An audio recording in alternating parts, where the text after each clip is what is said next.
Good numbing. Hello YouTube, I hope you're all doing well. We're back with more Final Fantasy VII Rebirth, our third day into it, and we're still in Blinking Chapter 2, but I'm pretty sure we'll get it done by the end of today. Actually, I say by the end, by like the end of the first hour, potentially. Off stream, I cleaned up the rest of like Chadley's missions and whatnot. The only one I haven't done is, there's one you unlock for using analysis on every single enemy in the grasslands, and I just haven't done that. But I've done everything else. Also, we got Titan at the end of last part. We've 100%ed the regional data for this area as well. It's got the little medal next to it on the side. We learned that Gilgamesh is in this game by doing the proto-relic stuff. All that's really left for us to do is go fight the Midgard Soma, which I think, because that's the cave entrance there, once we get down there, we'll be fighting it. So, all that said and done, let's crack on. Because I want to try and make a bit of progress today. Last stream, we technically made absolutely zero story progress. We just got distracted, you know, doing everything else. Additionally, as I said I would, I've rearranged the party. We've got Tifa and Red 13 with us this time. Barrett and Aerith can enjoy the bench for a bit. Oh, it's you. So what are you doing down here? The moment you get on a chocobo, your world gets 100 million times bigger. Oh, okay, nothing interesting to say. Alright, let's head down. Towards plot! Oh, hang on, going round.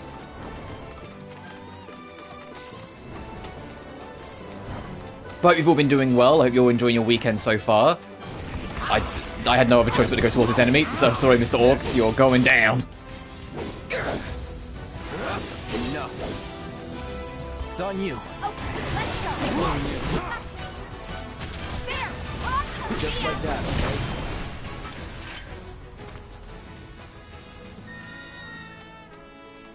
Have we?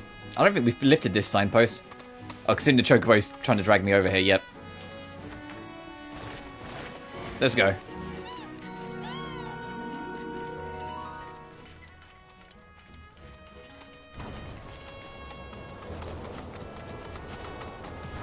But yeah, I can only imagine the rest of the game's like, I thought we was going to head over to Junon, you know, trying to track down Sephiroth. He's probably, like, destroyed an extra country or something all the time we spent running around here. And Cloud's like, yeah, but side quests.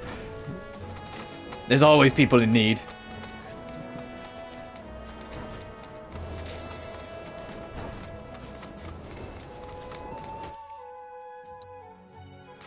Oh, god damn it, I went too deep. I have to go slightly north and around. I was just sitting there like, shouldn't the swamp be in sight by now? No, I went too far south. I need to go a bit more west. Here we are.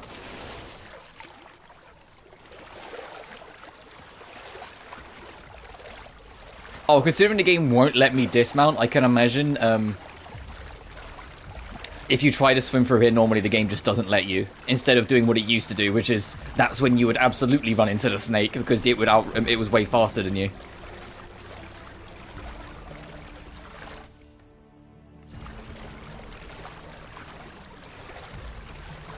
The real question is, when's the Midgard Soma going to show up? Over there. It's Sephiroth. What?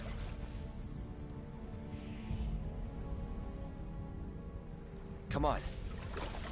No, it's not, Cloud. Oh, I really hope they go all in on like the deluded Cloud stuff for this second act. Because for those who don't know, the original game, throughout the course of Act 2, more and more Cloud's oddities in how he sees the world start to come to light, and you start to see it break his mind piece by piece.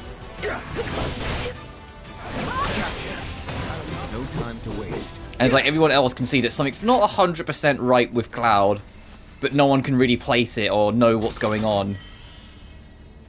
High caliber rifle. Oh, Barrett, we just swapped you off! No!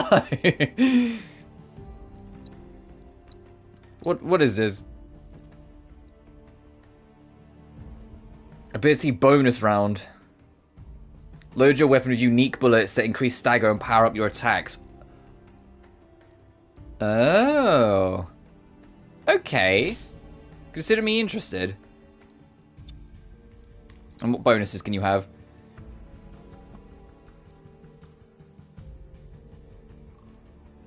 I'll have unflinching overcharge. Oh yeah, if you're curious about the gang's materia lineup, I've still got assess and enemy skill on Cloud. These two are going to be permanent on Cloud because you're never not going to be making something out of it. I put first strike as well. It won't mean much at first, but when it gets to level 3, we'll notice that difference. And he's looking after fire, ice, and wind. Tifa has healing and auto cast on it because...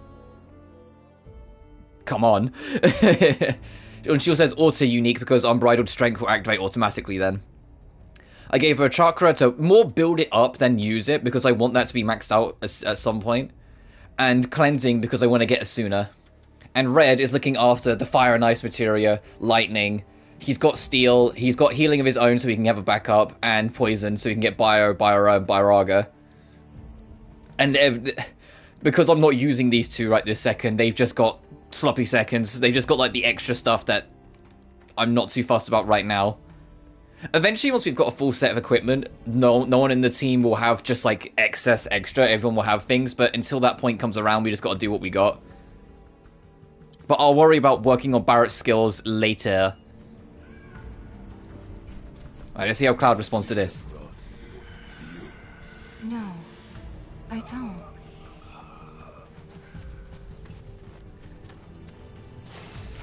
Across the swamp on the Chocobo to avoid the Midgard Soma. It says, like, hey, no, don't go in the water without something to avoid the giant demon snake.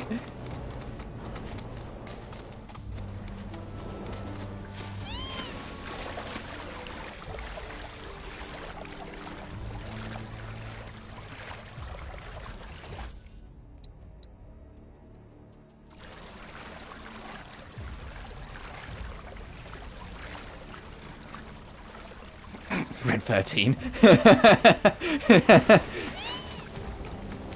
Game of a generation, making it so the dog can ride the not horse. And like, we'll even hold them like the what was it, the mane and everything. I don't know my horse terminology.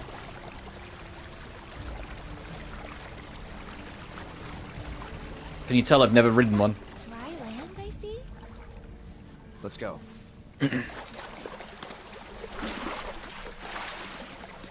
Oh, it's not dry land.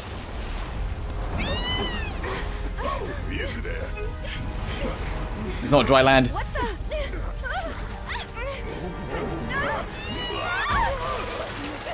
Yep, it's our king-sized snake. Hey, get back here right now!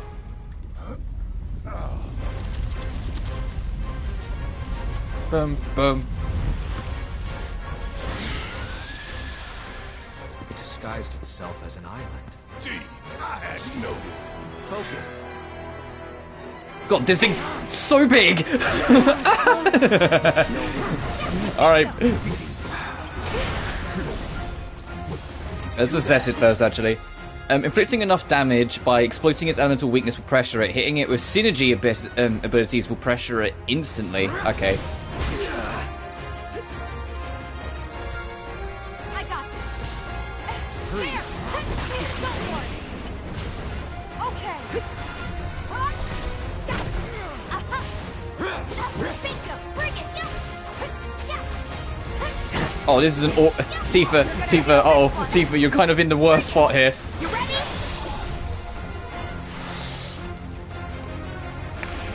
Get back. Please tell me this thing can use beta. Like in the classics. And if you get hit by it, you can get it.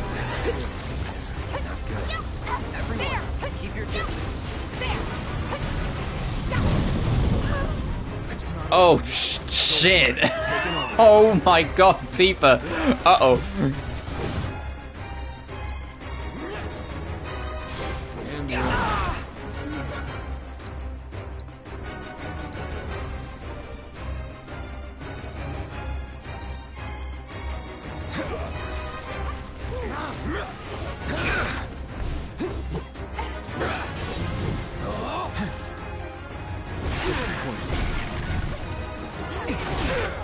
Oh, wow, that chases. I think it might be charging up. You think? But they said synergy abilities will stagger it instantly.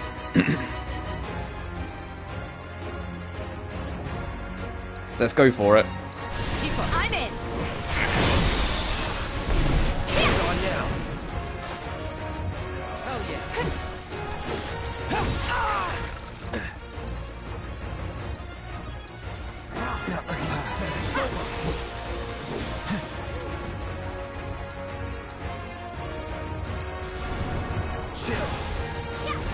Bring it. Aim for the head, guys. Yeah, trying. This thing's already pissed off enough. Watch the water. Watch the water, she says, like half a second before I get hit. That's mine detected levels of bad timing. Stay strong. Bring it. Just hang on, all right?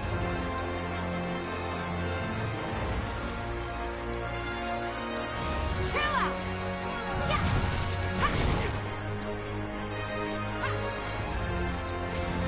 Oh, Cloud's not even... Cloud's been swallowed. He's not even, like, in the party. Uh-oh.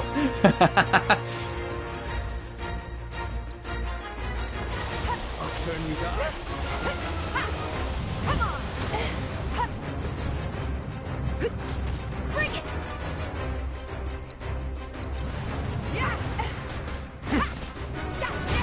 I think the creature is heating up.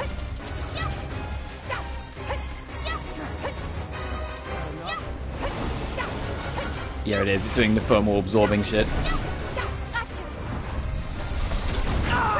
Oh, hey, welcome back, Cloud.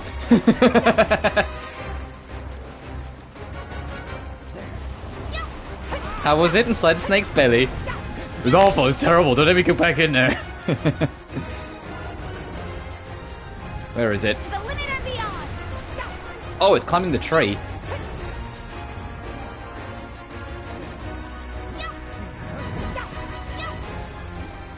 Watch yourself. Follow my lead. I have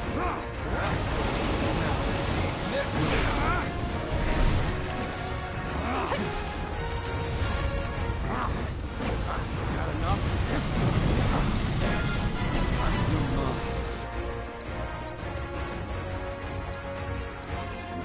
I keep it. Okay, let's go.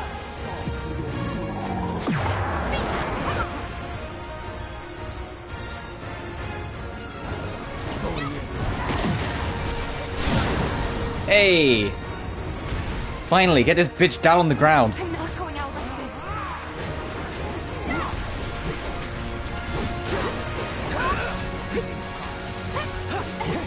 Let's go, more games. It's over. Phase 3.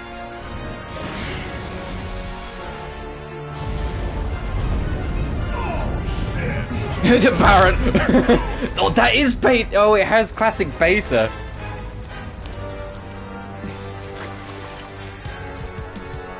Oh, the drum beat.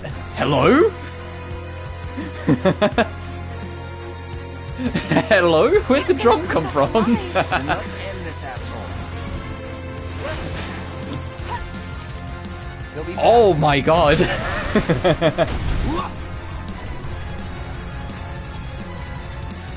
Oh my goodness. Let me go. What's your summon? Oh, Ifrit is not what we need. And I know Cloud has Titan. I don't know what Tifa has. Not that she'll be able to use it, considering she's snake food right this second.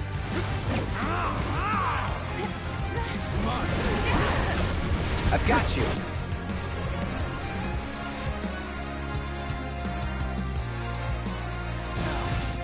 I'll summon Titan anyway. God, this music. Have fun. This thing's nearly dead anyway. Dun, dun, dun, dun, dun.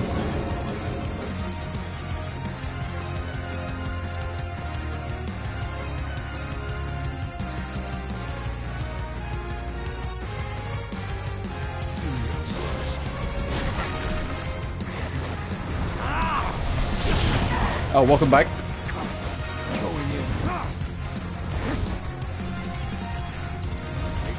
My turn. Hey, nice.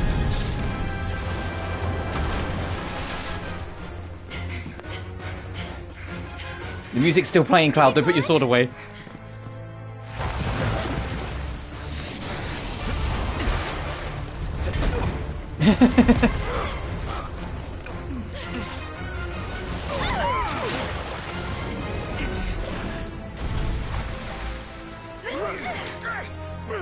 Cloud! No.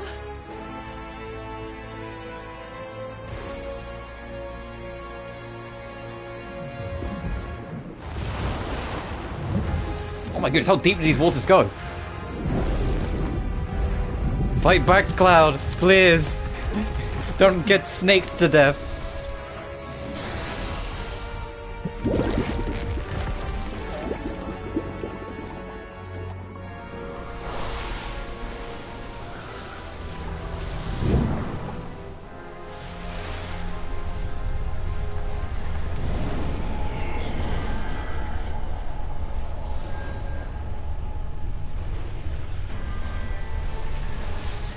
Oh, are they gonna show you the "Did Sephiroth do this" bullshit?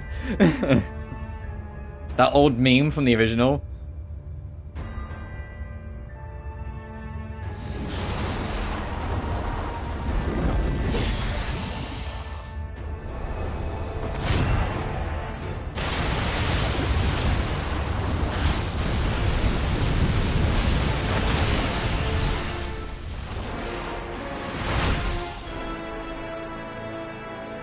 Jeez, yeah, it makes the original look.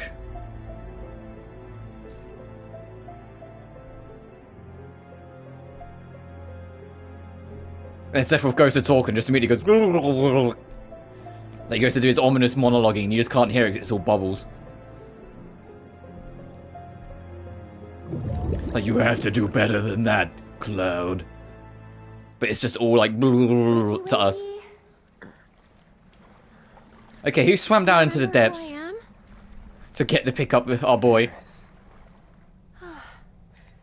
It's good to have you back, Cloud.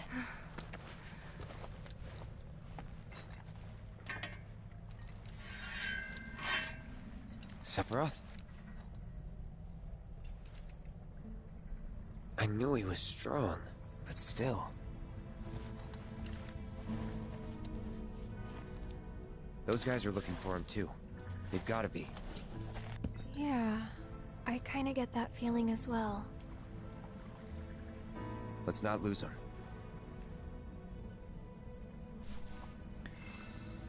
With God so long, you can now swim through the swamplands. Nice. Bro, man, that looks sick. Jesus. The fact is, like, it's the exact same, like, pose it was in from the original 97 game as well. Wow. This was cool when I was a kid, and it still looks so cool now. Hang on, can I get like a good screenshot for this? I need to add this. Hell yeah. I'm gonna end up probably hanging this. No worries, one man. Welcome anyway. We're, I think, just finishing chapter 2. Let's carry on.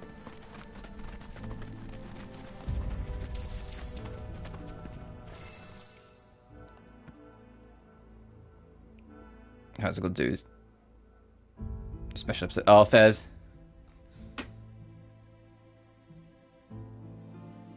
I hope you've been doing well anyway, dude.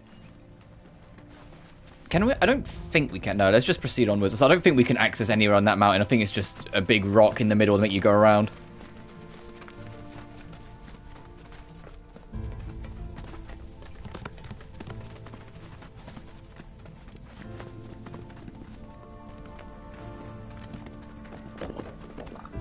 Alright, I think this is going to go into Chapter 3. Much quicker than anticipated, 2 days early for WWE. You put that on yourself. Hey, we are in Chapter 3. Alright, after 10 hours, we finally made it out of Chapter 2. Let's get in there. I don't know. You put that on yourself, the WWE. Well, monsters sure are. Eventually, you got to know when to draw the line for your own sake. Monsters we can handle. Right, my theory is that Chapter 3 is going to be That's shorter. easy for you I to think say. each chapter is going to be, You like, fought the locked worst onto for a an living. area, per se, in this Not game. us, though. Like, chapter 1 was calm, but chapter 1 was the... For 2,000. Uh-oh.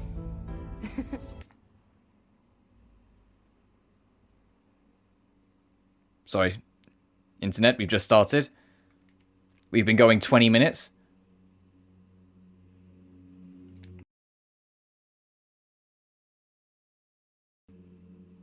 So I'm so I know I'm not continuing. I'm just waiting for my internet to say that everything's okay, because it's just flashing at me currently, and that makes me paranoid.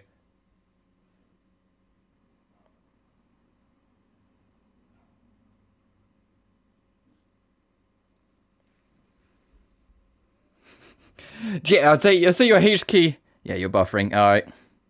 Your H key is a little my internet's flashing at me, so hang on. I'm gonna give it a minute.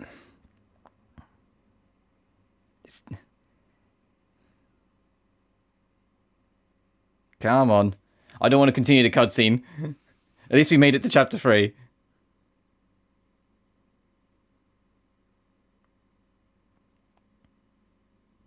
Oh, come on. Either cut out or fix yourself. One or the other. Don't just sit on it for ages. My keyboard, because my other main one is the spacebar broken. I have never in my life broken a keyboard at all. I don't know what happens. Like, I don't know if it's just because I'm kind of light on my fingers with it, so I just don't like press too hard, or like if you have a keyboard too long, it just starts getting weary, and I never keyboards long enough for that to happen, or what. But I've never had like a broken keyboard. It's still flickering. Like, bruh, just. So that's why I end up dropping them a lot. Oh, fair enough.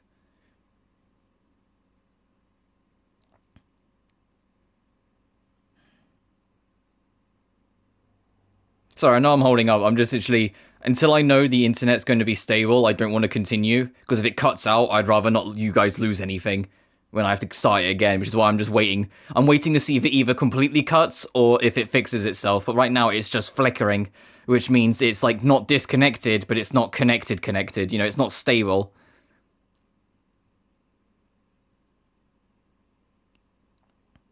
Low desk, where every electronic I use is on it. The shit ton of cords everywhere. Oh no, that would bother the hell out of me because I'm really I try and keep it really organized. The amount of times I've completely cleared my desk and reorganized everything. Oh, okay, it's gone from flickering red and white to just flicking white, so I think it's reconnecting. So I think we're making progress. Me too. Completely can't be asked. Oh, it bothers me enough that I end up doing it. I get too stubborn. Whilst we're waiting for my internet to be stable enough that I feel safe to just carry on, and up a general idea for the schedule for next week. After today, I'm taking tomorrow off because, as like I put in my community post like the other day, I am trying to be a bit more reasonable on myself, because instead of like chasing schedules and chasing deadlines all the time and ultimately just kind of worsening my headspace as a result, I'm trying to be a bit more looser, a bit more just kind of go with the flow to make it more enjoyable for me as well, which will hopefully in turn lead to be more enjoyable streams for you guys. I'm taking tomorrow off. Tuesday I start Tomb Raider 2, and then Wednesday we'll do more Final Fantasy. I will probably take Thursday off as well. I first thought I was going to stream on Thursday as well, but I'll probably take Thursday off as well and stream Friday. But Friday will be a bit more... Okay, it's gone back to flashing like red and white. This bloody internet. It went from... Oh, we're back! We're back! Oh shit, I just had to bitch a little. Oh, we're back. It's cleaned up. Alright, let's go. Standard course twice, right? Her what now? Oh, wow. Ask him. Cloud? No, I always want schedules, so you guys know what to expect. So if there's a stream, it's like, oh, he's streaming this game on this day. That's the one you can look forward to and watch. I don't want to keep you guys guessing and me just streaming randomly. That would annoy me more. But I don't want to be as strict on my schedule as I try to be. That's the difference. Right on both counts. But what you might not realize is just how rare it is. So I'll probably take Thursday off and then like stream Friday and Saturday. I might take Sunday off as well next week, because I don't really stream Sundays too much, but it just made more sense for me to stream today than yesterday, so here we are. Once Tomb Raider 2 is done... We could, but probably not working. I plan to start Caligula Effect too, because having an action RPG and a turn-based RPG alongside each other is way easier for me to, like, wrap my head around than, like, if it was 2 action RPGs or 2 turn-based, you know? Like, it's easier for my brain to adjust to, okay, this one works different. Watch your streams for your content second. Well, I appreciate that. But I still want to have that option there where it's like, hey, here's this game I want to see Rob react to and see how he feels about, oh, he's streaming it on this day. You know? Instead of it just being like, oh, we're playing this today, get good guess. You know? It's just a me thing. Oh, Tiva's got points to spend. Alright, what do we... Oh, excuse me, what do we want? Wind without spending NP. Well, it's only basic winds, I kind of don't want to do that. Increase ATB recharge rate by performing actions. What's this one? United Focus. When she's paired with Aerith, she can give herself a temporary free charge. Ooh. I'll just take Weapon Boost. I'll go with something simple. We haven't teamed up Tifa and Aerith yet, so I don't feel the rush to do it. I'm kind of happy having Tifa and Red Kentari on, like, be the main party. At some point I'll have it be the girls, and I'll swap out Red for Aerith. But for now. And at some point I need to swap Barrett in, because he's got a new weapon. What about the shop? What's in here? Oh yeah, we need them. We wasted all of them.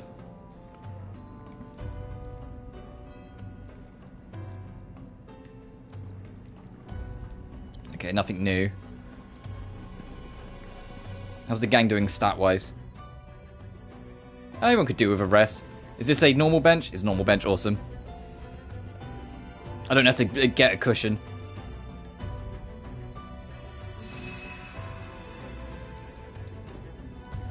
Alright, let's continue on, gang, with the Mithril Mine. It seems we've caught up. Come on. The first, like, real dungeon. It's crazy, it's like the first real dungeon of Final Fantasy VII, and in the remake, it's like after a 60-hour-long game, plus, like, 10 hours of exploring the world, now you're here. It's like, man, the contrast, you're like 3 hours in and you're at your first dungeon. You're like 68-ish hours in and you're at your first dungeon from original the remakes. Because of how much they expanded Midgar.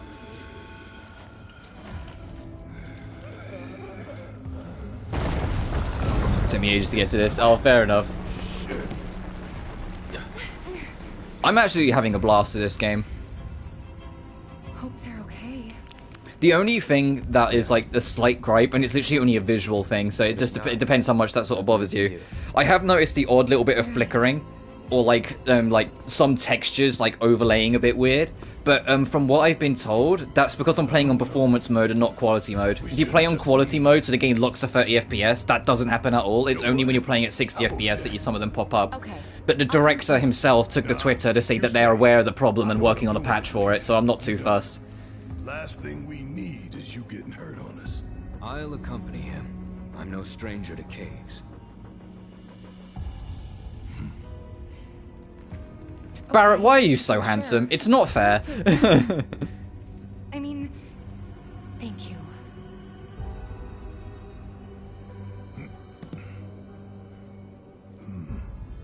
You keep track of the other robes now, you hear? Of course.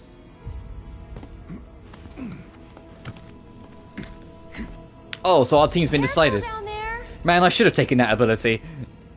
Went after, the Apollo Justice Trilogy. I've got CS3 for PS5, Trails Through Daybreak. Have you seen the Trails Through Daybreak Western box art? Apparently it's just the PS5 box art from the Japanese version, because they had a different one for each version. But when I looked at it, I went, man, that's actually a killer box art. That looks great.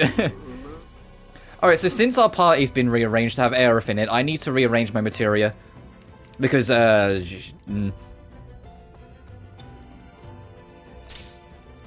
Let's just do the basic move over. You don't need steel. As funny as that would be, you don't need steel right now.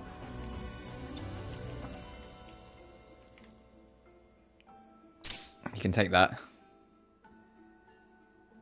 Yeah, the Japanese PS5 box art for Trails Through Daybreak is what the Western box art for Trails Through Daybreak is going to be across the board, across all versions, and it genuinely looks really good. Like, if I wasn't already, like, kind of interested in trying the Trailsum series at some point, that's the sort of box art that would make me go, oh, hang on a minute. Like, it's got that it's got that classic magic that a box art should have, which is it makes you take an interest in what it is. You know? That's the only way to explain it. Like, you know that thing that's kind of become a... oh, excuse me.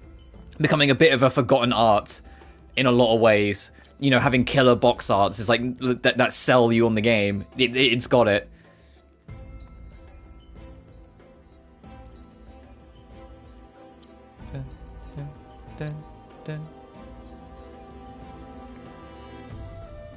Oh yeah, of course Aerith doesn't have a single offensive synergy skill. Why would she?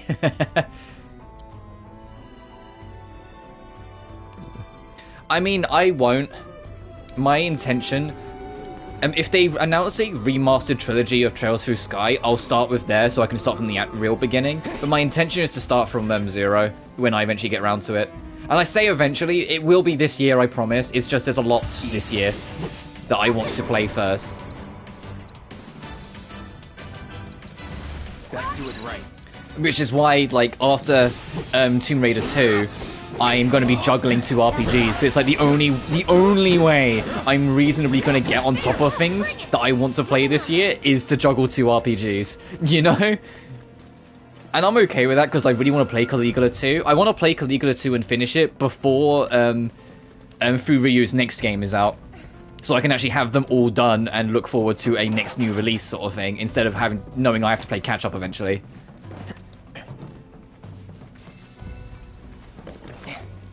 Oh, I haven't actually taken the item transmutation in a while. Because once I'm done with Caligula 2, I am absolutely starting the Dusk Saga of Atalir. I don't think there's anything new I can make right now.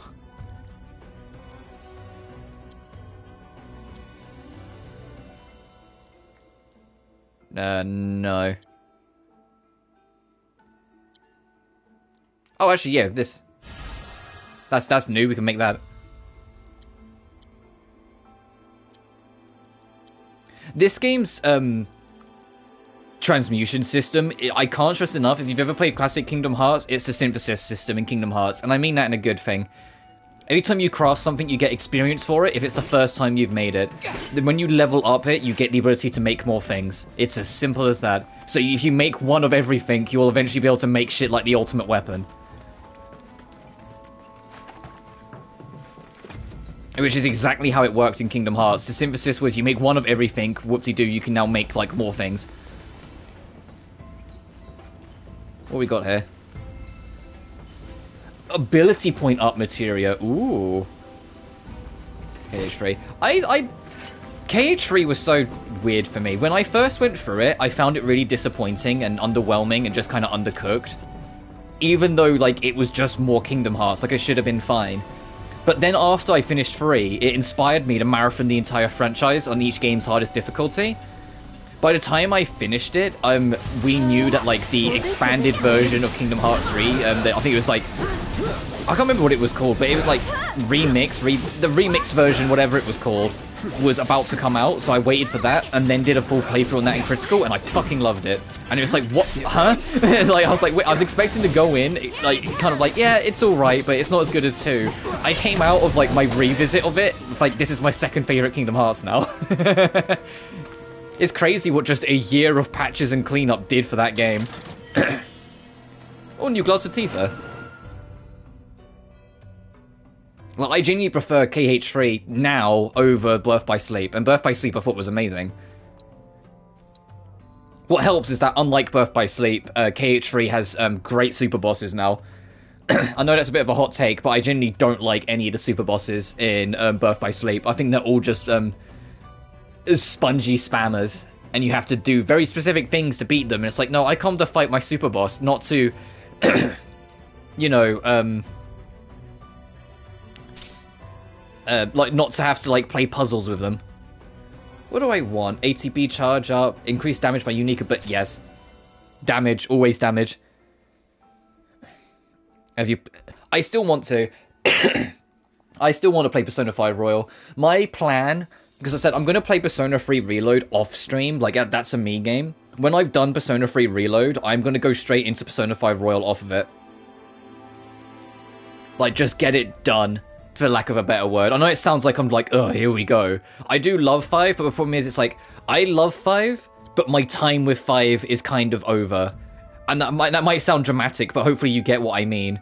Where it's like, I've done my bit with Persona 5, I'm satisfied with it.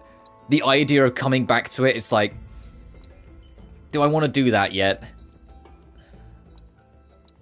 Wait, what was that new ability we got? Reverse Gale. Knock enemies into the air, or bring them crashing down with a wind aspect attack launching enemies towards you. Can be used while airborne. Hey, used to find me when I play Gwent. Speaking of, this game has a card game called Queen's Blood, and it's really fucking good.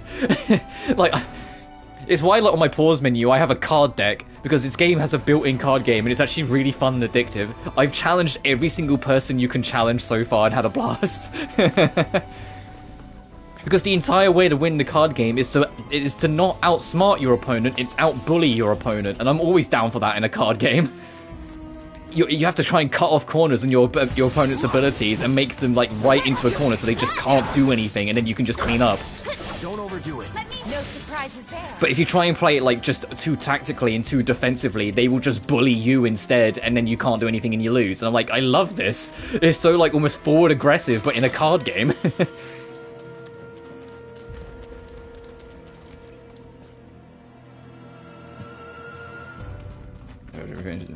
My thing with Persona 5 is, for me, because you say it fumbles off to Palace 3, for me I think it fumbles off to Palace 4. My favourite palace in the game is Futaba's Pyramid.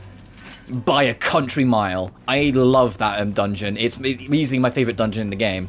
It's immediately followed by the space station, which is by all accounts the worst dungeon in the fucking game. The most annoying, like, the space sweatshop is so boring. And every time I hear about, like, Royal, all I hear is, oh, by the way, they somehow made it worse. And I'm like, what do you mean? Like, it was awful in Base 5. What do you mean they made it worse? But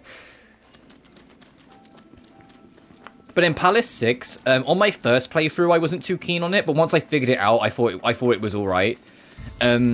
Shido's ship, I genuinely love it. It overstays its welcome, but I love it for what it is. And then the 8th dungeon, like the, Memento's Depths, is just kind of whatever. Like, it felt like padding for me. Like the Memento dungeon. It felt like you were already ready for the final boss, but here's another area to go through because we said so. Yeah, I heard they changed a lot of Palace 2 as well in the director's cut. Because that's basically what it is. It's what I'm calling it. Cloud, thank you.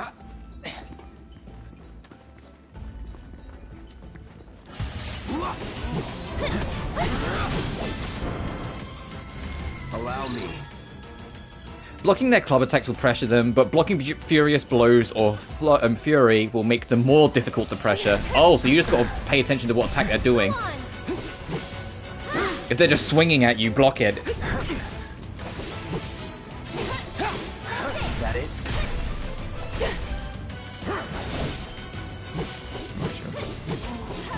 Shit. Gotcha. It's been so long, like I can't remember too much of Palace 1, which might have been a problem in itself, but it's just kind of like the tutorial dungeon in a lot of ways, so it's not really that memorable. One step at a time.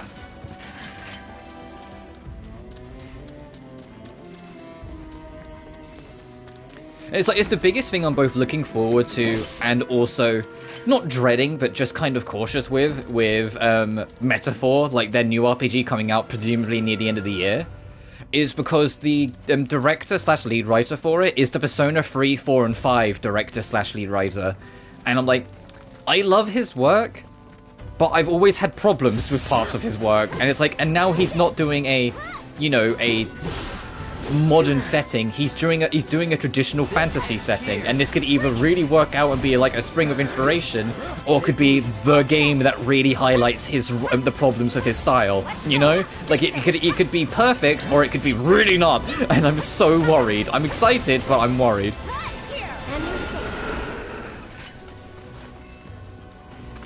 That I agree with. That guy deserved way worse than what he got.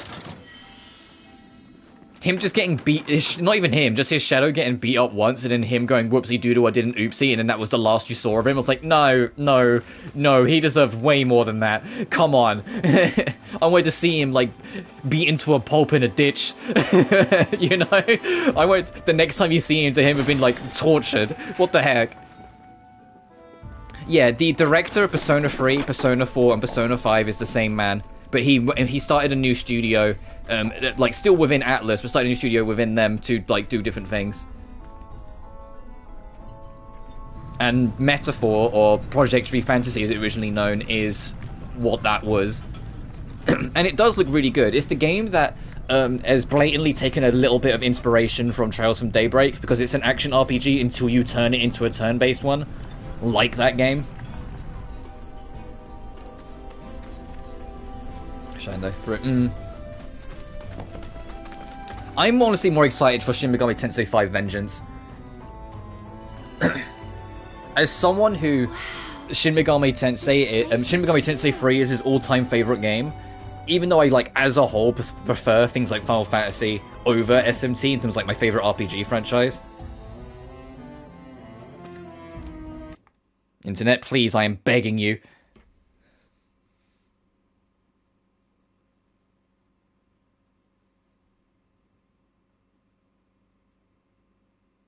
I think that might have just been on my end, but it dipped again for me for a second.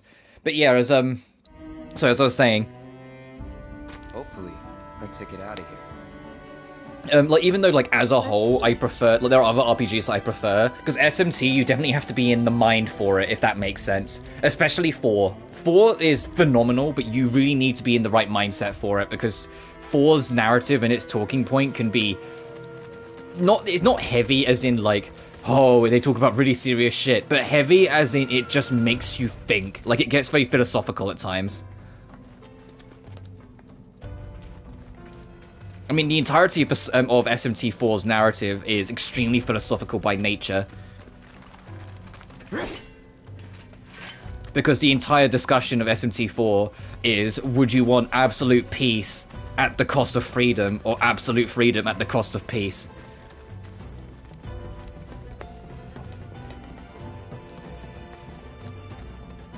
And the entire narrative is based around that discussion about both sides, the in-between, but then it gives you the choice to say, I want to fight for both, or I want to fight for neither. Which leads to the nihilism ending, if you go for the latter. My answer, because, like, anytime you play an SMT game, although there's technically a true ending per se, I always stress to people, go for what you believe in first, because it will make the experience more enjoyable. Don't try and chase, like, the true or the intended ending or any of that shit. Do what your heart tells you, basically, on your first playthrough. So for me, I went for chaos. I went for absolute freedom at the cost of peace.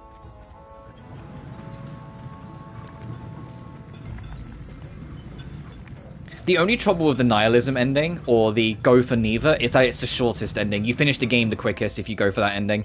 Which is, like, the only, like, that's the only ending I'd almost discourage from. Because the whole point of the nihilism is that you don't get the final boss, you don't get a big climactic battle, because, you know, why does it matter? If you're going for that mentality, why does it matter to go for that kind of conclusion? So the game ends the quickest if you go for that path. So that's, like, the only reason I wouldn't recommend it.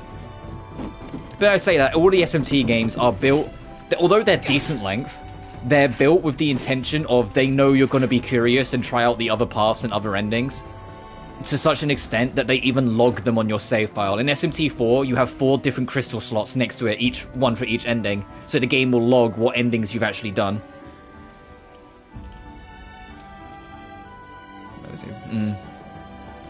Yeah, it's in SMT4, it's law, chaos, neutral, and nihilism. Law is absolute peace at the cost of freedom. Chaos is absolute freedom at the cost of peace. Neutral is trying to go for both, but that also comes with its own problems. And nihility, just fucking net star rail. And nihilism is obviously go for neither. Say fuck it to all of it. But that's what makes it interesting as a discussion point, because the way they explore it in 4 is by essentially not having a main party of characters, but having a main group of reoccurring characters that some represent the highs and lows of one path, and then the next one represents the other highs and lows, but of the other path, so on. So you get more perspective, so you have more like wiggle room to make your own choice, to follow what you believe and what you think is right and such. Also, the whole time I've been talking, my internet's been flickering the color again, so I'm just gonna roll with it and hope it doesn't drop. Because I don't want to keep on sitting around every, like, 20 minutes and wait for it to stop fucking flickering.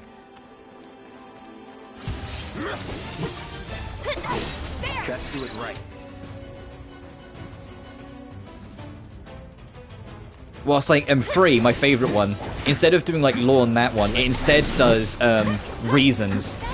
Where, in SMT3, the world has been destroyed, and there's only, like, 4 or 5 humans left, and they are challenged by, effectively, a moon god to develop their own belief on what the future of the planet should be. Like, the future of the rebirth of, like, the world should be. Gotcha. And it's up to you to either follow someone else's reason, per se, or to develop your own. Like, one of them is the idea of the strong eats the weak. One of them is the idea of predestined birthrights. One of them is being a collective and trying to, like, work together regardless. But that has the problem of everyone is on, like, a neutral path and no one gets to really express or be unique.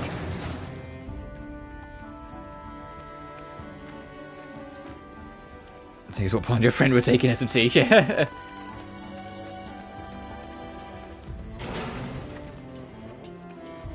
And then you have the ability to take no path and forge your own, or you have in Nocturne's, any of Nocturne's re-releases, that includes the HD edition, you have the ability to follow Lucifer's path instead. The devil offers you an extra path, and you can go do that instead. And I can't stress enough, I've never not done that path. Like, as soon as I've got access to that path, I've always done it, because it has the most content, because it was part of, like, the re-release extra content stuff. You get an extra dungeon out of it, about 10 extra bosses, and an extra phase to the final boss. So it's like, yeah, I'm gonna do that path, because you get the most content out of it.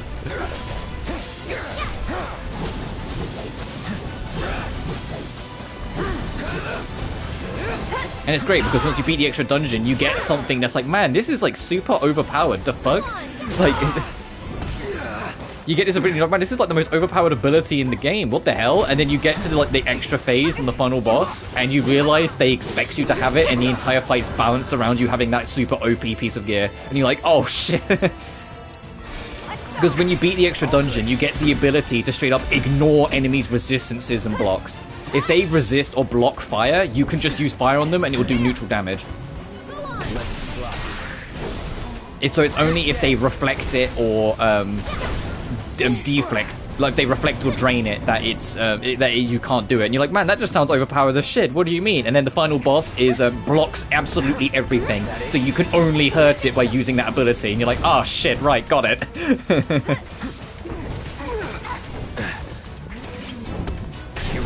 He's always beating the crap out of me. Hey, I got both of them in one. Nice.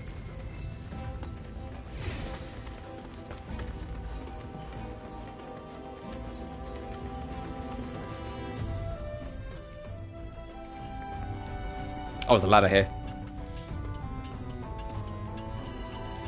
And I know SMT5 takes more cues from 3, but I haven't looked into it because obviously I don't want to spoil any of it for myself. But I know it takes more cues from 3, where it's less about, like, mentalities like law and chaos. It's more about individual wills and what they believe and what you agree and disagree with. I don't see any black robes.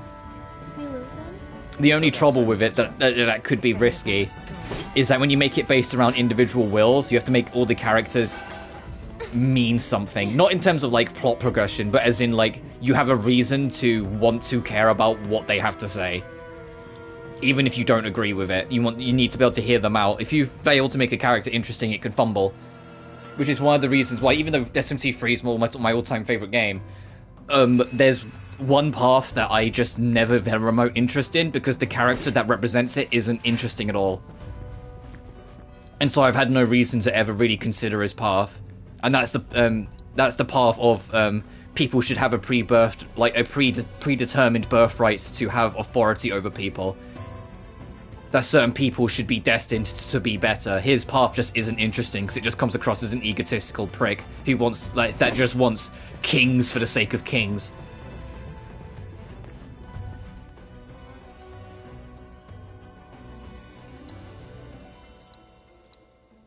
And it's like if he was written better, he could have at least like sold a good argument, but because he doesn't, I never have interest.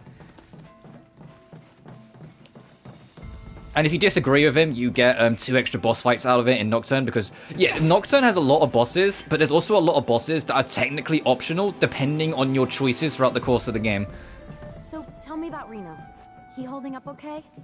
Like, ultimately, if you don't agree with someone's views, you will eventually fight them in a boss fight in Nocturne.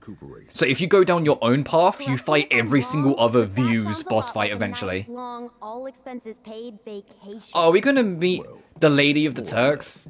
Is it? Hardly. He's bored out of his mind. Stay hidden and eavesdrop in the conversation. I already kind of was. Probably misses it. What's wrong? The baby girl. Please tell me she still looks like a baby girl in Remake.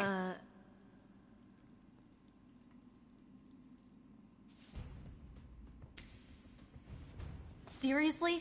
Oh, she still kind of does. Oh, yeah, she's still cute. Sorry, but I gotta say it. This mission, it makes no sense. Why are we wasting our time following these hooded weirdos around? Orders are orders. The whys and wherefores are not our concern. Yeesh. Maybe you need a vacation. So about him, Mr. Workaholic. Thoughts? I say we put him down. It's like, yeah. I mean, Yeah, Reno that's what got some beat would the do shit out of if by the end of Remake, so he takes a vacation throughout most of Act 2. Who's there? Oh yeah, the most Beers. yeah. Damn it.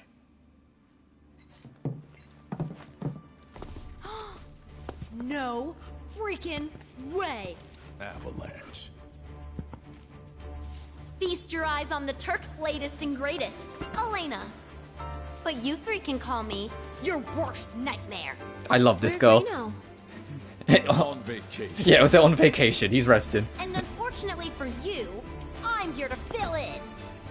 She may be new, but she's still a Turk. And a consummate professional. Hell yeah. That's it. Okay, let's go.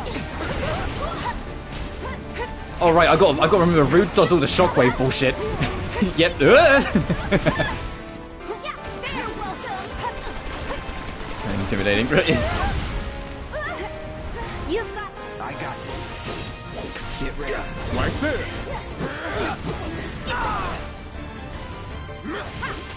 Oh, I should probably assess. I got your number. Operative of the Turks unit of Shinra's yada yada. After distinguishing herself in the military academy, she was brought into the fold of the unit's newest member. What she lacks in practical experience, she makes up for with her enthusiasm. Hitting her with powerful offensive abilities will pressure her. Interrupting her synergy strikes will also pressure her. It's like Barbara from Genshin turning into a fish fight. Yeah, yeah. Do I have electric on anyone? Come on, I got this. I don't. I think I re-equipped it. It's your turn. Hey Cloud. What about our boy Rude? Yeah, you okay? I was say I think he's weak to wind. You do that. Oh, did that count as an interrupt? I think that did. Yep. Wish it didn't have to be this way, but no choice. One more shot. Make things easy. Is she throwing grenades? Hey! I'll show you what I can do.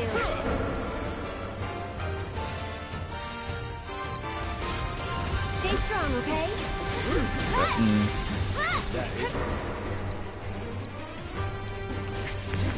In a game, fair.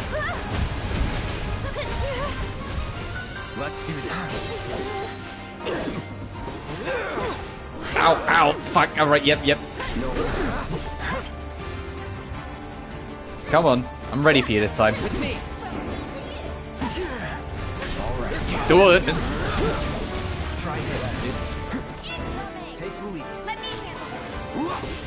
Elena Knuckles, and she's charging that shit up. Go on.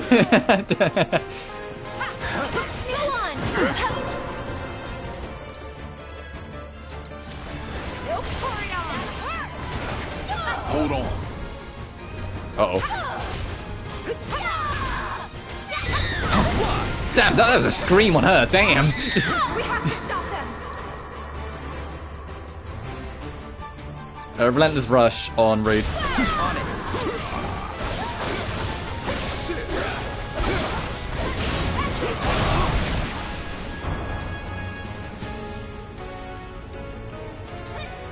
In the game.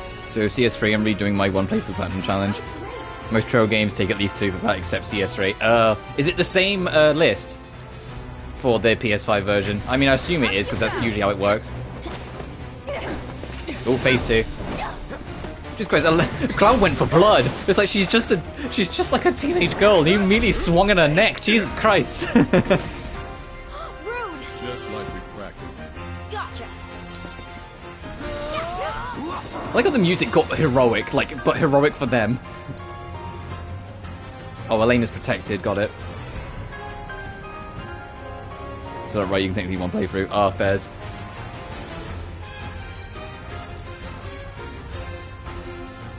Arcane Ward. Sea Loud, please. Why don't you lead the way? So I need to interrupt this stance like it's nobody's business. Calling wind.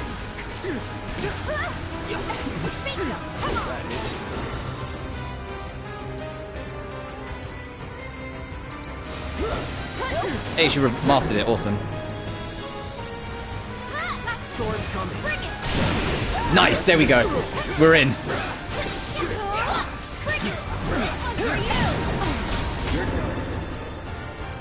last words? Alright, that's Rude almost out of the picture. Hey, there we go. Now it's just for the baby girl. Zapper!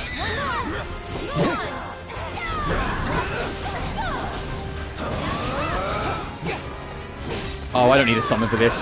This ends here. She's dead.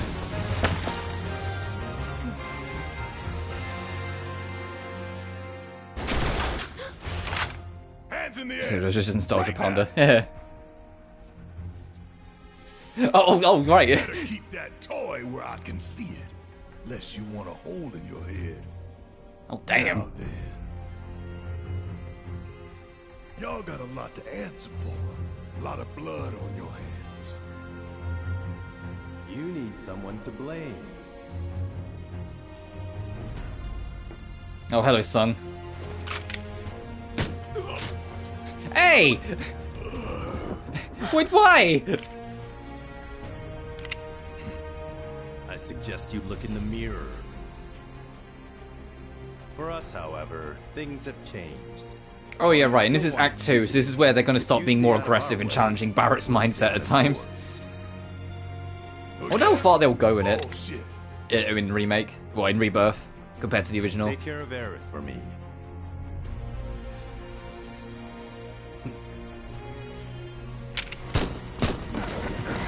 Elena!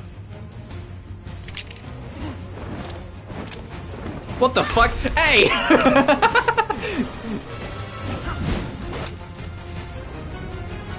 Nice one, Red.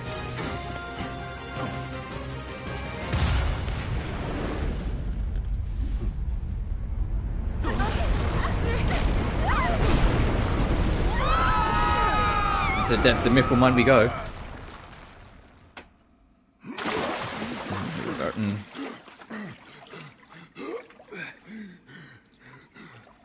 Just gonna float there. Go on, big man. Yeah! Hey, where are the others? Oh, is it now? Play as this team for a bit. Good.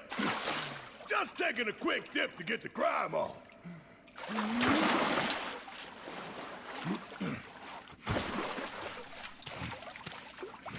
Alright, so for a bonding exercise, because Barrett and Red get a really cool bond in the original.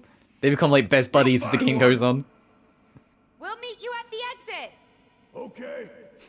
Why did Cloud look like he was like looking for something else, like a lost cat?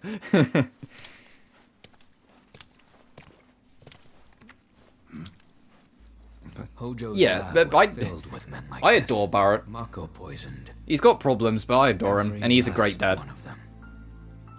Poor bastards. What do you think their deal is? Where they going?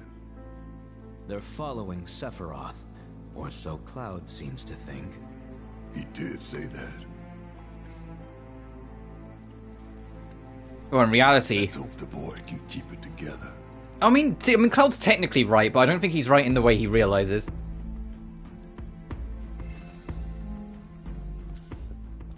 Because they are heading towards Sephiroth, but it's more that they're all heading towards the Northern Crater, where Act 2 might end.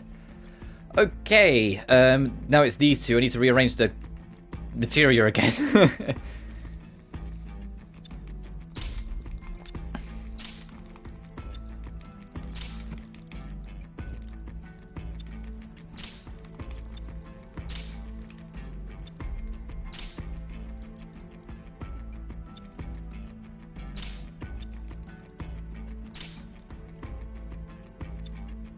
Oh, you can keep unique ability. We do need to work on Poisoner. We, Tifa can keep Chakra.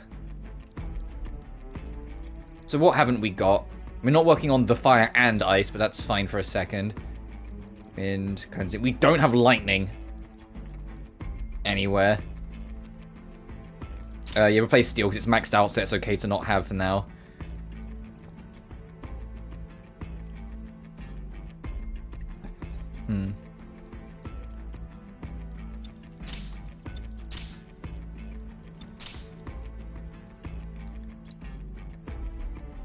Oh, I didn't actually look. What's AP up?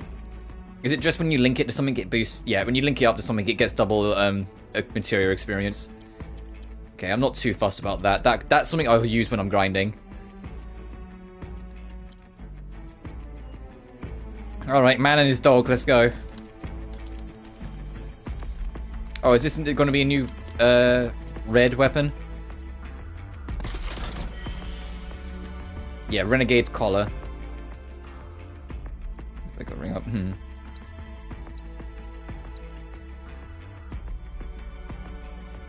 Oh, it's not linked. Shit. We lose the link. Oh, I'll take it, but I need to rearrange his materia then, because the also cast is worthless now.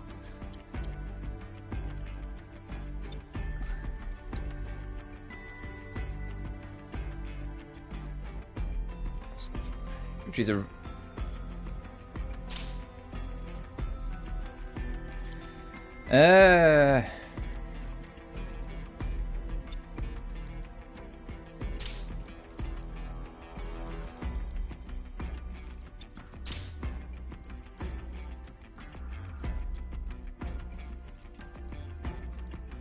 You know what? No. Have Fire and Ice as well, because I still want to build that up. Where this goes from here. Fair enough. And you're still okay. What summon have you got? You have Ramu, and you have Ifrit. Okay.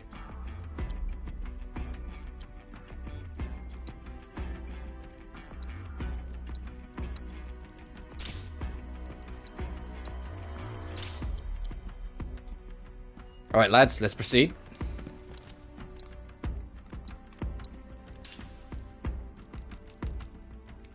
Boom, bracelet. No, we don't need that.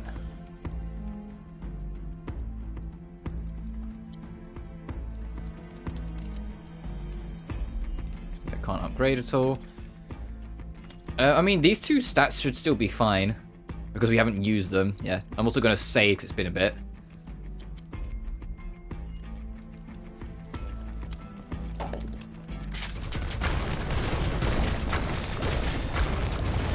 Oh, resources. Nice. I mean, it makes sense, mithril mines. What else are you expecting to really pick up when you start blowing up crystals?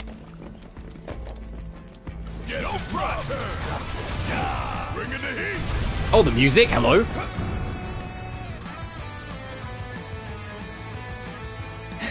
Hello, music? What the fuck?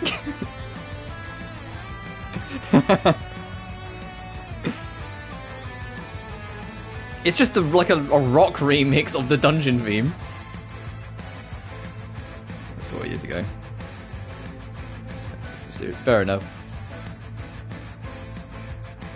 Oh, I don't... Do I have a set? Yeah, I do. I was gonna say, did I actually swap a set?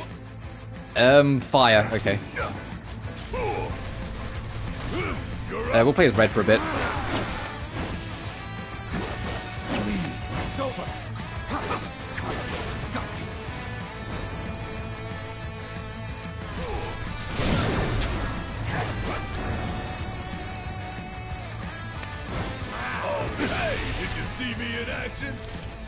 I have noticed that Rebirth kind of looked at Remake and went, how do we improve upon this already god tier soundtrack? And then someone in the studio went, why don't we just add an electric guitar? And they went, genius. Because there's a whole bunch of tracks that now just have like guitar riffs in them. I'm not complaining, I'm all down for it, but it's just something I've noticed so far, Rebirth. A lot of music that is like remixes from tracks that were already in Remake have just got like electric guitar riffs added to them. Now how we getting out of here? Main scenario, the climbers. Is this all water channels? Hey big man, how's your swimming ability outside of cutscene? Oh, okay. Considering this man has a giant, like, heavy as hell mechanical arm with bullets in it and everything, you would have thought like he would struggle swimming more, because that's like, it's not a matter of like him not being strong enough to lift it, it's a matter of the gun would weigh down in the water and like really make him really sluggish. I'm gonna make you suck on this. Don't look now, but it's about to get real. That'll do. And what's crazy is like when I eventually get this game done, it's knowing that once I'm done, I gotta wait another potentially 4 years, because they said in interviews they're estimating around 2028. For part 3 to actually finish all this up, and it's just like, man, 8 years of my life has been dedicated to this goddamn remake potentially by the time it's out. It's still crazy to me that Remake's 4 years old, because it really does not feel like that long ago that I first got to play it and experience it on PS4. What was material over there? And fall in love with it.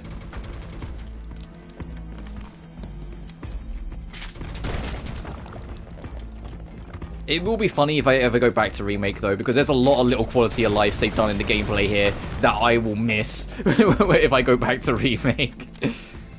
The main one being that air combat doesn't suck ass anymore. Oh, magic up. I definitely want that.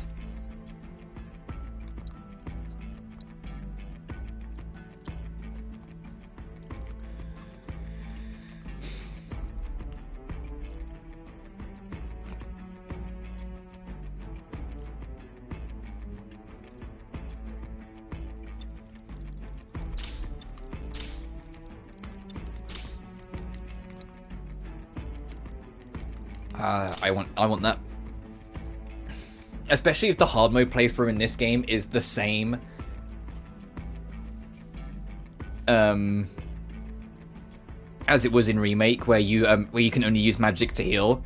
I definitely want to try and max out a few of these MP up material while I can. I also like that in the description, I saw it there, it says you can stack them, but there's a limit to how much it will go up if you do. So they balanced it, you can't just like overstack. I said that was more of a problem with the original FF7. The original FF7, you could overstack and just give yourself loads of HP boosts, and then you'd have like 10k health.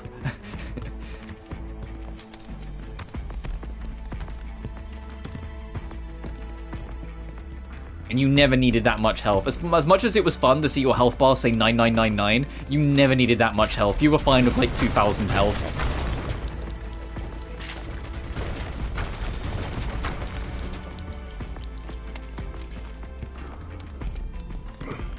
More flan. One shot at a time.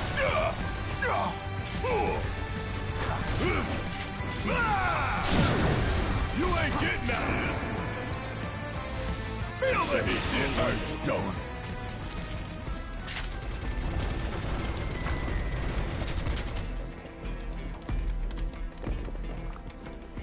Alright, Barrett, how's your climbing skill?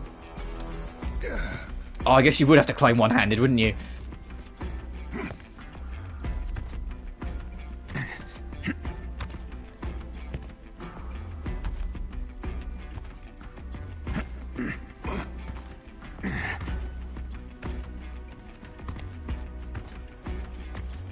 Detour on this side path.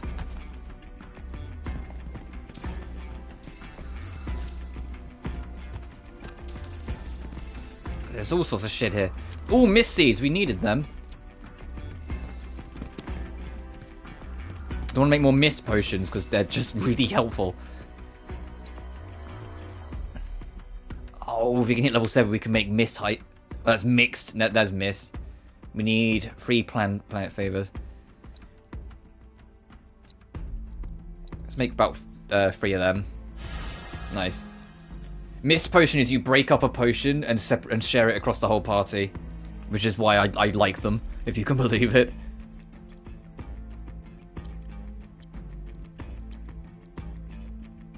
Oh, we can make our own revival earrings. Sure, I'll make one. Get the experience out of it. I never use revival earrings, but they're still nice to have.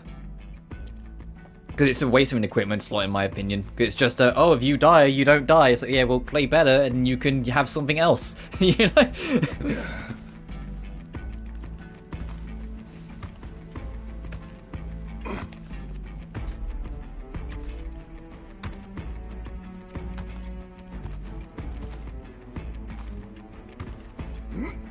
That's not fair. Some people need it, and it's there to be extra support, whatnot. But it's still, at least for me, that's how I kind of treat it.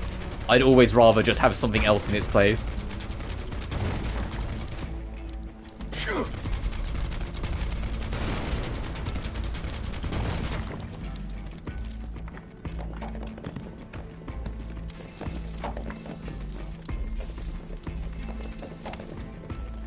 Is that rock blocking the way up, perchance? Let's find out.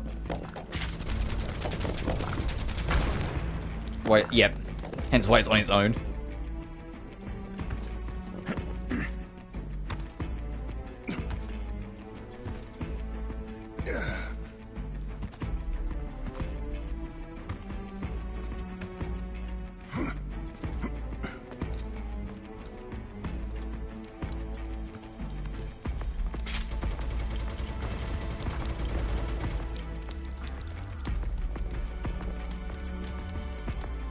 Oh, bigger trouble. An arch dragon.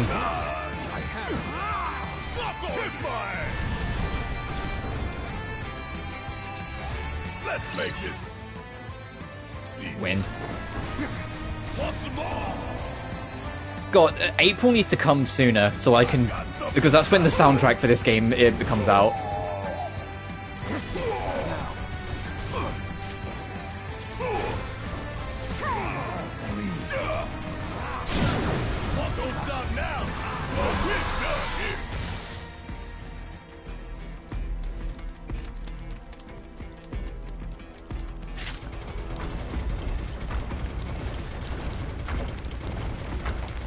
And it can sit nicely next to my remake soundtrack.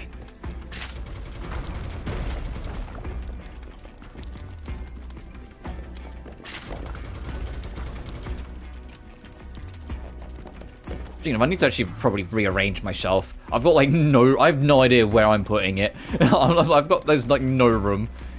I need to rearrange my shelf at some point. Right here. Gotta lure. One shot at a time. Ain't no thing.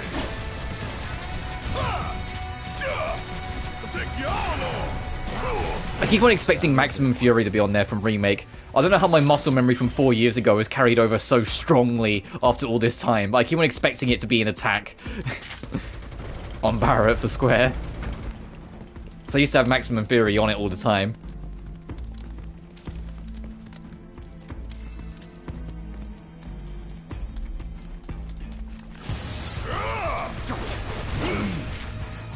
Give them hell.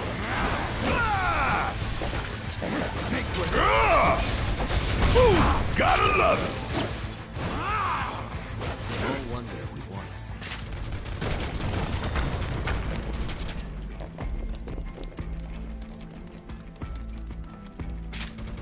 I'm making such a point to destroy all of these because I don't know when we'll next get like mithril if we need it for something later.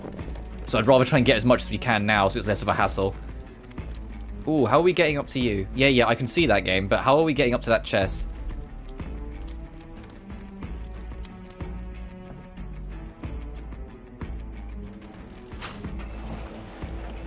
Oh, I figured it out. Hey, can we pull this back?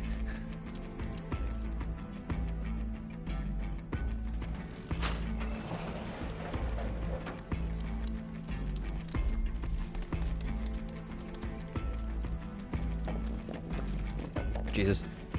Stop sprinting, Barrett. Barrett, you don't need to sprint. Jesus Christ, calm it down.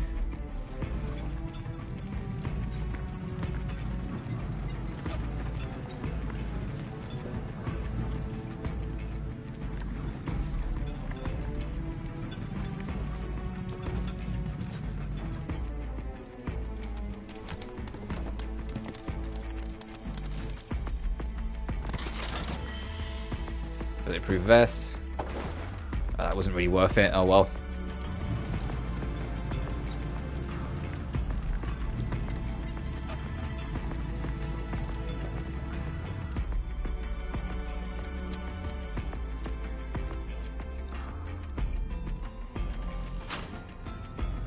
I had a feeling. I was like, I bet it's gonna like force it off, which is why I pushed it extra far so it doesn't like force it into an awkward position.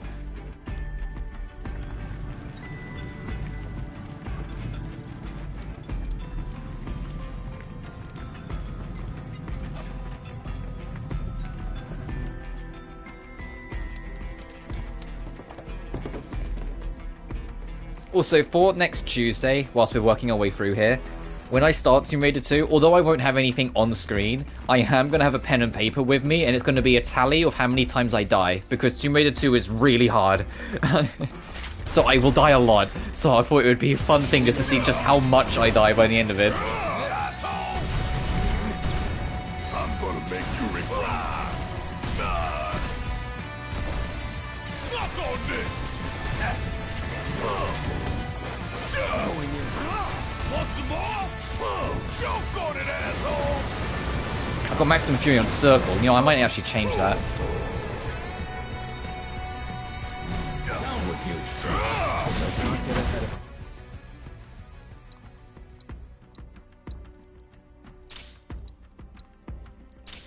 Yeah, I'm gonna do that. Stop fighting my muscle memory.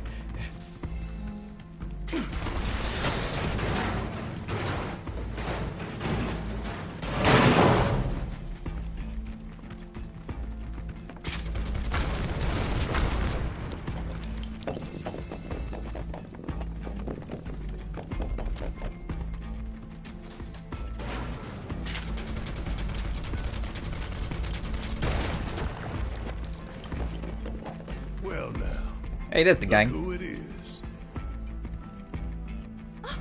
Hey guys! Over here! Y'all taking a breather or what? The bridge is out! Do you think you can give us a hand?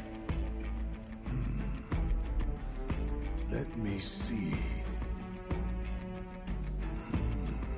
Follow the wire. Oh, it's a lift system. You drop that, it'll lift the bridge up. $2 grand. Hilarious.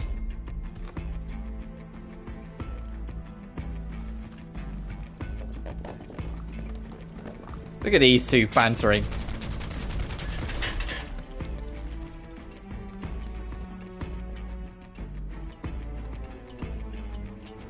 Oh, there's a rest point. I don't think it's going to be as simple as just activating the thing if there's a rest point. One shot at a time. I can't remember what the boss in the Mithril Mine is in the original game. Off my head, it's been a while. See ya. only the strong survive.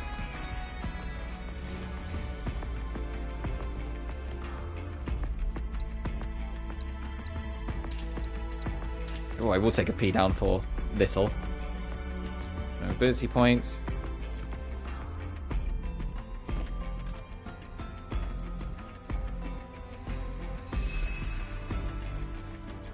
I will save for the trouble as well.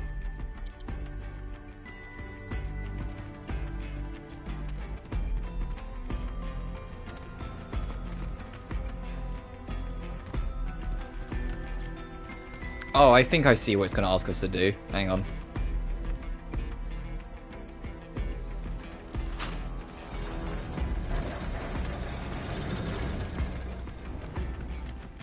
I assume we just have to come around to get that material later.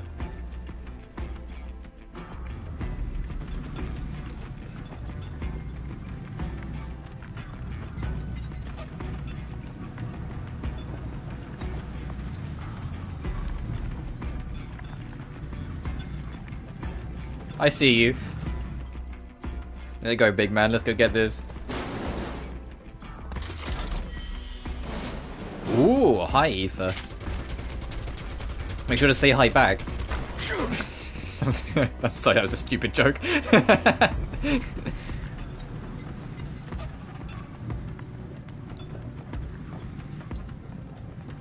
don't know what's worse. The fact that my brain comes up with like really dumb jokes, or the fact that I then laugh at them.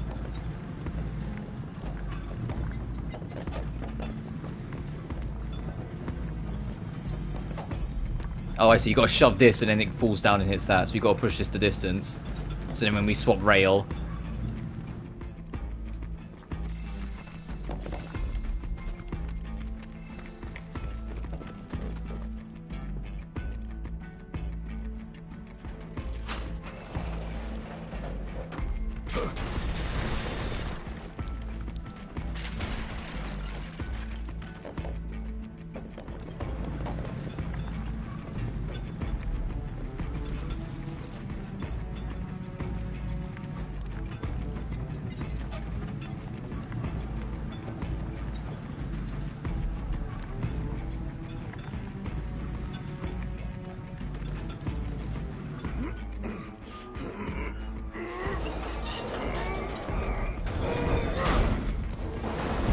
It would have been funny if that wasn't enough and it just stayed. If I was like, well, I've done all I can do.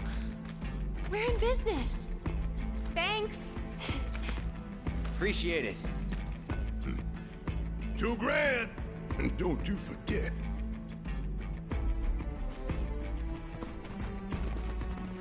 Main scenario. Exit. I'm guessing the other gate's just open now. Or they'll open it because they're going to run around. I don't think we can open it from here. See a button or a lever? One sec. Yeah. We scratched their back, now they're going to scratch ours. Hey, you had a goal, Aerith. Thanks, we owe you. Yep. $2,000. This fucking $2,000. Oh, some extra lightning.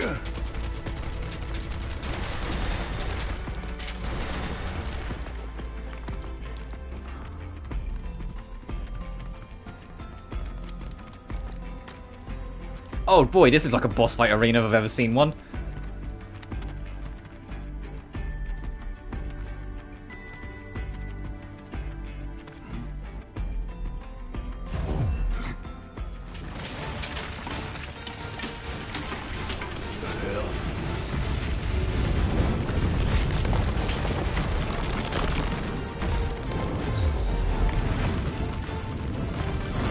Oh shit, think we woke it up.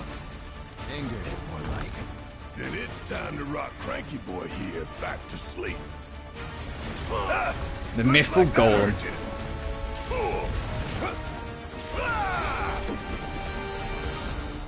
Before we do anything, assess this bitch.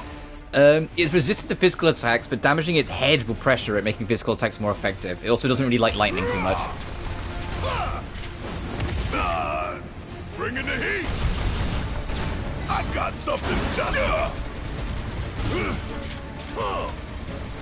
Want some more? Hey, over here. With everything you've got. Hell yeah. Don't look now, but it's about to get real. Ooh, gotta look. Check out this shit and what's coming. Leave the rest to me. It's over. Want some more? We're done here. Phase 2.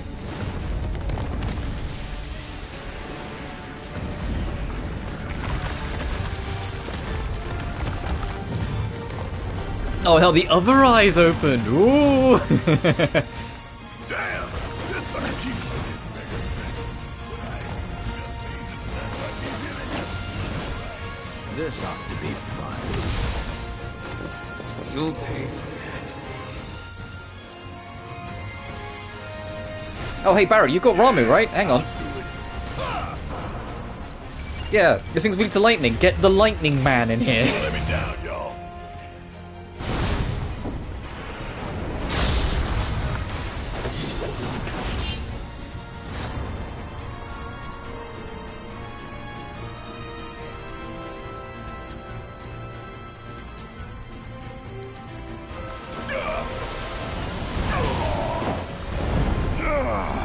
Bang, bang!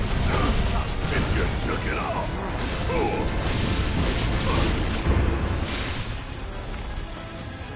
Choke on it, asshole! Hell yeah! Try walking that off.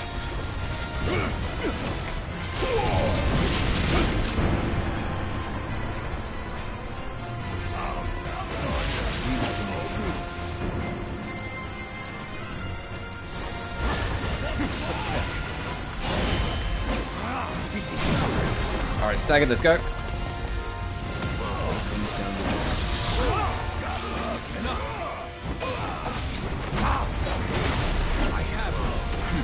Let's keep chipping away.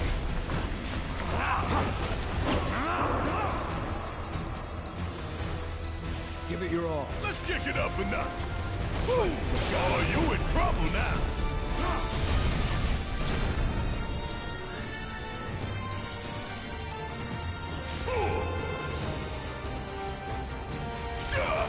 It's thunder, so we're just gonna go all crazy on the thunder. Ow! Don't keep me waiting. Bring it home. Ready when you're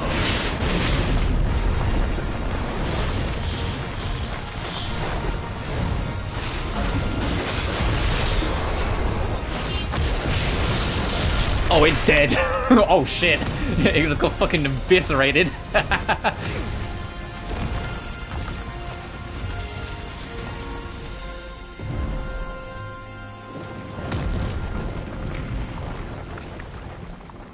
That's a mighty fine staircase. Thank you kindly.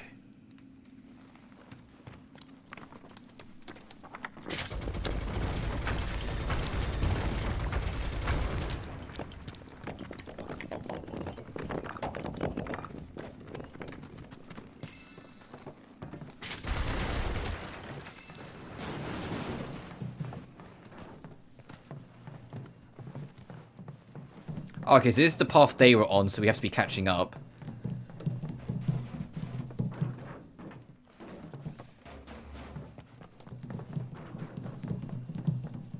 If this is the path they was on, why didn't they just hop the fence and help out? I'm gonna have a word with Cloud. Cloud, we just fought a big, like, rock monster. Why didn't you help out? Ah, I was busy. What the hell does that mean?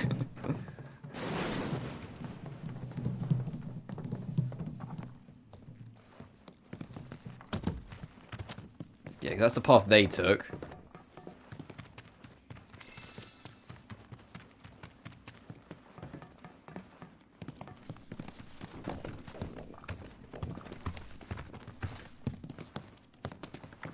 I can see the gang, but they can wait a minute.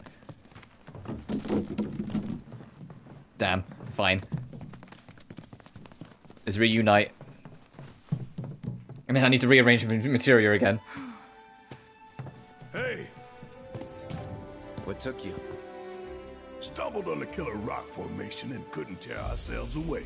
The ground here could give way at any moment. We shouldn't linger.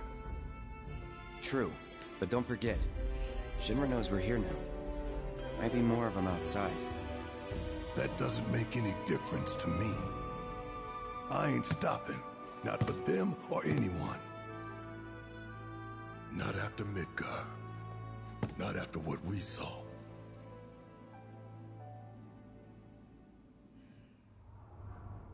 Oh. We all know what's at stake here. The fate of the world. Hey, if you've not played Remake, this is gonna make no fucking sense. So if they get in our way, that's on them. Right. Let's get back to tailing the guys in robes. They're our best chance of finding Sephiroth.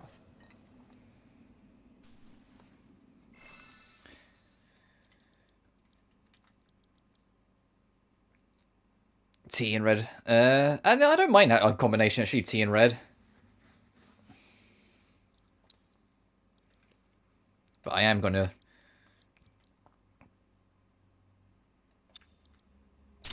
Hey, big man, I need that and that. And maybe that as well. And that'd be nice too.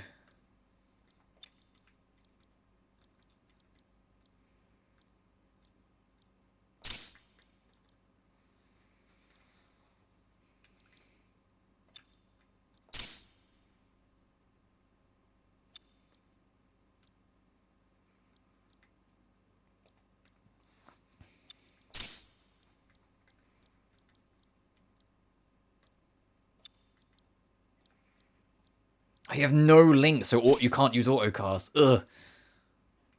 Yeah, have chakra. You don't need 2 auto abilities. Oh, Jesus Christ. Oh, that fucking happened.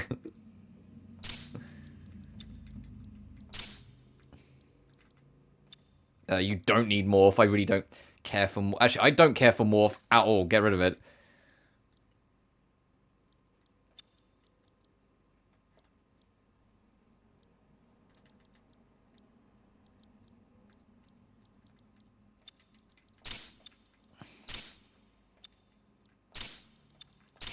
So it has to look organized to me. I'm gonna...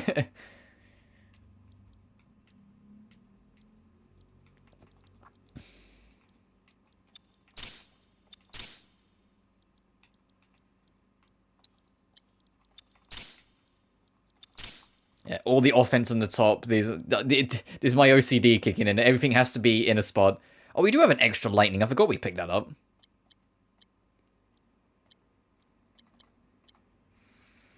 Yeah, you look after it.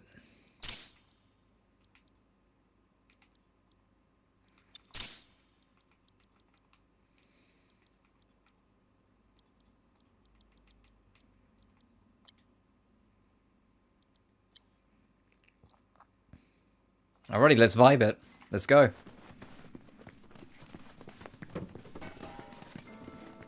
Oh, not the gangs together. Can we go back on this on ourselves and take that other path? Oh, it just takes us back to that rest. Okay, it's literally the path they took after our encounter with the duo. Alright, you know, we can carry on this way then.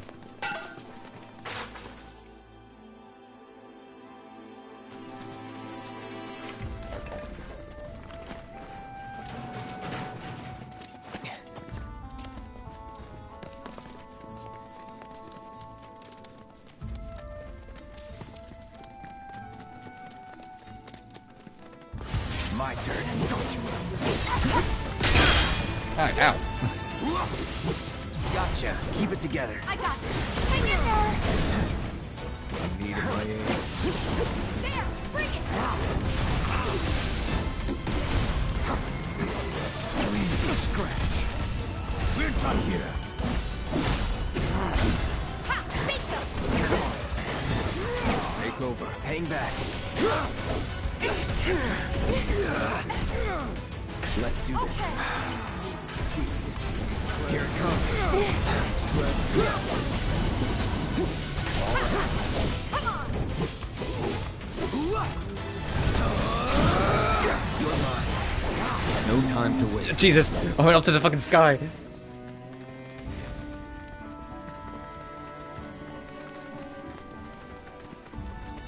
See if this auto ability kicked in. The stagger just skyrocketed up immediately. I saw it. That's such a great materia auto ability that they added to this. They make it so your side characters will sometimes just use their ATB gauge for their abilities when you're not using them if you have it equipped. So handy, because you can just kind of leave them alone and know that they'll be helpful still. And they won't just do basic attack until you control them. Which is like the thing that they did in Remake all the time.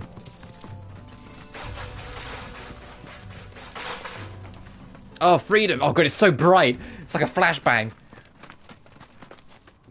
Oh, into the Junin region. Check it out. Hey, trophy unlocked. Clear chapter 3. Hey, nice. Chapter 2 took us 10 hours. Chapter 3 took us an hour. Oh man, the contrast. Guess so. So that also keeps on adding to my theory that it's like the chapters are linked to key areas. It's like chapter 4 will be heading over to Junin, and then chapter 5 will be Junin. Oh shit. Oh my god. Yeah, right? Ain't coming back.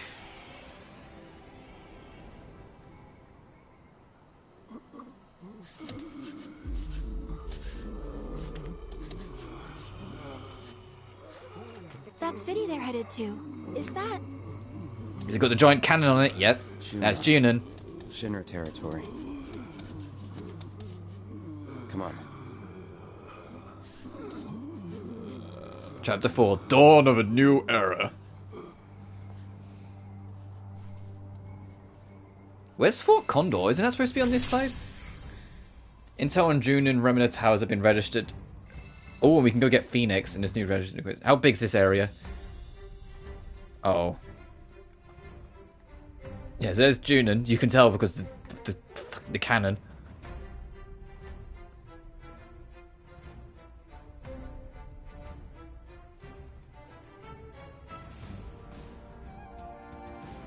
Alright, time to get back on our exploring then.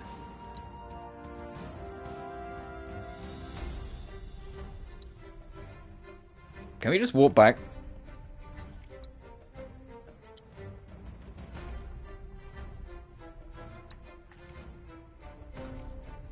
Oh, at least not right now. Maybe later on. Alright, we know the drill. Start working our way around.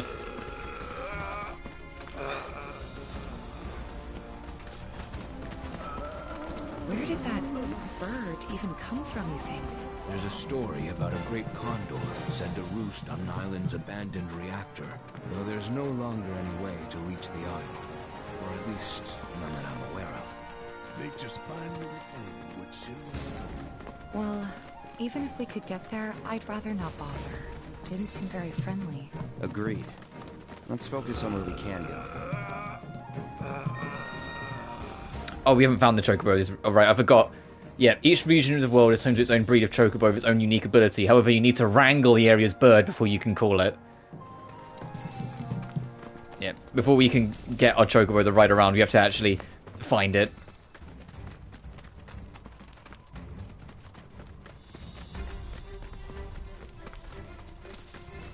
Oh, gee, do you think that's a chocobo only path, considering it's actually got a chocobo mark on it? Jeez.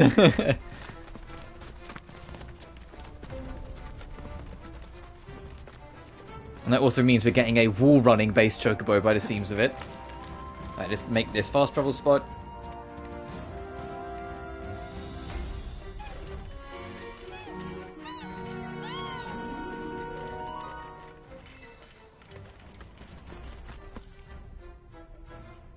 And then start heading down.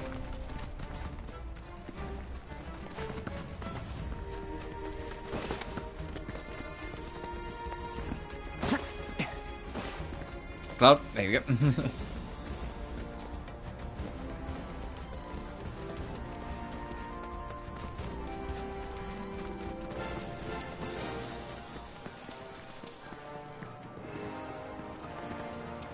So they mentioned that bird was the Condor, Fort Condor.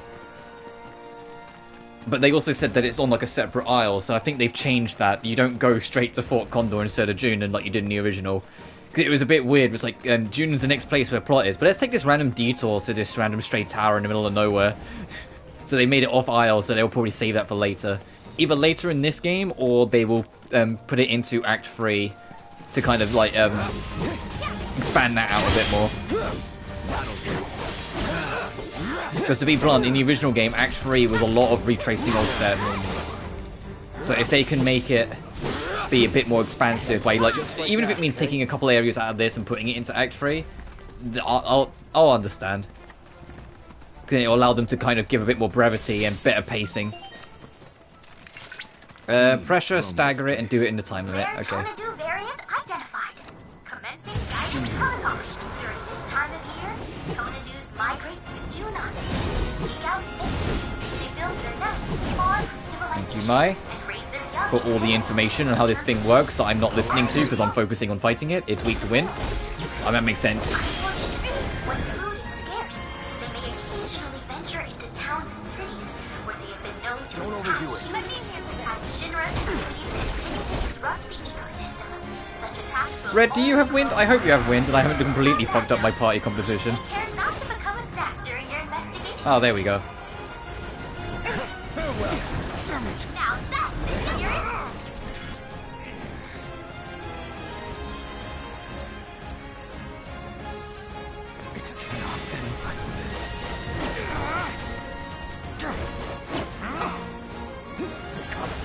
Keep it together. I got this. Spectacular!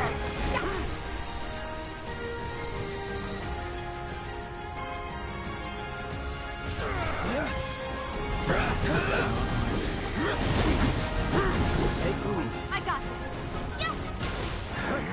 What level is this thing? It's kind of kicking our ass. No, it doesn't say. Either way, Up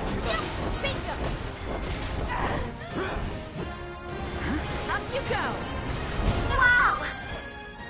What a fight! we're losing. What do you mean? I'm just gonna reset. It's like, wow, what a great fight. You're having so much fun. We're dead. We're dead. Leave us alone.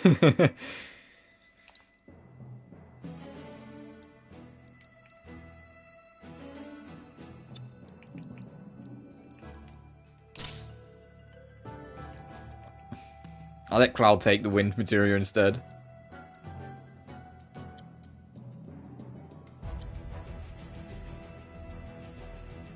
be fair, that's on me because I haven't healed him since last time. I smell fiends. Rare Tonadu variant identified. Commencing guidance protocol. During this time of year, Tonadus migrates the Junon region to seek out mates. They build their nests far from civilization and raise their young in pairs. In terms of duties, it often falls to the male researcher. I have to reassess it, that's fine. When food is scarce, they may occasionally venture into towns and cities where they have been known to attack humans. As Shinra's activities continue to disrupt the ecosystem, such attacks will only grow more frequent. I got your note.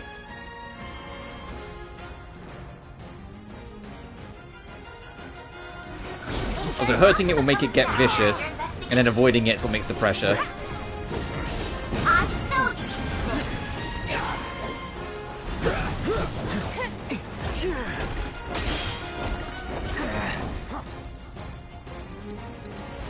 So if I do this, and then immediately get the fuck out of there, I almost feel sorry. I did not dodge that. Gotta be careful. Let me handle this.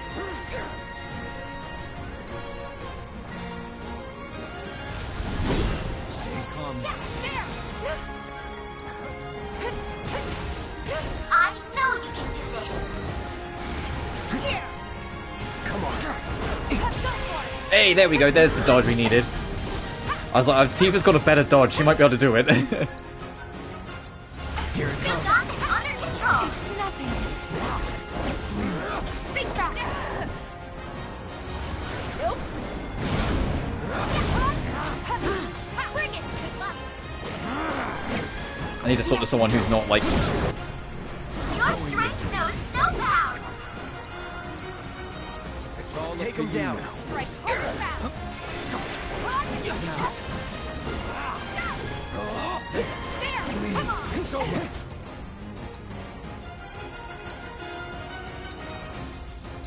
Bring it. Tifa. Let me out. There. Here.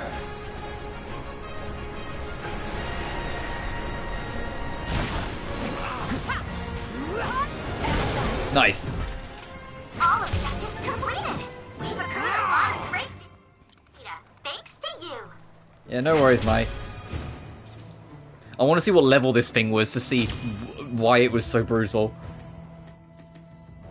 I think that's at level 23, which that means it's the level of us. Yeah, okay. So it wasn't that it was brutal, it was just that I sucked. How's the gang doing? Doing okay-ish.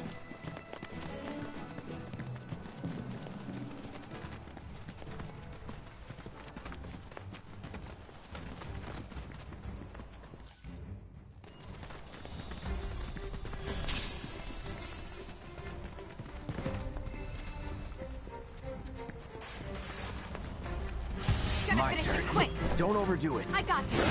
Bring it. Gotcha. You're up. You're up. Hang back.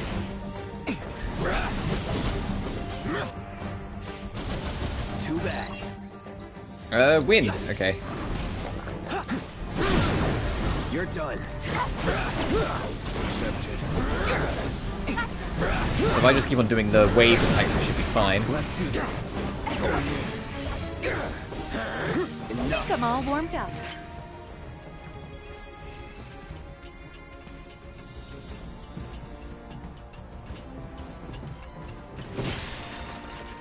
Nice, Moogle medals. Oh, there's probably gonna be another, like, Moogle house around here. Oh, I can't wait.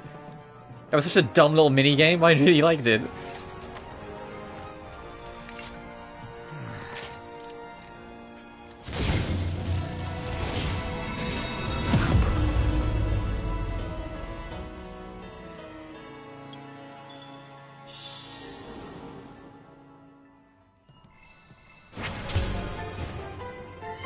Oh god, there's so many things to do again. Oh, what do you want, Chad? Lose this number. I've confirmed proto-relic energy signals in your vicinity. Would you mind investigating?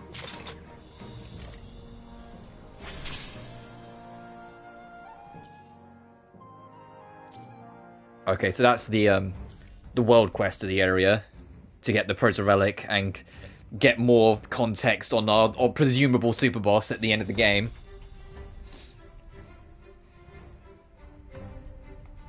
Or any. If it says any, I think, at least from what I've been able to gather as we've gone, if the quest says any level, that doesn't mean there's no enemies. It means that whatever level you are, it will make the enemies that level. Like, it will adjust.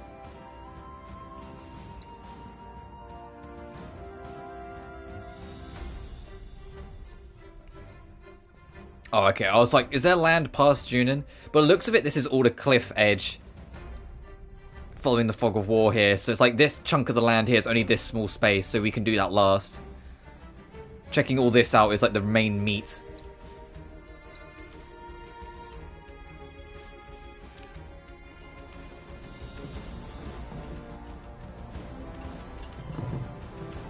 Look at Aerith just hanging on it.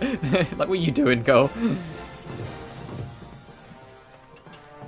Well, Tifa, the smart one, she's like, I'm just gonna hang down here. I know that'll be back.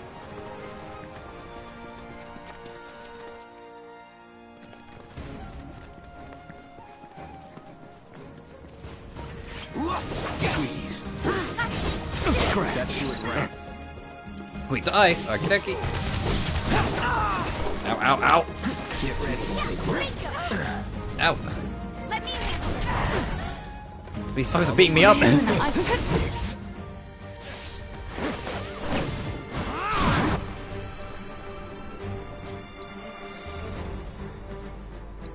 Finish it. Enough. one step at a time.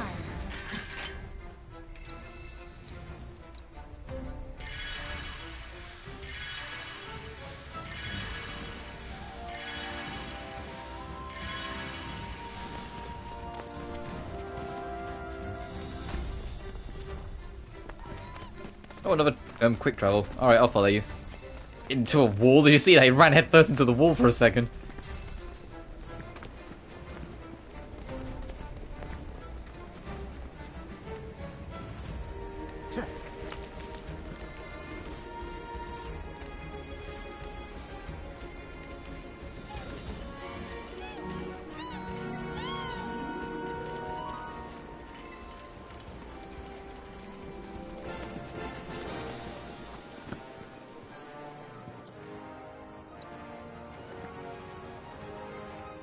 What I kind of want to do, this is what I'm kind of like glancing at with this, I want to try and set it up so every member of the party has like a materia setup, like a proper setup. Now that we've got like, you know, we've got two lightnings and on the go and whatnot.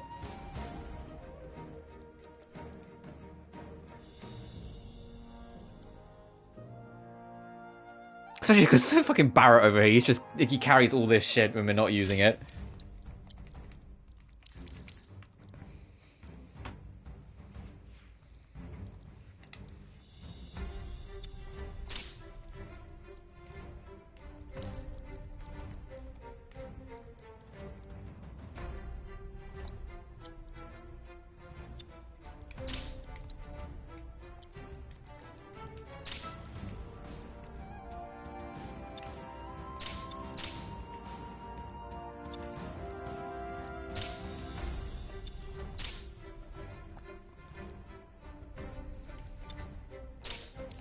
I'll get rid of precision defense, I don't really need it.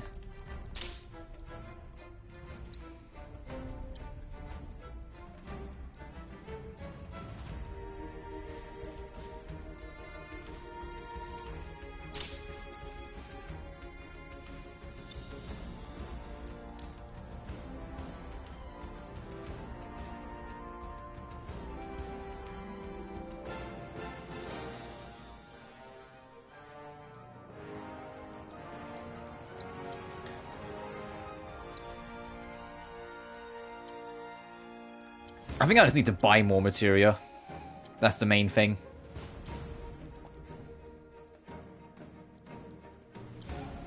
Yeah, sorry man. Sorry Barrett, you're staying bench. Like, we can probably swap Aerith in and just make a dedicated healer at some point if we need to. But Barrett, we don't have any excess like materials to really give him. Sorry, big man.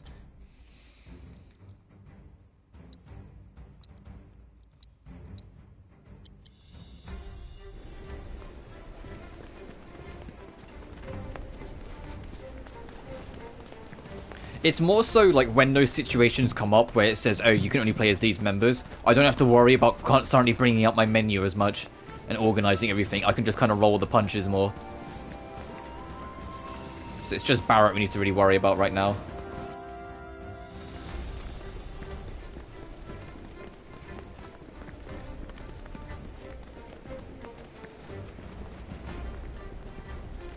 That might be something I work on off screen. Is get to a shop, buy some like basic materia, and just like upgrade the shit out of it, and then put it on Barrett so he has some things.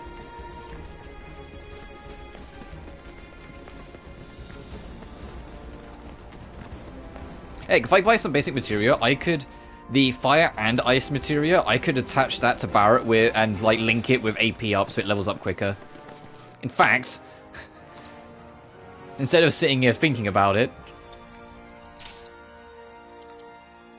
do that now, and that also opens up a slot. Because we have fire and ice there, that opens up a slot.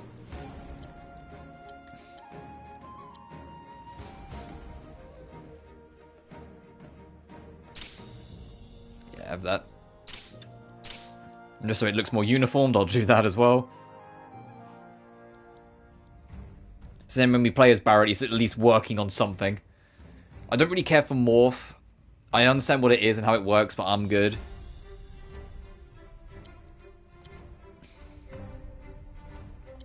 Like, Morph was like the one thing I never used in classic FF7, so and like when I looked at it and read how it is, I'm like, okay, it's the same sort of idea. When an enemy's lowish health, you use Morph, and there's a chance that you'll convert them directly into an item.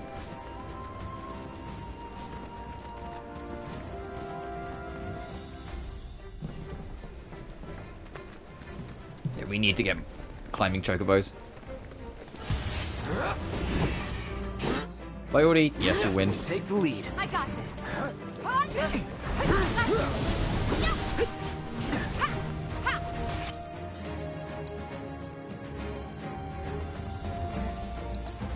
Storm coming.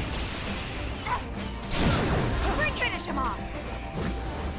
No wonder we won. Also need to find a bench. I mean, next that pit stop I could have stopped. We need to find a bench at some point. Get some MP back.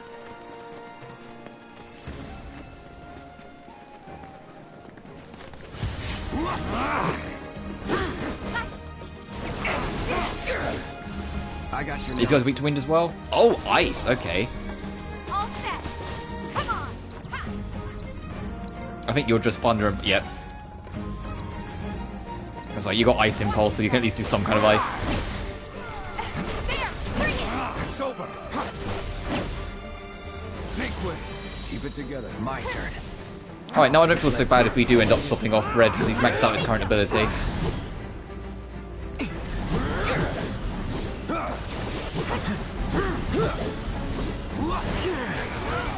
You're dead.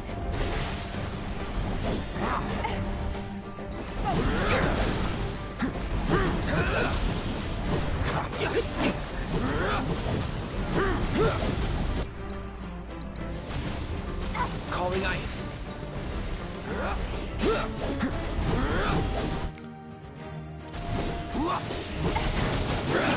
It's over.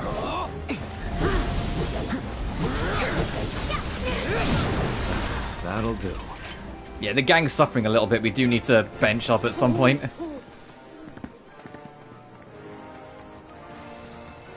I had an owl when he was up there. I'm sure he did.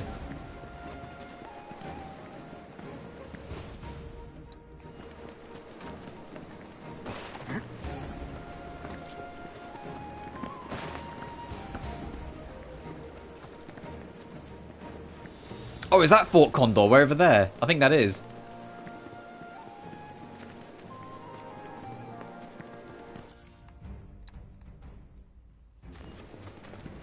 That looks like it.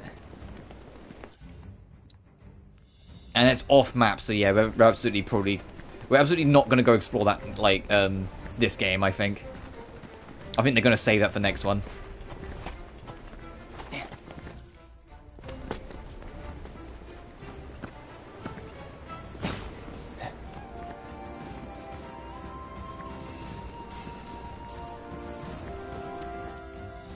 Actually, let me go back to this. Fuck, you need to have a chocobo to warp the chocobo post, you bitch. Fine, I guess we'll carry on. Actually, can I warp to this instead? No, you need a chocobo to fast travel full stop, huh? Okay.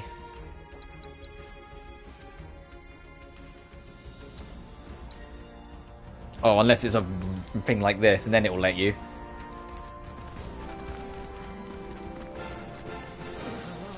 We just need a bench. And when we find a bench, I'm going to take a quick break to refill my water. Was I sorry for one thing with WWE 2K24? Go on, hit me. Is it that the trophy list won't take 200 hours? It only take 150? If it's true, but it's rumored the showcase mode will be featuring...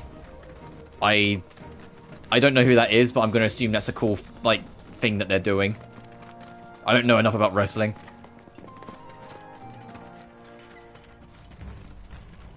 How many pillows do I actually have? It'd be a good time to find out. I have 5, well 4 now, but okay.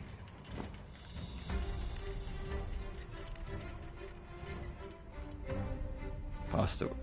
Oh, right, yes, now I know who you mean. Yeah, okay, yeah, that would be good if they do that.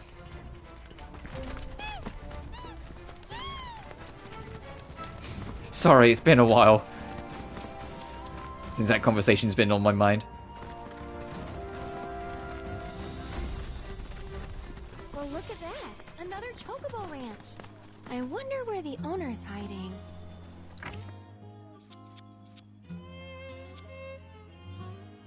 Oh, all these going to cost a bit more now. Yeah, okay, we'll have to leave that for now then. Also, I realised I wasted a pillow and there's literally a bench that doesn't require a pillow right here. Right, I said I'd get more material. We've got ice and fire on the big man, so I'm going to get wind. I'm going to get another assess, actually.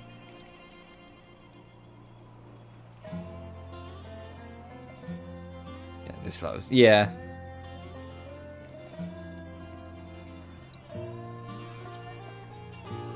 I know, I'll take a poison. And a chakra. Alright, Barrett, are you ready for your gear up? Oh boy, am I! That's the spirit. Is wind. And poison and... chakra. The reason why I brought another assess is so then when Cloud's not in the party, there's someone else that can just have one. And he's got AP up on that one, so he will get Fire and Blizzara, hopefully a bit sooner. Alright, the whole gang, effectively, is set up now, then. All I am going to do is take Steel off of Aerith.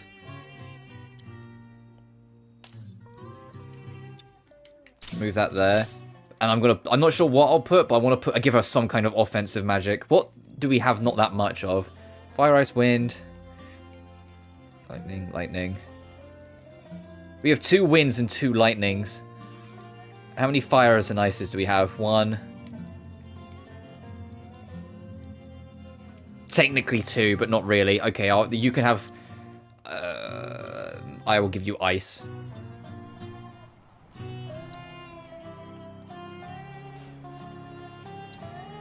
I could have just looked at this and it would have told me, but fucking that doesn't matter.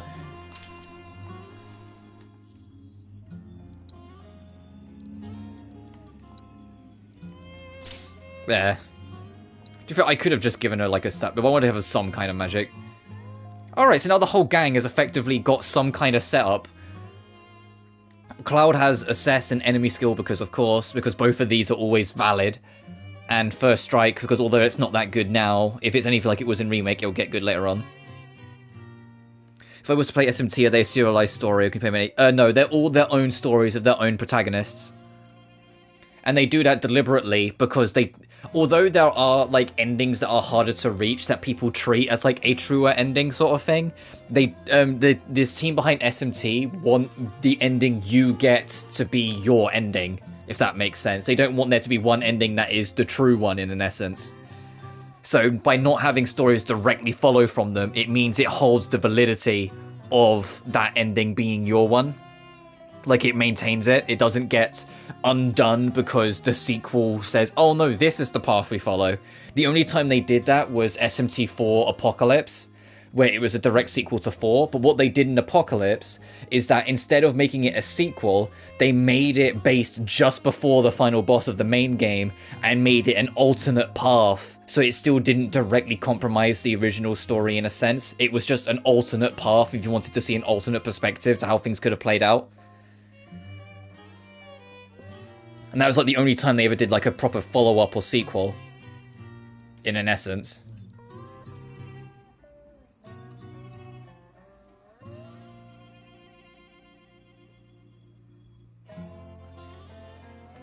And I know a lot of people didn't, but I liked Apocalypse.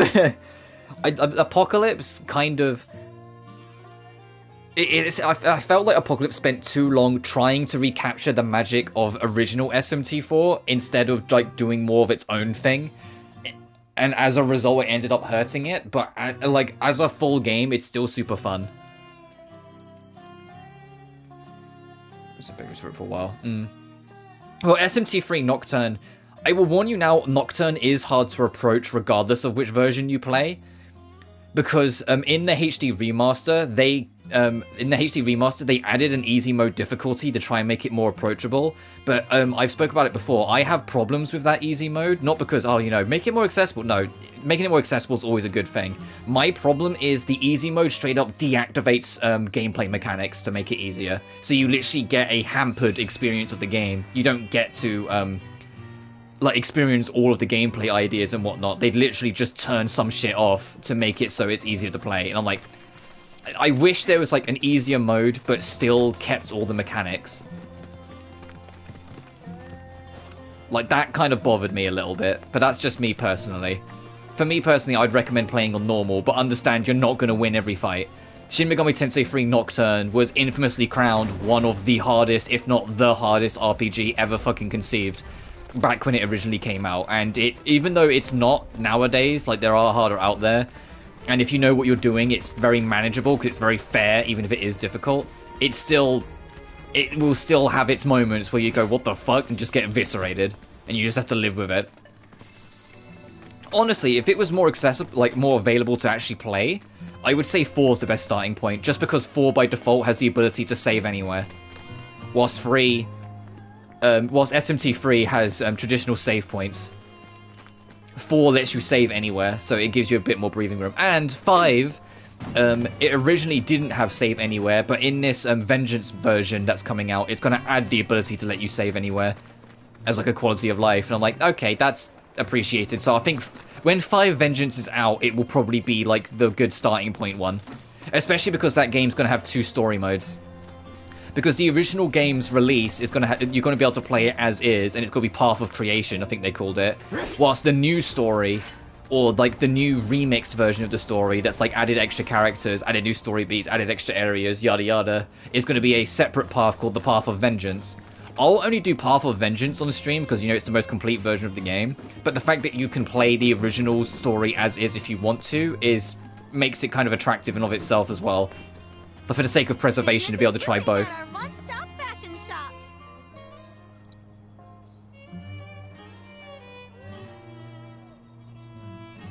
Oh, I was wondering why I wasn't picking up any more iron ore. We're maxed out. Okay.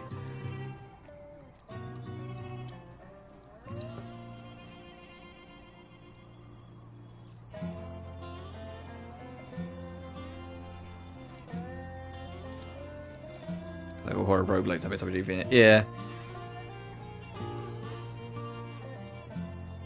I mean, SMT4, it's, like I said, its way of, like, handling its difficulty was to have 5 difficulty options instead.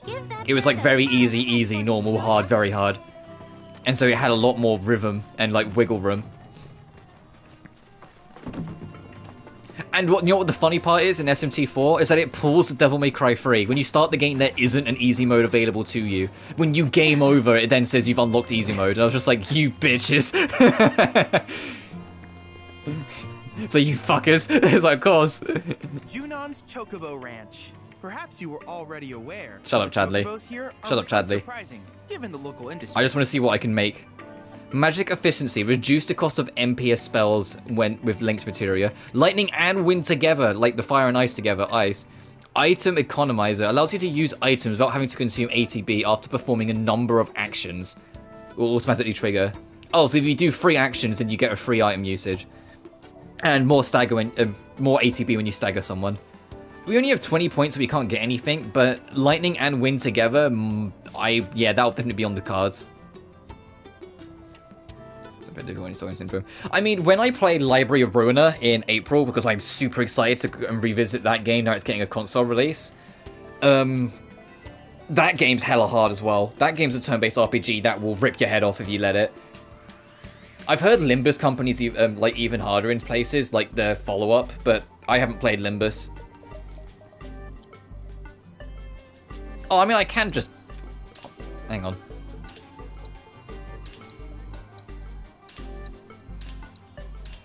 Just max that out. This grassland's all completed. What combat intel we got? I imagine, because it said Phoenix at the start. Creative vision. Yeah, I know what you mean. Okay, still got the usual. We need to fight a Stormwing, we need to fight a Whim Zealot and a Lavalisk. Battle 7 unique enemies in Junon, and we can get that to get lightning materia.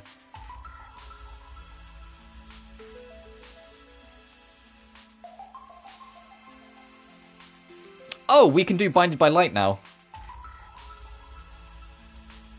For every person. Oh yeah, I get that. I mean, the perfect example is FromSoft and all their games. Their games are built for a very specific, like, group of people, for lack of a better word. Not necessarily for everyone, which is why, like, although there's accessibility options to make it easier to get into if you really want to play it, the games are still hard. I am going to clean this up, though, because I want to get the enemy skill.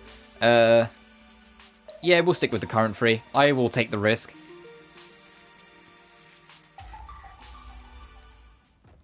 But Limbus Company, one of the things I've seen, just to talk about that for a second, is they have an entire dungeon where every single enemy in the dungeon is weak to one element, and then have the boss at the end reflect it. So if you build your entire team around, like, doing that one element, you get fucked at the boss. I was just like, that's kind of alright. And it's to make sure that you even when you think you know what you're doing, you give yourself options so you don't fuck yourself. Like, it's to teach you to make sure you're ready.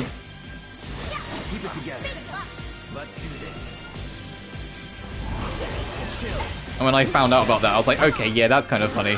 Hopefully when, if Library of Ruina does well, they will port Limbus as well. Try this. Take the lead. I got this. You're up. Follow my lead. Hit the scratch.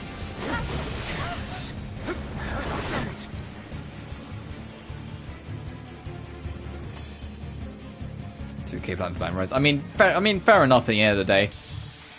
I got it. Like, for me, it's like, to make the recent comparison just because it's on my mind, I am never gonna fucking bother to try and platinum the Tomb Raider Remastered trilogy, but I do want to 100% the secrets in all of them, and if I can help it, get the speedrun trophies as well. Like, that's enough for me. That's enough for me to be like, yeah, I'm satisfied, I've done my bit, you know? Don't give up. On it. Doing so.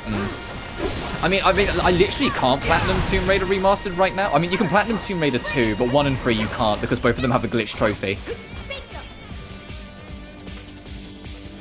Like, currently. So until they're patched out, you just can't platinum them. Which I suppose this is what happens when you have 269 trophies. There's a chance that 1 or 2 of them will, like, slip under the radar and be glitchy. You know? Tomb Raider 1's glitch trophy is the get all items completion accidentally counts an item that's out of bounds. That's like a dev kit item, and so you physically can't get it, so you physically can't get 100% items. So they need to patch out either the item or patch it so it doesn't acknowledge that item.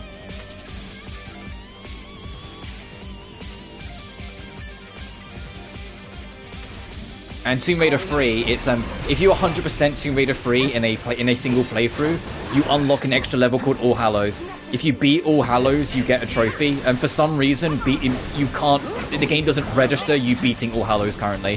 So if you beat it, doesn't matter how you beat it or what you do to beat it, it won't give you the trophy. Now deal with that. And for the record, I won't be doing All Hallows because I'm just going to be playing the game casually when I go through Tomb Raider 3. I'm not going to be trying to 100% it on the go. As fun as it is to try and get that one trophy, nah, I'm good.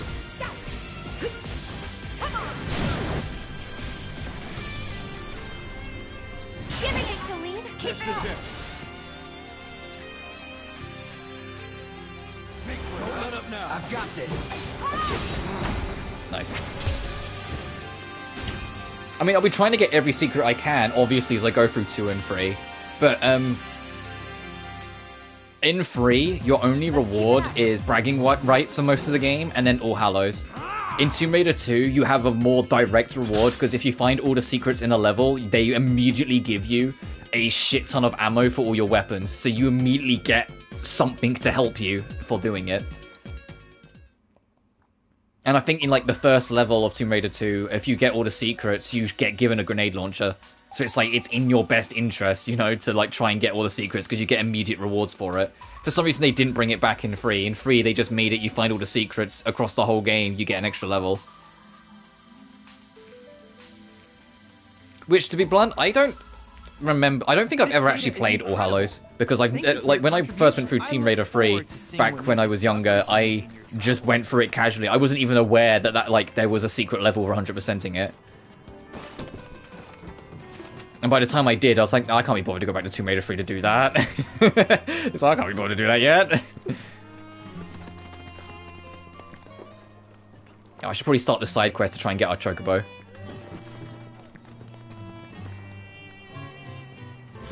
Thankfully, the PC-only expansion, well, the originally PC-only expansions, so Unfinished Business, He helped us cross the swamp and Golden, whatever it's called, I think it's like Gold Circle, and Lost Artifact, are considered DLCs on the trophy list, so you don't have to do them for the Platinums. But even if they, but even so, I still wouldn't have bothered because of unfinished business really put me off the idea of doing the PC expansions. Worth the risk. Used to run deliveries, but Shinra put the kibosh on all that. Still trying to keep it going best I can. I heard 2 and 3's expansions are better because I ended up poking around the Tomb Raider community, and a lot of people told me, yeah, unfinished business isn't the best, but the expansions do get better as they go. It's just all of them had far less time put into them, so they're less polished. You know, I bet we could help you fix it. Kind of you to offer, but nah. It's just a matter of getting the right parts, isn't it? Says the girl who ain't gotta fix it. But even if you were some kind of secret grease monkey, I wouldn't be able to pay you for your time. Can this guy put a shirt on, please? Sorry. Curious about my birds?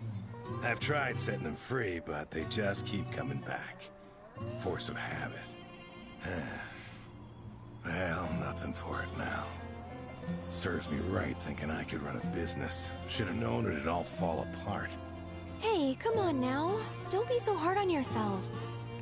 Please, Cloud. He needs help. If not for him, then at least for the chocobos? We'll do it because it will... We'll probably get it. Why are you so adamant about this? Maybe I just want to feel like I did a good deed. But look at him. And his birds. I don't know. Pretty, please. Fine. Sweet. I wasn't really asking, but I gotta warn you, the parts I need are hard to come by. At least around here. So yeah, this is going to be our Chocobo quest, so we can have our ride. From this craftsman at the top of the mountain. He'll have them. Can't go on foot, though. Only a certain Chocobo can make that climb. Bird by the name of Belle. Last I saw, she was over yonder. And she ain't a big fan of people. All right, let's roll.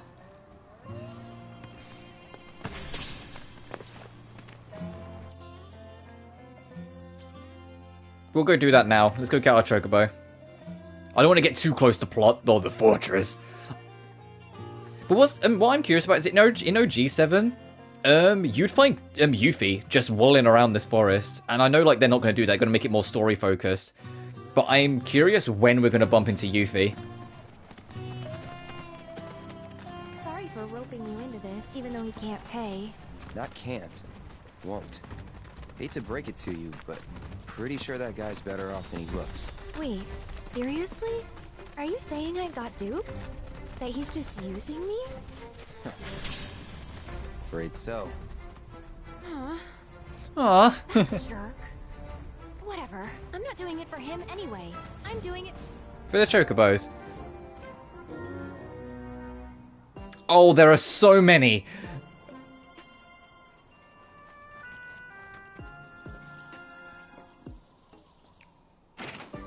Never let him on the diet, yeah. Alright, now do this again. To wrangle a Chocobo, it's not enough for you to just go up and get it. You have to sneak up on it without alerting any of its neighbors. Because if they alert it, they'll all freaking bolt because they're wild. And they don't like people. Not well, they do like people, they just have to be convinced that they like people, really.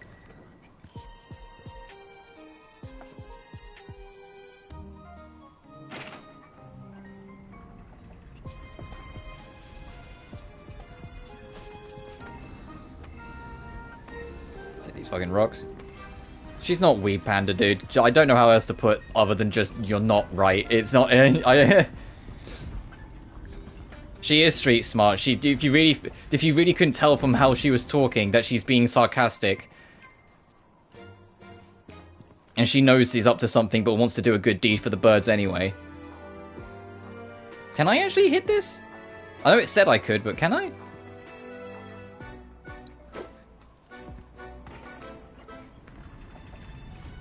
You know what's gonna suck, speaking up Jessie? And when we get to the Golden Saucer, because that's where she wanted to go. We're gonna get to the Golden Saucer, and anywhere we go, we'll be like, man, this is where Jessie wanted to be, and we're here. Yet she was being sarcastic. She was like, oh no, I didn't realize. Yet she was being sassy. She's like, yeah, of course she knows. She's more just taking a jab at Cloud for thinking little of her.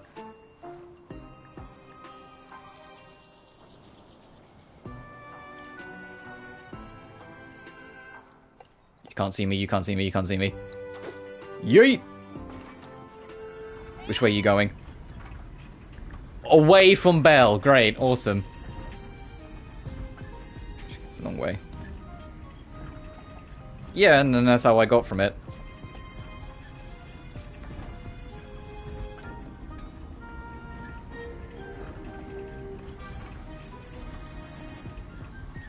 You know what's mean? I just realized. Look at that far chocobo. I'm gonna have to like swap. Like when we're behind this, I'm gonna have to maybe either get ahead of it or get behind it. And swap to the other side of this so we're not in the limelight of that one. And then I think swap again so we don't get spotted by Belle. This is safe, right? Please tell me I am.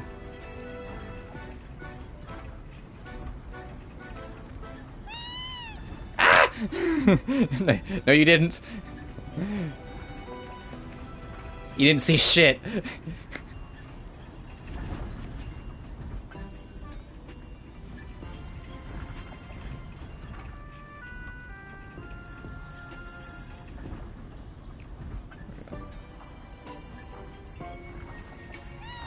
Yeah, I know.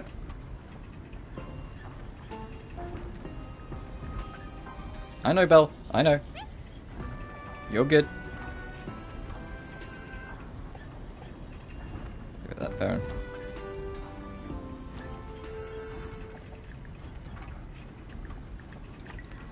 Gotcha!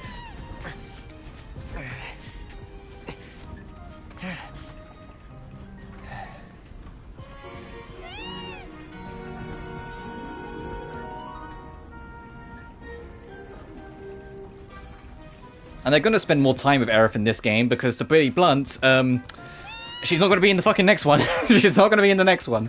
She's not going to be in part 3. We're doing right now? Oh, I was doing this mini game to get this chocobo because then we can not quick travel, but travel around faster. And because this is a different breed, this one has extra abilities. Like this one can walk up walls, as it's telling us. Our next plot objective is to go into Junon, this giant-ass city with the cannon on the front of it over here. Because we need to get across the ocean eventually on our pursuit of Sephiroth, and this is a port city. But because we're in a new open field, my priority is exploring this open field all the way over here first. So that's what we're doing. But I wanted to get a chocobo first so we could actually explore a bit more and a bit quicker.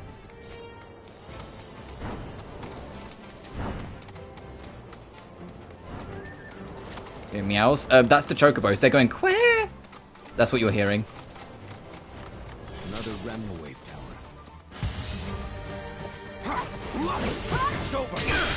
And yes, that is the best impression you're going to get out of me for a chocobo.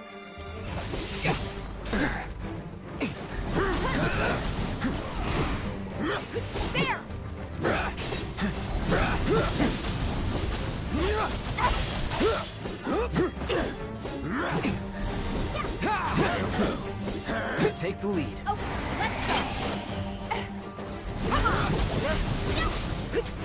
let's go. I'll take it. Hey, fucking get down here. Thank you.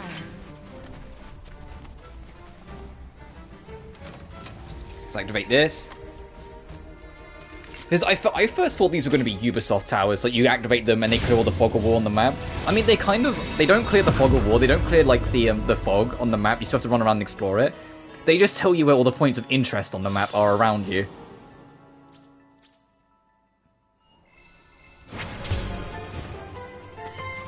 And then add to that tally. You see that, those yellow dots? We're filling all that up, it's going to take a minute.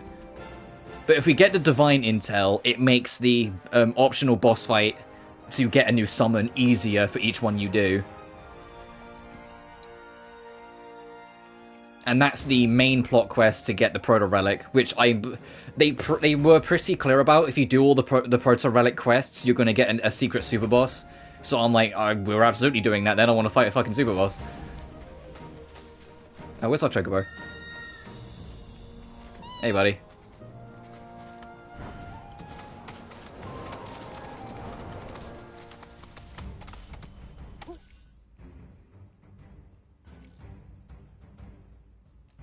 Yeah, we'll head over there.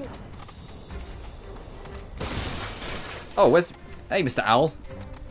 Where are you leading me to? You're gonna take me straight up the wall? Yeah, of course you are.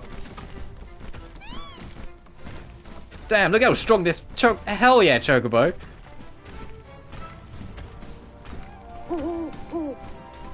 That means my streams are paying off. Nice, good to hear.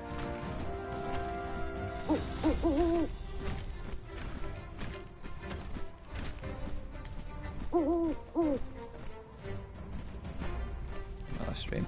Well, you can't help being busy.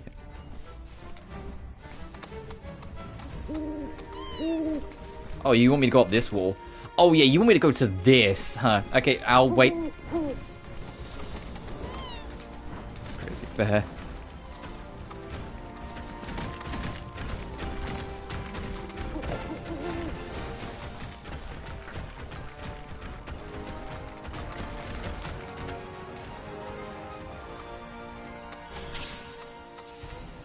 Phoenix Sanctuary.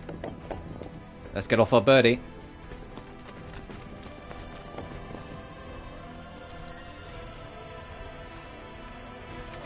Because doing the things tied to the summon of an area give you two bonuses.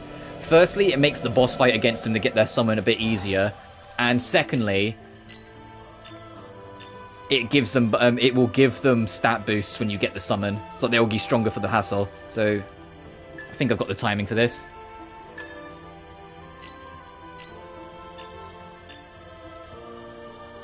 Was I on it? I think that was close enough. Hey, there we go.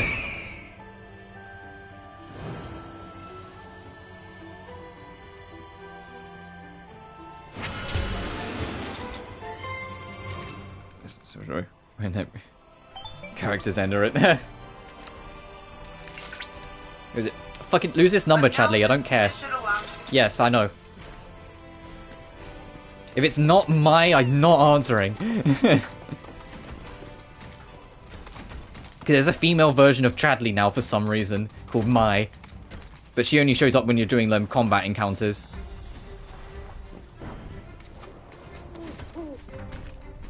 Because of course there's a female version of Chadley. Chadley made a fucking VTuber. At least that's my headcanon.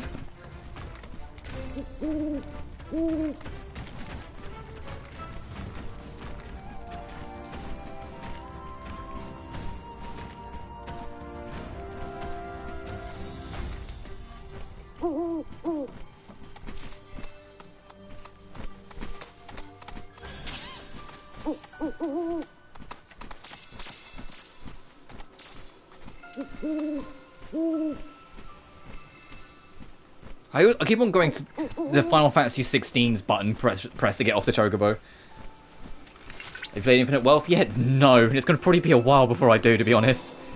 Just because there's so much else I want to play.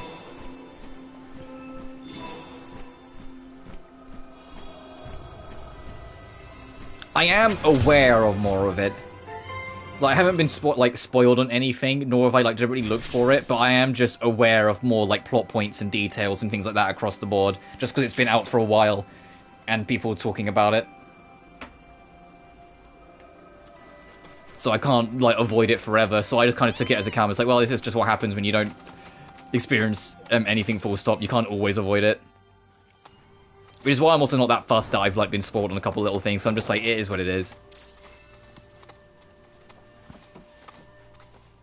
So much I love its final boss. Good, I'm glad.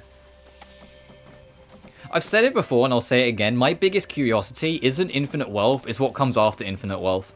Because regardless of whether he lives or dies, this game absolutely feels like Kiryu's retirement game. Like, if he lives it, don't spoil it because I haven't finished it. I haven't gone through it yet. But if he lives it, I still don't think he's going to be playable in the next game. He might be, in it, involved, but I don't think he'll be playable. I think he'll very much get, a reduced role. Assuming that he does live it. And if he doesn't, then obviously he's not going to be in the next one. Unless it's the ghost of Kiryu or some shit. So stuff ends up Yeah, I thankfully haven't been spoiled on anything. Can I help you? We're trying to fix Gabe's cart. Oh, so you're looking for parts. Well, you'll have to come back tomorrow. But I think before that happens, we'll assuming they can, because I know there's like a few licensing problems that they had with Lost Judgment and why it took forever to get in the PC. But I think we will get a third Judgment game before we find out what's going on with Like a Dragon. He's being moody. Let's fuck him up. Well, you're not serious, are you? Scared me. The Ichiban story's done. Oh, fair enough. You want to get my ass up? You know what? The reason why I also think it'll be a Judgment Free, because you know what will happen? Judgment Free will start, and Yagami will be doing something, and there'll be a detective case that requires him to go to Hawaii, and that'll be their way of reusing Hawaii's assets instead of having to worry about it, and so having to make another new area. In the same way that Lost Judgment conveniently required Yagami to go to Yokohama, like Judgment Free will conveniently require Yagami to go to Hawaii. I'm calling it now. One more way. Yes, fair. Map new chocobo sensor smell, locate the materials in the region. Press left to view the map, examine it more closely. L1.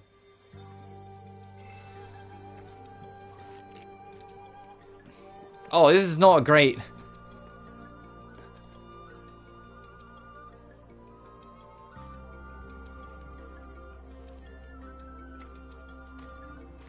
Oh boy. I mean, we'll try. No, but it feels cheap. Yeah, but it's considering the rate RGG make these games, they've always reused locations. It's why Kamurocho is like everyone's second home, because it's like reused in every single fucking game with just slight changes. So to me, it just makes a degree of sense. If now they've built this whole city, don't just keep it for one game. They'll use it for like at least one other game. Probably make some changes and redesign a few areas here and there, but for the most part, it will be they will probably just do that.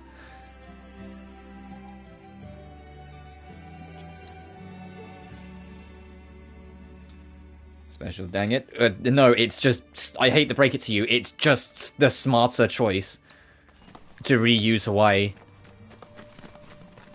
I mean, obviously, I don't know what the devs are cooking. They might have something crazy in mind. You might start up the next game, and the game just starts in the Philippines, and you're like, okay. You know, like, they could just make it up as they go along with this rate if they wanted to. Whoa, for a split second I thought Cloud was gonna fucking leap.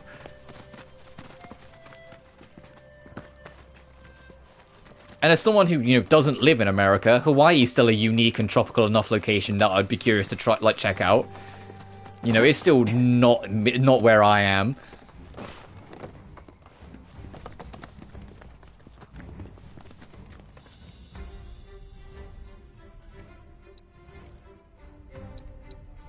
So that bloody... Hang on, that map. Where were we even starting with this?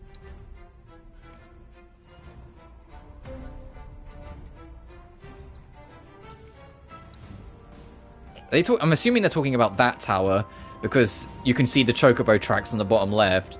So, like, I don't want to get too close to that. Like, there is one, maybe? God, this is not exciting.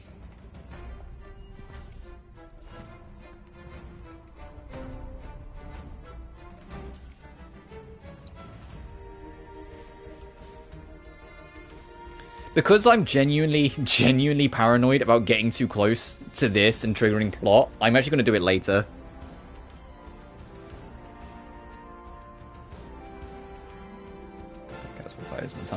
I mean, yeah, fair enough. I mean, Gen 5 of Pokemon is based in not America.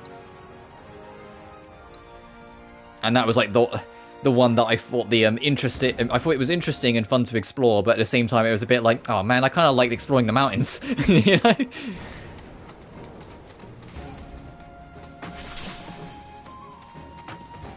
Oh, this is a cache location. Okay.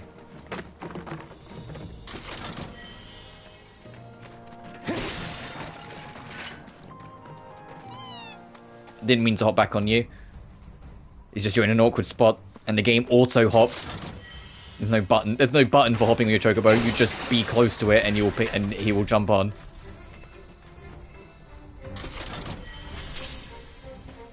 There's also like a few people murmuring that they'd be down for a Yakuza Kiwami 3. Like they feel like it's been long enough, and they're like a proper Kiwami 3 could happen, to like kind of rework and reconfigure a few areas to just make it a bit easier to get into and more enjoyable in general. And I don't think I'd be opposed to that. I like 3 as it is, but I wouldn't be opposed to that.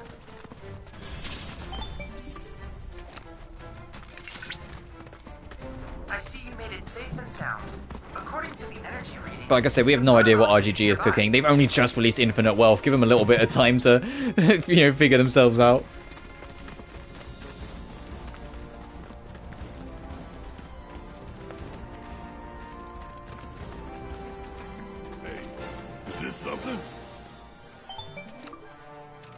I agree. I'd love the PSP games to be more available. That's it. Now then, all that remains is to... That's odd. So many energy spikes. That's a Fort Condor board game from Remake Intergrade. Fort Condor, huh? Takes me back. Used to study basic tactics with it. Game's pretty fun, actually. Tifa, don't be an advertiser. Detecting rapid increase in... Wait, Tifa, don't!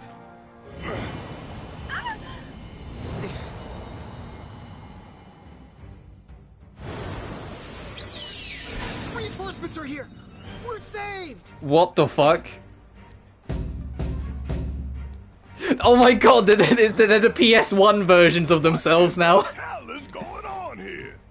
And why do we look like this? What the fuck? Hey, watch where you shoot. We've been pulled into the board game and now they look like their PS1 counterparts.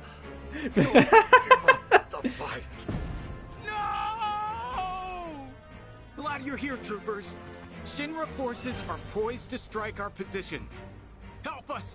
You're our only hope. We are? We are? Yeah, I'm with Tifa on this one. Now what did I just say? There's no time! The enemy's already upon us. We'll explain on the way. Just come. So the optional quest line of the area is Fort Condor. Oh no, I was so bad at this. You've been sucked into the board game known as Fort Condor. To claim the proto-relic here, you need to lead the Condor cavalry to victory over the advancing Shinra forces. Your forces are composed of 2 types, heroes and allies. Press the bumpers to change hero units and the triggers to adjust your strategy, which will alter the types of deployable ally units. When you are satisfied with it, begin the skirmish. Yeah, how much she was like, oh man, when Fort Condor was in Intergrade, and the way some of the characters talked about it, it really came across like Square are planning to make this a real board game. You know?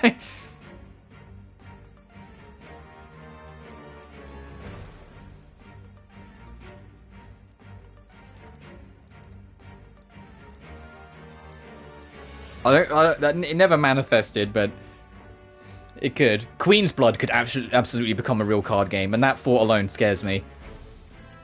Because it's fun, and I'm like, oh, no, I can't get into the habit of buying cards again. What units do I actually have? Oh, I don't have any choices. I can just swap formations. 2 and 6. I mean, also, I managed to get all the Fort Condor matches finished, but I ended up having a guide on standby for them in Intergrade because I was awful at it.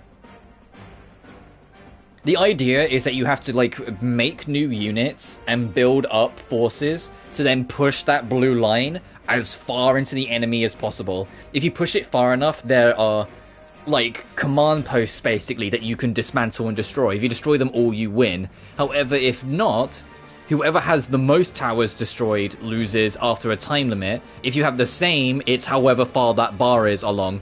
If the bar is more pushed into the enemy side, you win. If it's more pushed into your side, they win. So there's multiple forms of victory. Like, one of the hard mode variants in Intergrade is to actually just not try and go for the towers, but instead push the bar out as far as possible and protect your posts. So then you win by default when the time limit runs out. And tribulations. That's fair enough. I haven't played... When I played Spirit of Justice, it was back when it first came out on the 3DS. And I didn't play much of it. Because I've never actually played fully, like, the sequel trilogy. I remember just kind of thinking it was okay and then putting it down, and then never coming back to it. So I look forward to, when I eventually do the sequel trilogy, trying them out. So anyway, you got to place a unit down. There's a rock, paper, scissors system. Shields will beat swords, sword will beat bow, bow will beat shield. So you have to pay attention to what units you put down as to what the opponents are doing. I know the biggest problem a lot of people had with Spirit of Justice is that people were just tired with Apollo Justice getting yet another new backstory. It felt like they just never knew... people felt that they just didn't know what to do with the character.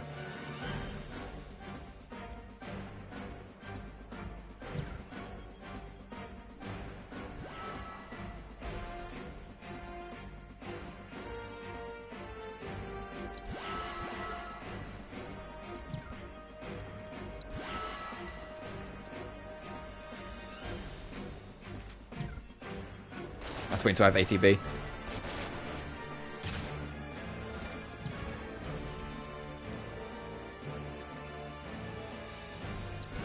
Mostly, fair enough.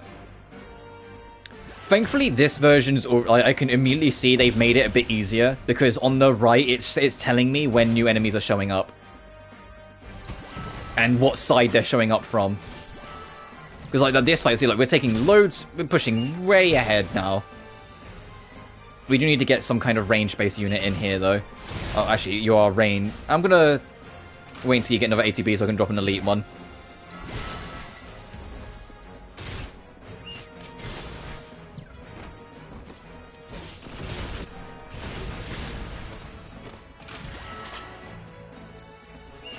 I'll wait till we can drop an elite one.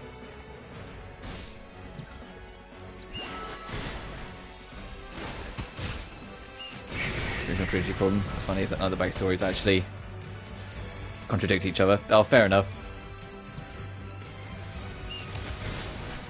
You see, like, our line got pushed back there because we're losing units. But we are an advantage because we've taken down one of their command birds. Well, their command post birds. So if the time limit runs out, at current, we'd win.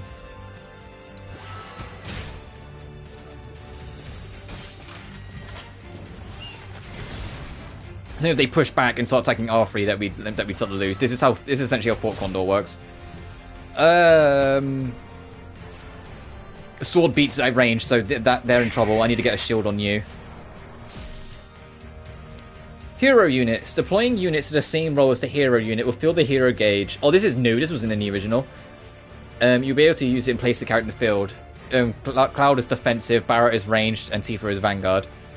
Unit's going to be deployed once per skirmish.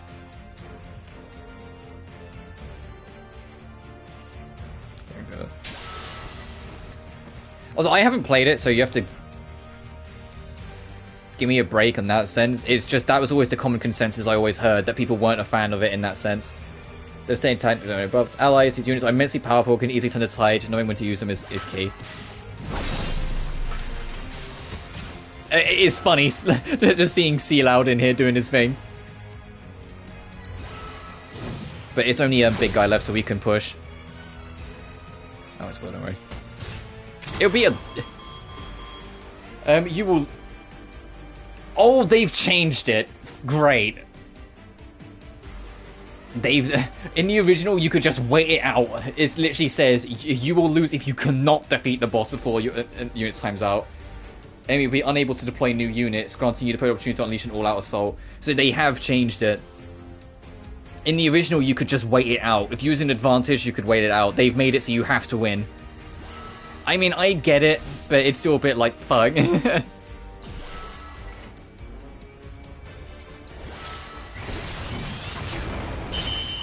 We win, though. It's a tutorial one, so of course we were gonna.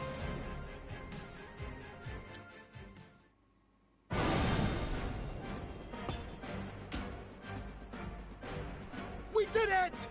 Victory is ours! And we owe it all to your gracious aid. We thank you. Captain! Fellow troopers! It would seem that our next battle is fast approaching! The enemy could launch another attack at any moment. Please, you must stay and help us fight. Not again. And how this is how the Proto Relic quest is gonna go. Yep. It's gonna keep on getting snagged and stolen. We're gonna have to chase it around all the time. What is that I spy? My memory is failing me, but intuition tells me that is the treasure I just realized the captain is Gilgamesh. Unhand that, you rogues! Captain!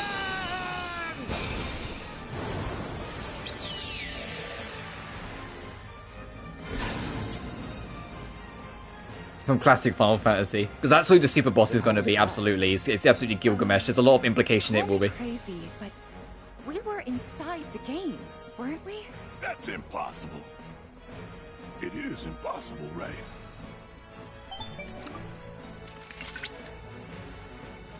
Incredible! Simply incredible!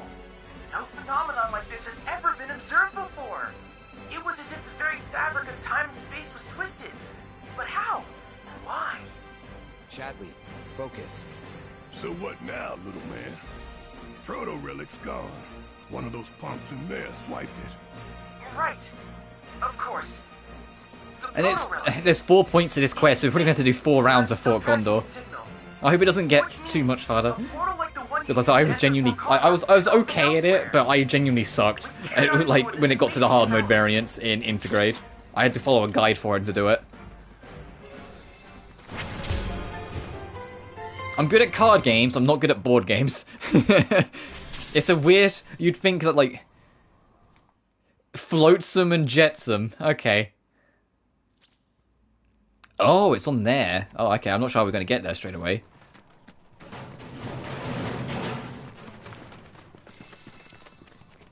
What's the time now? It's just hit 12.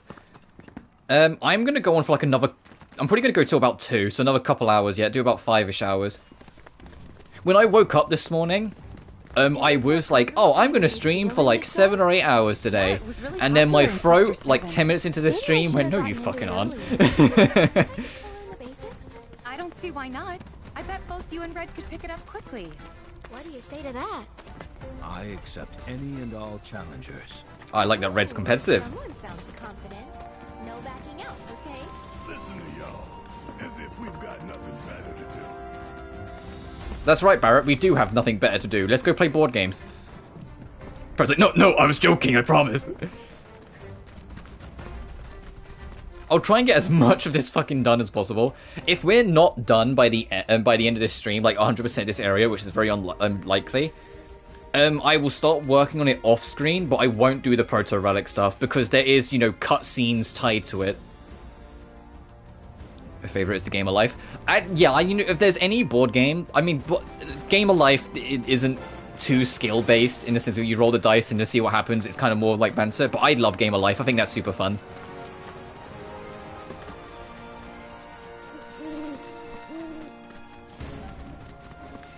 As long as you don't play it too often, because obviously there's only so much you can get out of it. But if you play like once in a blue moon with a group of friends, you always have a laugh, I feel. I think it's one of those things that's always consistent at doing that.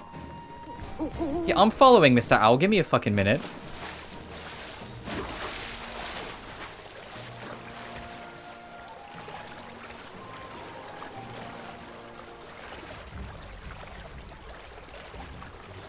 Yeah.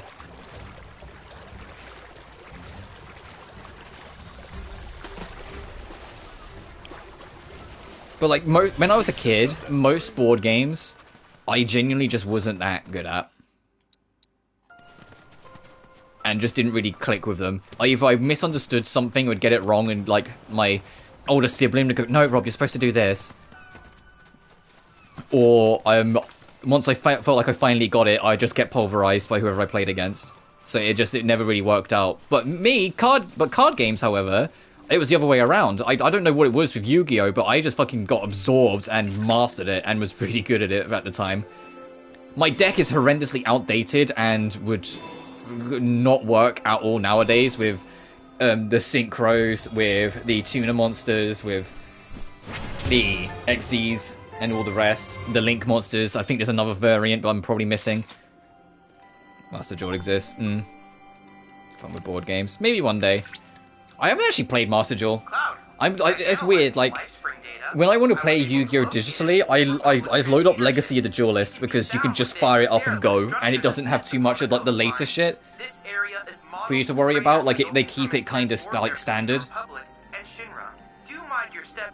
But I still have my physical deck. I've gone through it a couple times on stream, like spoken about it. So, about fun. Although they are, it's hard to have fun when you're last. That was my trouble when I was a kid. I just didn't understand them enough, and so always did poorly. And when I felt like I did understand them, I'd always just be against people who knew it better. I know it's all about having fun, but it's only so much fun you can keep on having when you're still always losing, you know? Especially when you're a kid.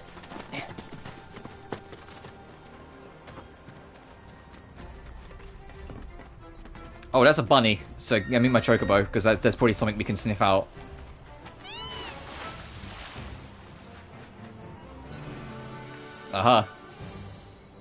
Yeah, I figured that out. If there's rabbits around, they've hidden something. Well, Mithril, all nice. Also, I've noticed that this chocobo has a different remix of the chocobo theme, and that gets me really excited at the prospect that we could have an angry chocobo later on, and we could get the "Do you want to ride that chocobo?" down in from like Final Fantasy 13 too. You know, that fucking crazy like heavy metal one.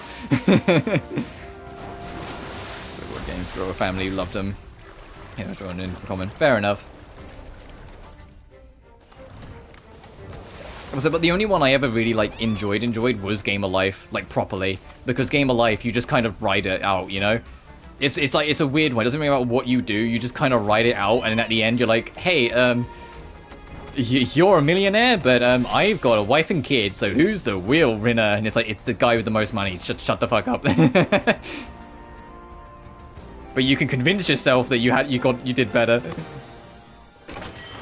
I know Game of Life 2, I don't know if there's a board game variant of it, I imagine there is, but the video game, like, added a few extra little bells and whistles, so it's not just richest wins. I mean, it still is, but, like, now it's like, if you, like, go to a bookshop or something, you will get, like, a point in knowledge, and, like, whoever has the most knowledge points gets, like, a money bonus at the end of the game, so there's more incentive for you to, like, do little things instead of just go for money.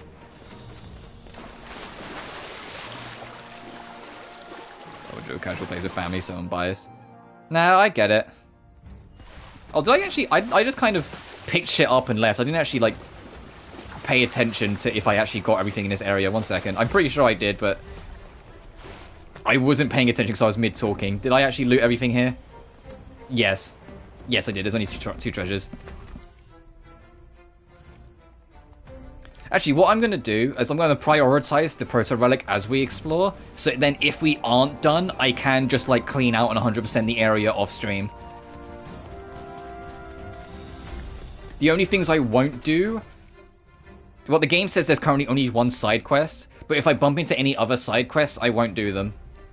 The reason why it probably says one is it's probably more there's only one we can do right now, and once we unlock, like, go into the city of Junon, we'll probably unlock more to come back here to do.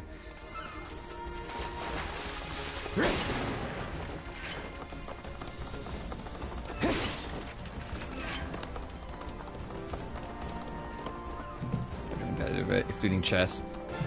I am okay at chess. I know the rules, and I know some of the strategies. But that doesn't, like, but I'm no, like, chess master. Like, I'm not good at, like, thinking, like, a million steps ahead like some people are with chess. Are we sure we can get back? I know I'm exaggerating, but you know what I mean, like, thinking that far ahead. I tend to have the problem of I only think about what I'm going to do next. And so if the opponent is smart enough to notice that, they can easily plan around me and win.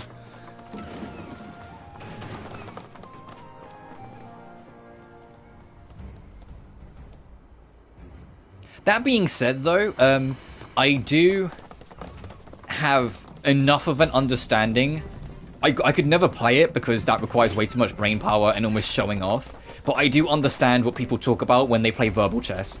If you don't know what I'm talking about, verbal chess is if you know where all the points are, you can literally do B1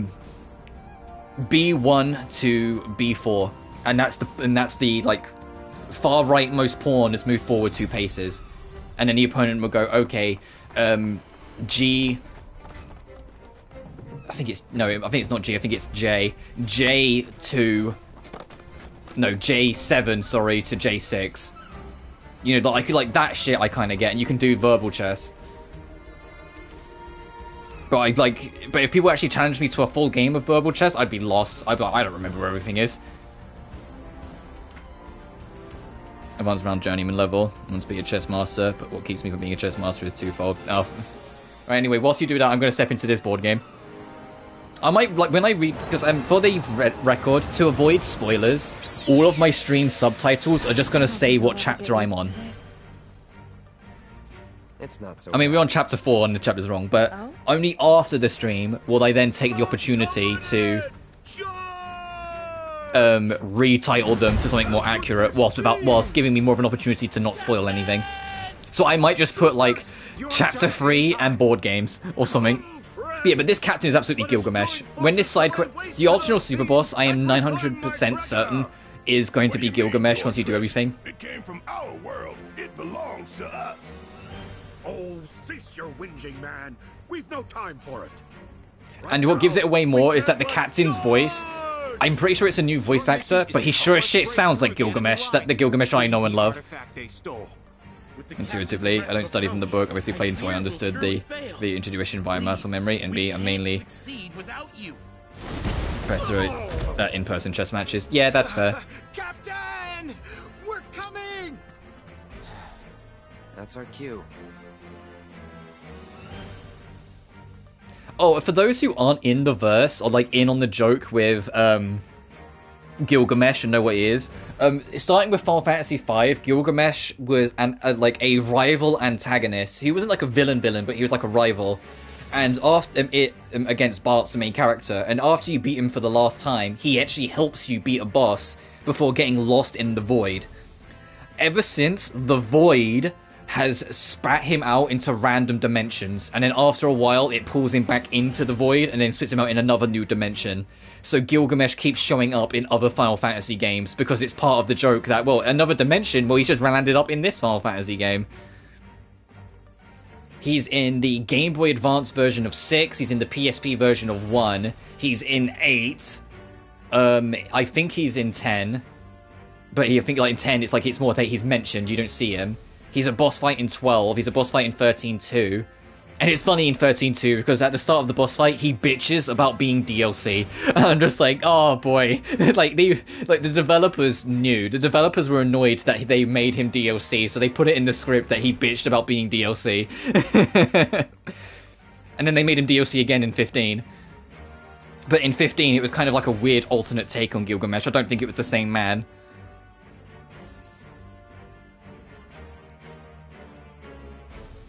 I'll keep it balanced, but I'll take Tifa with us.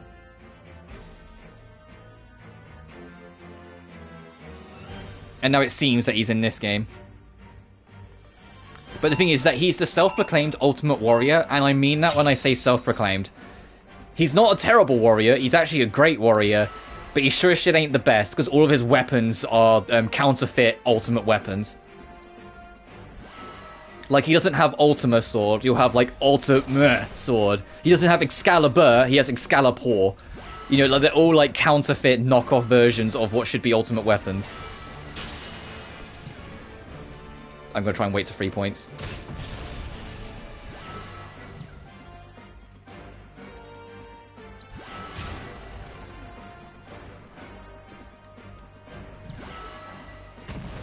But, if you can beat him, you usually get the Genji armor. Hey, what the fuck's this wolf doing? Hey! Why is it just marching up on me? Hey! Do you mind?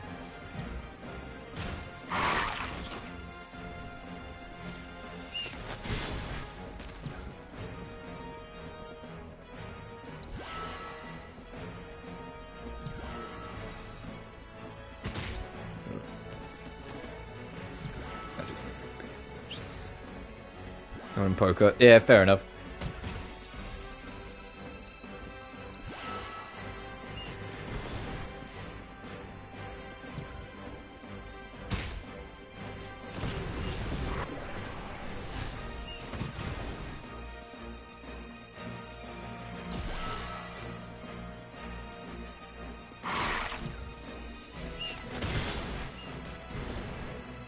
I like how we do one round and the game immediately starts pulling out the bullshit. And it's like, alright, yeah, you for Condor, go. Try not to get overwhelmed, loser.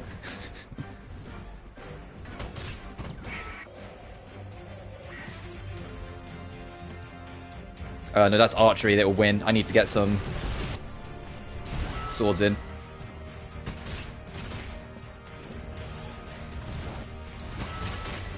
And then get Tifa. If we can clear out the archery, we can get... Ow. Oh, I don't like that big fucking bird coming. Hang on a minute.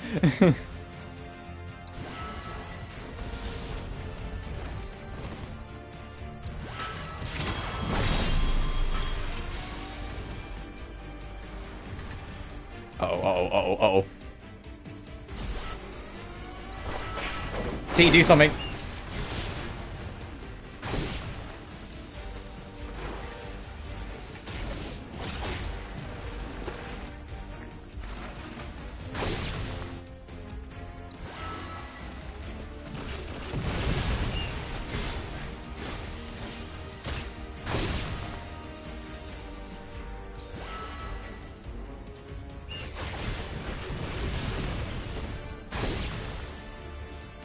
I don't know if we're going to do this. Unless we have, like, everyone. Well, but Tifa's going to join on this one. It'll be fucking... No, I don't think we're going to win. I was about to say I think it'll be close, but I don't think it's going to be close. Unless Tifa really is, like, absurd.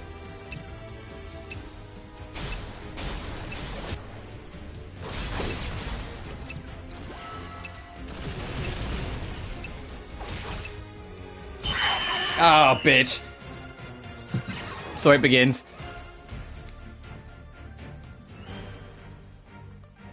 That through playing chess, it helped me overcome a diagnosis stuff. Oh, fair. Let me try Barret and Tifa.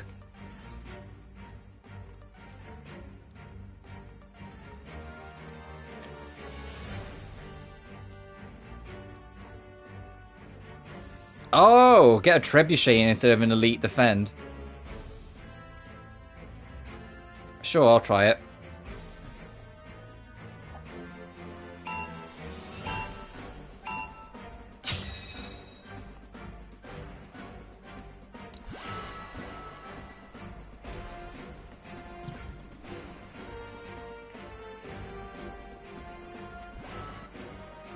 Will this work the way I think it does? Will it just launch from like any range, or does it have to be like on something? Okay, it will launch from any range, peak.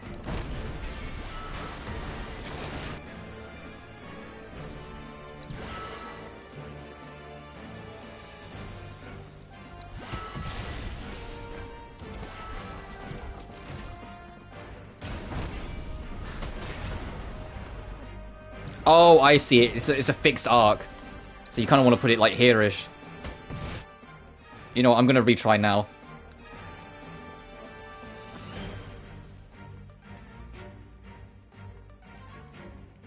Fair enough.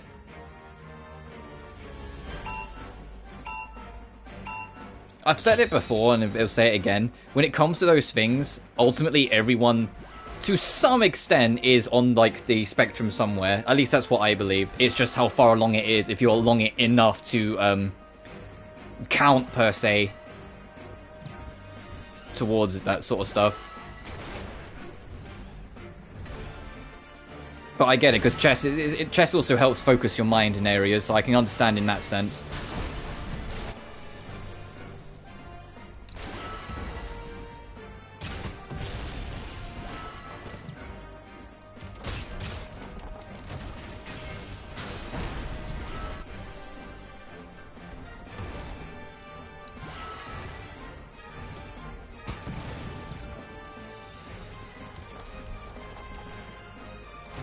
Oh, I need to ITB.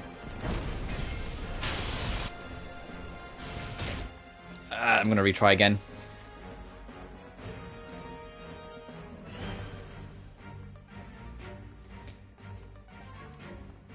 So everyone has moments and everyone has something, but the way I see it is that, like, let's make up a chart, right? Just for a second, from 0 to 100, and if you're beyond 60. You'd be officially diagnosed as autistic. Most people are around the 20 to 30 range, and they don't realize it. They have little things or little moments, or just things like that that would be classed as something from that spectrum, but they don't realize it because it's just, you know, just a little thing. But because of that, like, it's just that's the normal, which, to be fair, is how it should be, to be blunt. It should always be seen as normal, because it is. It's just different people within the normal. It's just what makes people beautiful, is that people can be so different yet so similar.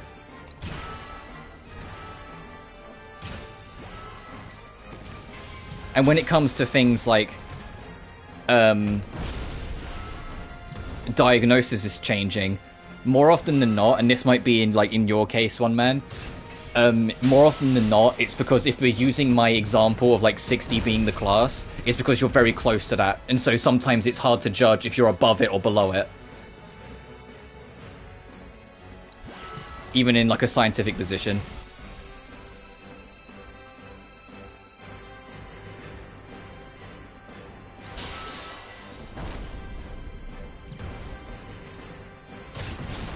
No, I did say I made up a scale. I wasn't... I'm going to reset. I don't think my plan's working at all. I did say I made up a scale. I didn't say it was like an official scale. I just said let's make up and just to say, like, for this and this and that. The proto-relic, if I were to guess, to secure it... I didn't mean to completely exit out. I thought forfeit would take me back to the menu for some reason. Let's go in contrast here.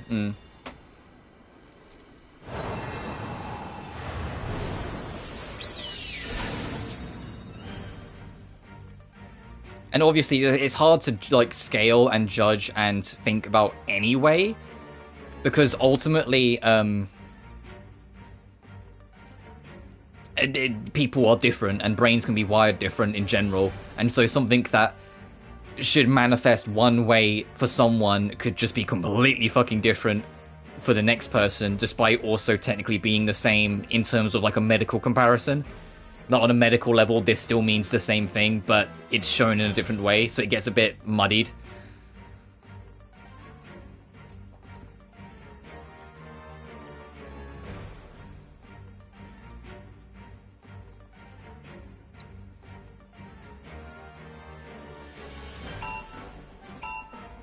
You're probably right. I haven't looked into that sort of stuff enough. I don't know I'm not going to pretend to know those sort of details.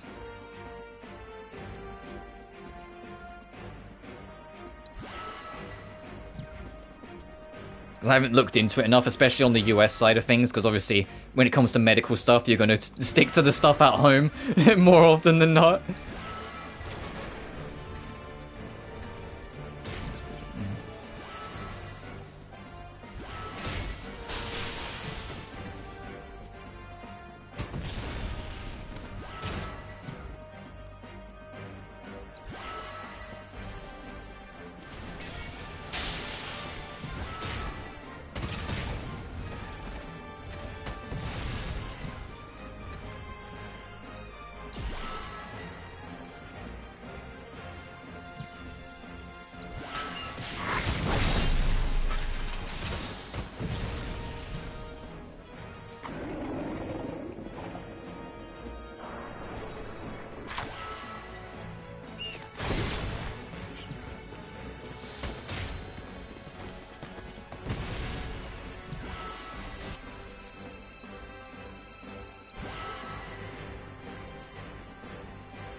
Fucking dog's up to it again.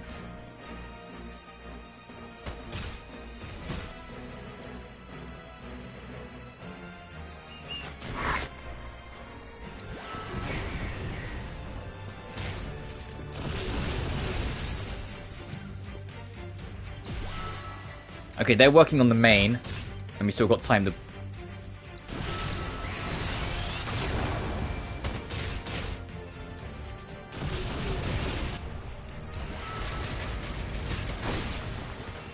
Oh, this is looking a bit better. Don't want to speak too soon, but it's looking a bit more promising.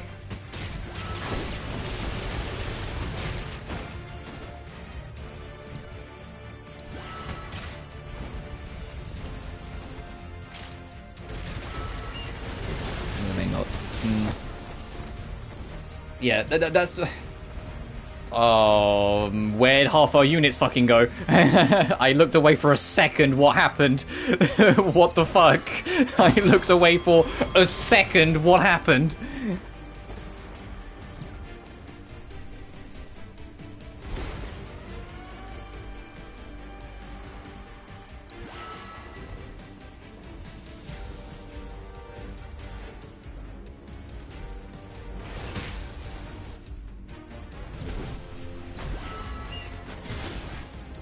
Yeah, I just had to put trust that the bird would be enough to do it.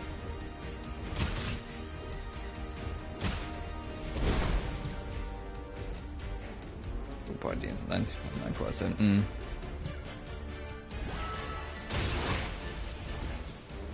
To be fair, 60 is the number I went to when making the example because of my knowledge in psychology. Like 60%-ish tends to be a good whole number for those kind of things. But that was more me generalizing.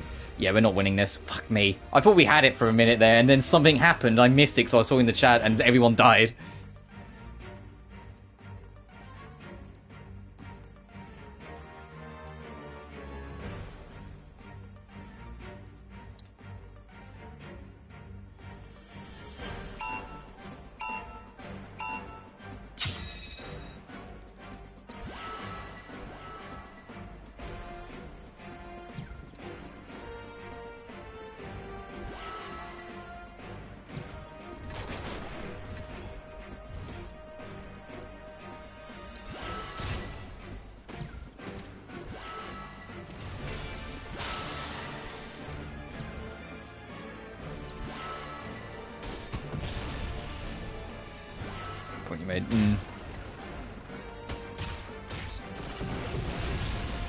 Yeah.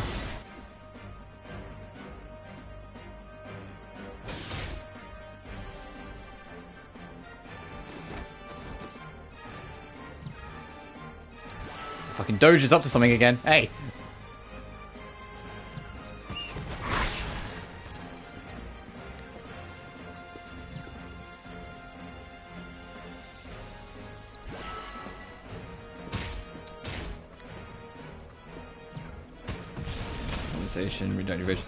Now I'm all right. It's only the problem is it's less on comfort. It's more there's only so much I can really add to it.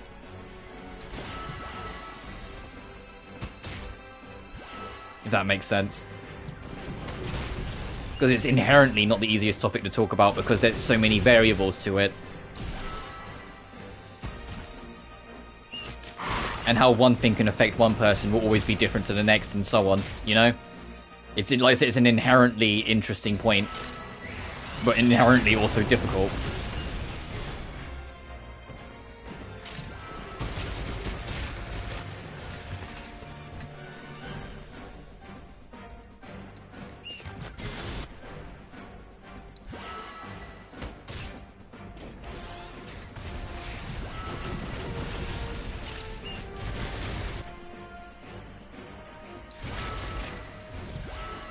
Psychology was in pre-bloom stage, yeah.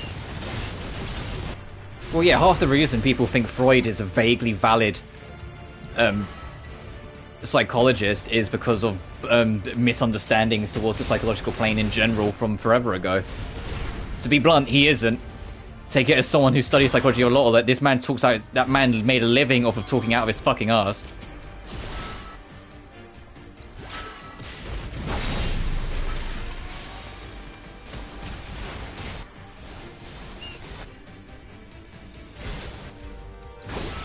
And it's a shame too, because there's so many psychological-based beliefs that still exist to this day because of him that are just unfounded.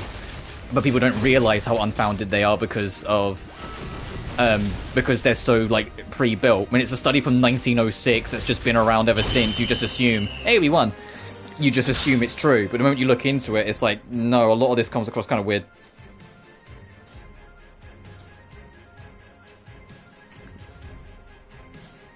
Oh, yeah, even when I was a kid, it very much seemed like it was something that was, like, not shamed as in, like, they're bad, but shamed as in they're different. And it's just like, no, people with autism are still people. Oh, no, you don't. You know?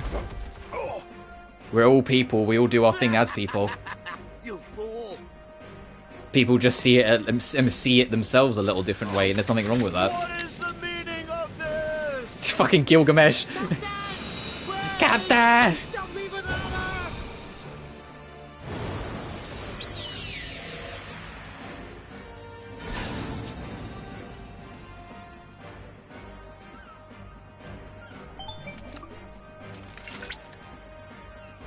Welcome back to reality, everyone. Oh, it seems you've... Sorry, kid. Don't be. I wish I could More about so much interference. Power energy source. Yep, we'll go find the next one. Sadly, no. While And we're going to learn a little bit more I about require more data to Gug, speak with about confidence. Gilgamesh. I can, however, inform you of the relic's location. Let's head there next. What didn't help, and some of them still exist, is that there are TV shows that were birthed, especially in the 90s and early to mid 2000s, that tried to do the whole we're going to have an autistic character or try and show what it's like to be on the spectrum, and they misunderstood what they were doing and ended up doing more harm than good. And there are people who watched those shows and from that assumed that was what people with autism were like. And they ended up making themselves more alienating to those family members, not understanding like the damage that was being done in front of their eyes and what they were misunderstanding. I can't remember what it is. There's a doctor. There's a show like themed around doctors in the hospital, where the main character is supposed to be an autistic doctor, and that one's like the infamous example where like absolutely no one in the writing team and not one actor is autistic, yet they had this actor portray an autistic character, and it comes across extremely disingenuous and very sometimes just almost hateful. Like they just don't care and don't want to hear it. This is their way. Take it or the highway.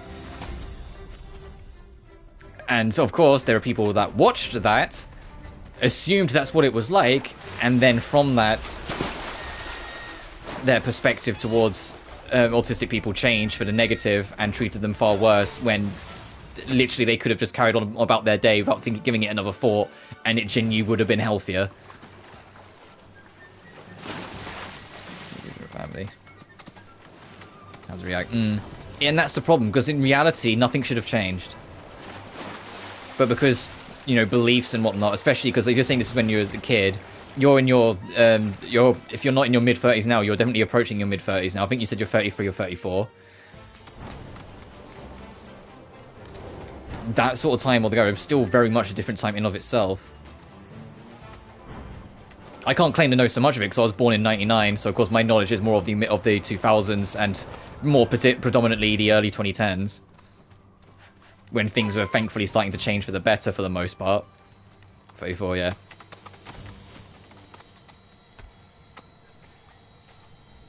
I didn't mean to dismount, whoops. You know what I went to do there? I had Tomb Raider on the mind. I went to hold R1 to walk, and R1 is get off.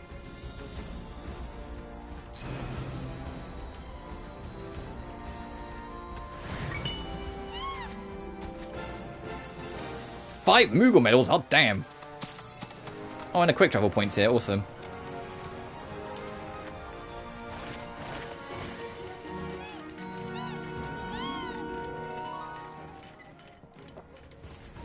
Right now. Unfortunately, that's just one of those annoying things. You can't change the past. You just have to build a new future with what you got. But you're already, as like I've mentioned it, you know I've told you this before, you're already a step above the block because you can identify it. There are some people that go through their whole life being not terrible people, but definitely not as good as they could be. And they do it ignorantly because they genuinely just don't think it any different. They just think it's normal.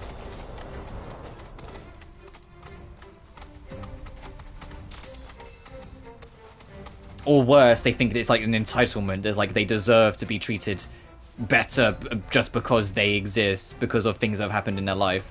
And things that they've been mistreated, leading them to believe certain things should be certain ways. I know I'm being vague, but that's more just because there's only so much context I can really give realistically.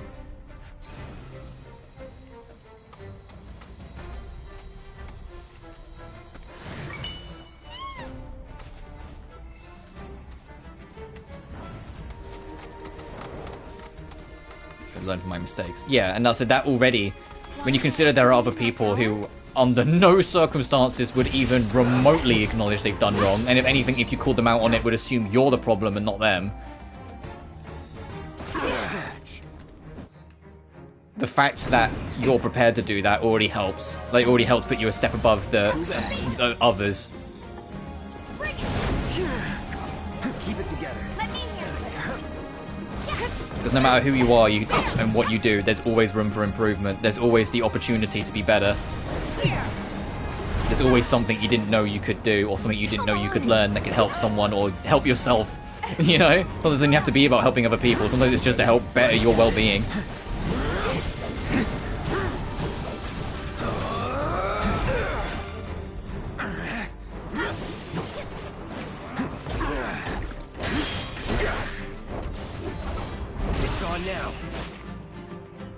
We traded, damn! That was actually kind of sick.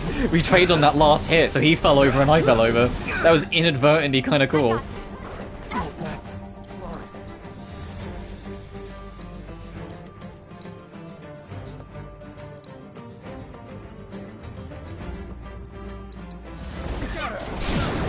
Give him your all! Bingo! Ha! Gotcha! Focus! Ha! There! Come on! Give him hell, okay? I'll end this. I've got you covered. That's really resonating with me. Yeah.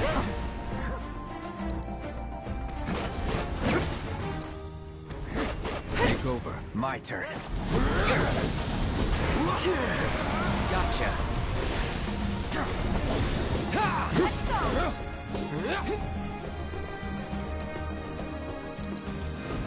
I'm in! Keep it up! Oh, chakra improved, awesome.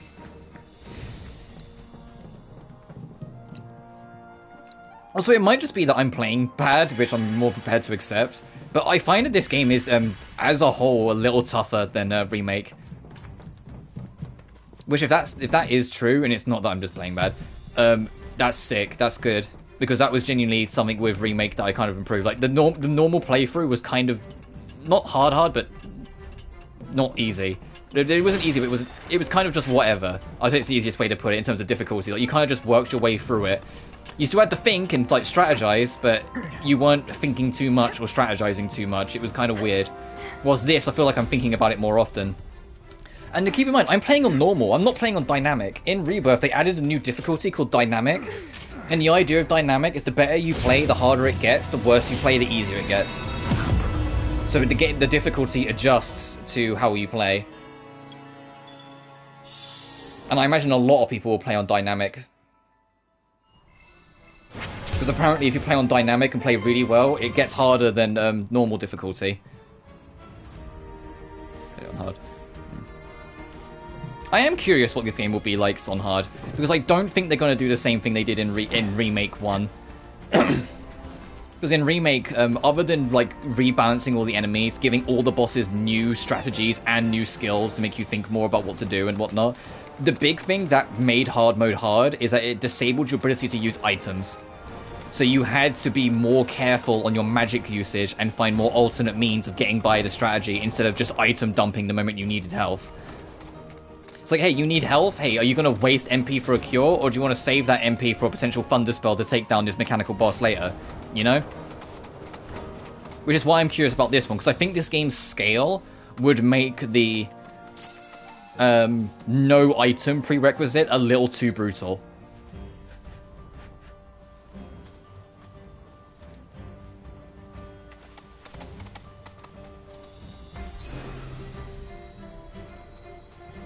So I know this game does have a hard mode because it's got a whole beat the game on hard mode trophy.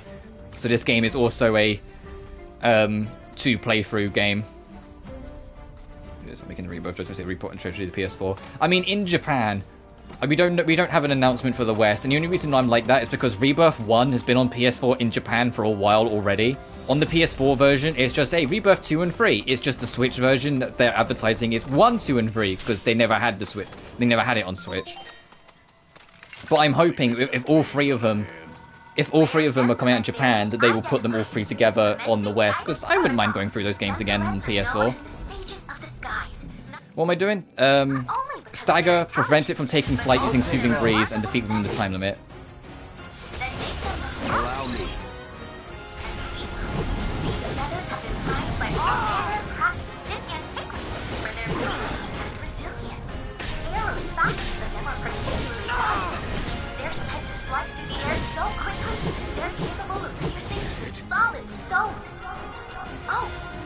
tend not to be so entranced by their abilities that you lose focus. Fuck you. It did that on frame 1 and lost the objective. Damn. What they do is port it to be... Dangerous fiends may be in the vicinity. Exercise caution. Rare Zen's... Well, I mean, I imagine that there's a good chance we are going to get, like, just quick thoughts for the foreseeable. Just because we know the next NEP game is not only not this year, but there's a good chance it's not next year either. So since it's going to be a while before the next main ability...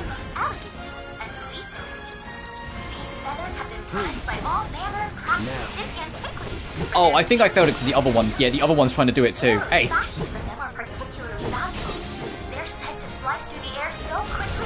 Don't do it! Fuck! Alright, so you got... I'm going to try and get Cloud to have 2 Blizzaras ready, so as soon as they both do it, I can whack both of them.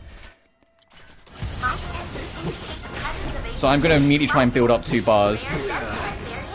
Like before anything else.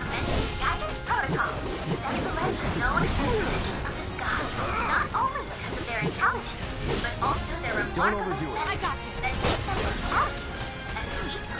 These feathers have been prized by all manner of craftsmen since antiquity for their beauty and resilience. Arrows deal with that. They're said to slice through the air so Thank you. quickly, they're capable of piercing even solid stones. Hey, Cloud, me again. Deal with that. Shatter. So entranced by their abilities that you lose focus. Finish him out. That's the spirit. Bingo. Bring it.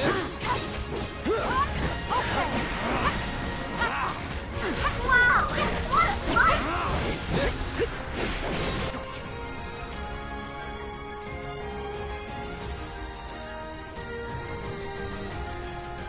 Watch yourself. Cloud, need ice.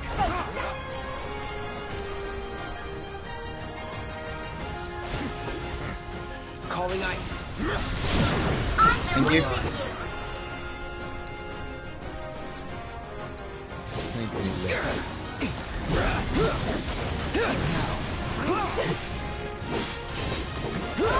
This ends here. Stay on surprise. It's over.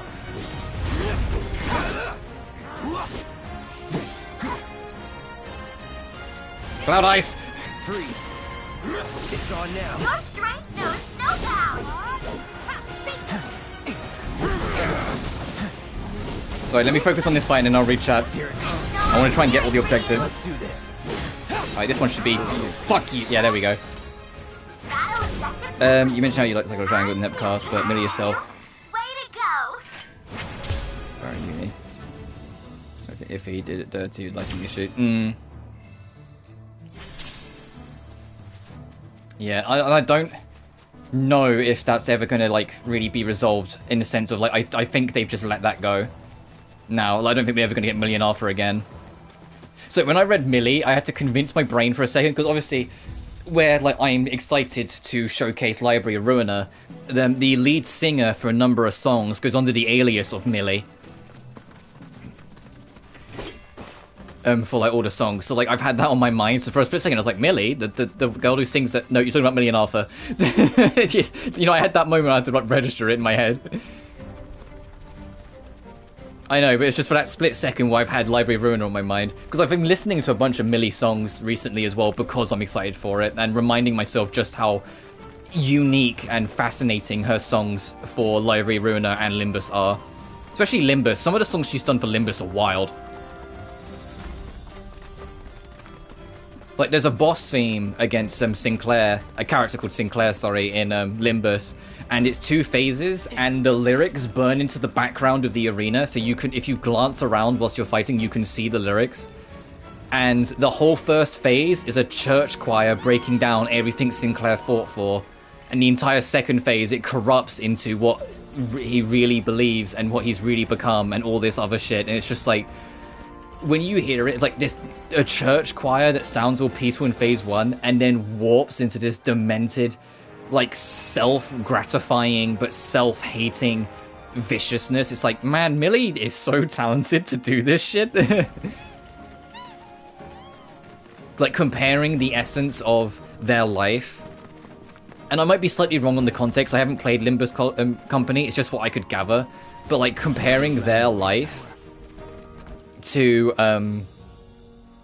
the idea of a chick in its egg falling out of the nest by accident and so prematurely the egg cracks open and it's forced to exit the world. And taking its head out of the egg, realizing it's not developed enough to survive, yet the egg it was hiding in is already beginning to rot, so it can't escape it, so must face the world. And that being a representative of the character's life as a whole, that it was always forced into something it wasn't ready for. Yeah, bingo! Ha! Ha! Bring it!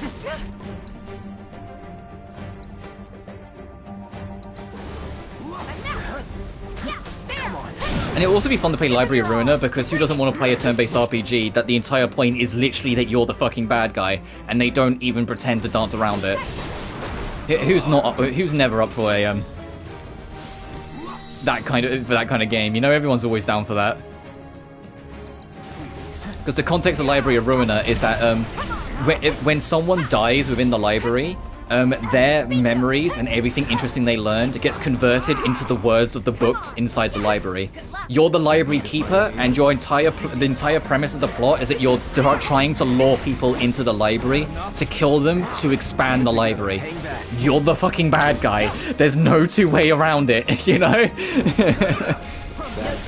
And it's a story, and the whole game is based around the stories of those you bring in and the arcs they go through.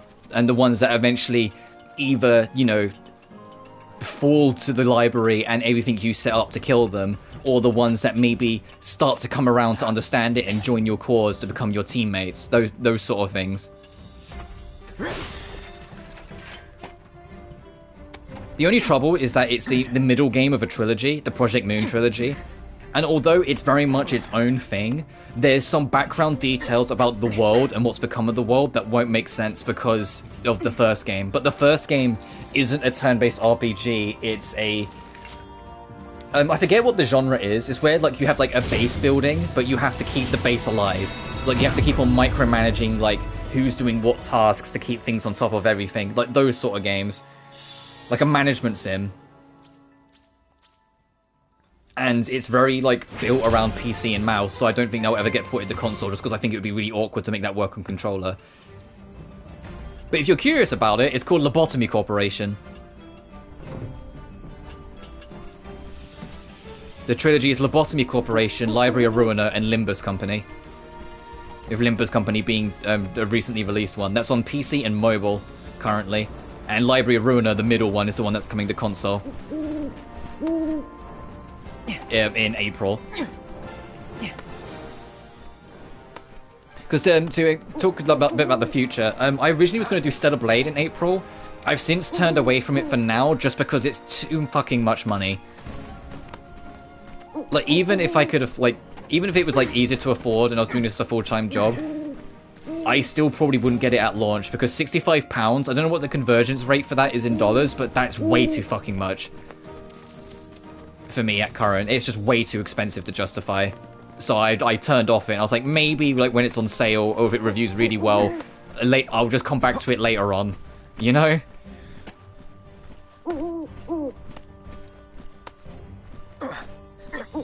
Whilst Library of Ruina, although it's not available for pre-order, it's also like a 5-year-old PC game, so like a 5-year-old PC indie game, so I'm like, I don't think it'll be that much, I hope. Because next month, I'm not going to do a full playthrough, it's going to be a one-off, but we're going to stream Hi-Fi Rush when it's out. So it's only going to be a one-off, because I will enjoy the game and whatnot, but it's also... not every single game I enjoy that play needs to be a full playthrough on stream. Sometimes I can just play it and be like, hey look, try this game out, and then wrap it up. And that's kind of what I'll be doing with Hi-Fi Rush, is like I'll do the one-off stream, and then like I'll play it in my spare time, but it's more to just kind of play it and show it off. Sort of like what I did with Bomb Rush Cyberpunk, where my stream of playing it was more to show off why I think it's so cool and more people should play it.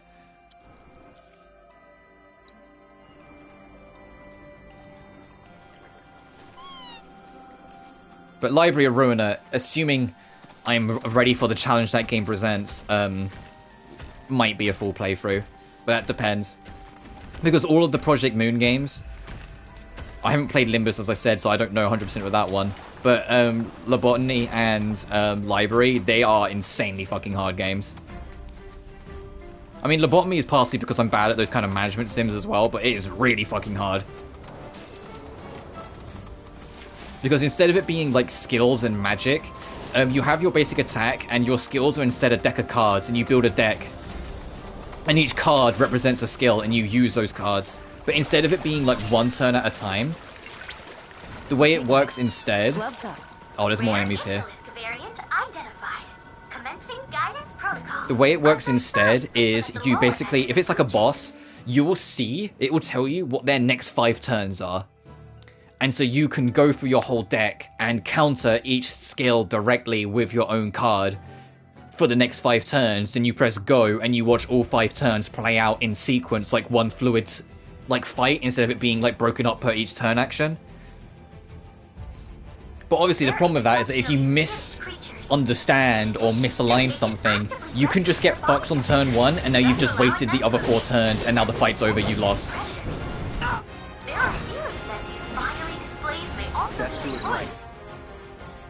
Ice, okay. After all, nature accepts survival of the fittest. They need to pursue our objective with a passion that learns its right. You're done. It's over. Mike, can you like stop singing in my ear, please? Freeze. Now. Trying to fight enemies and all I can hear is All objectives completed. We've accrued a lot of great data, thanks to you.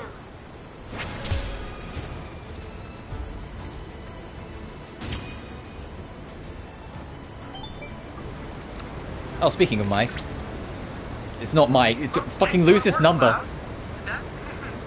Your dissatisfied expression says it all. Yeah, I know, because I'm looking at you. There she is. Let me talk to her instead. Fucking no.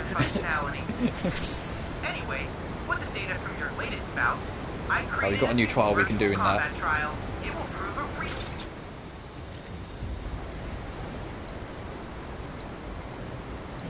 a I need to find a shop soon and restock potions.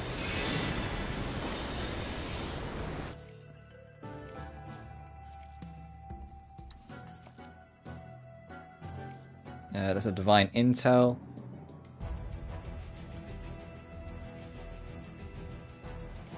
I'm going to take that marker off because I'm clearly not going towards that now. I'm going to put it on there. I mean, I think we have to like back up and go around, but still.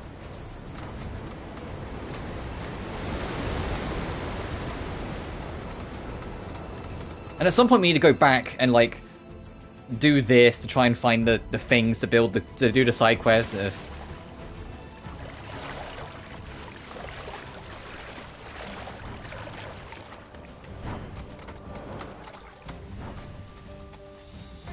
Oh yeah, okay, yeah, don't try and make that jump, Chocobo. I was like, oh, you can make that jump. No, that's Dev. Okay, I'm glad it didn't. What are these guys? Oh, we have fought them before. Going in. That'll do.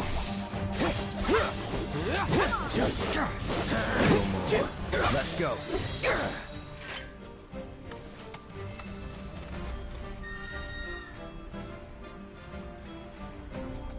But yeah, my general schedule moving forward is obviously this, Tomb Raider 2. After Caligula Effect 2, I will probably then fit in Tomb Raider 3. One off stream for Hi-Fi Rush, Library of Ruina in April. There's nothing right now in May that I'm interested in, which is fine because that's my birthday month, so it can take it easy during then anyway. And in June is the Elden Ring DLC and Shin Megami Tensei 5 Vengeance. But to jump the gun a little, I'm probably going to do Vengeance first. I love Elden Ring, can't wait for the DLC, and can't wait to hear the new fucking music, but I'm also in no rush. You know what, I want to do the Mog. I want to do the Mog stuff. Because I think we have to go all the way down and around to get to that shrine anyway, so I might as well just warp here.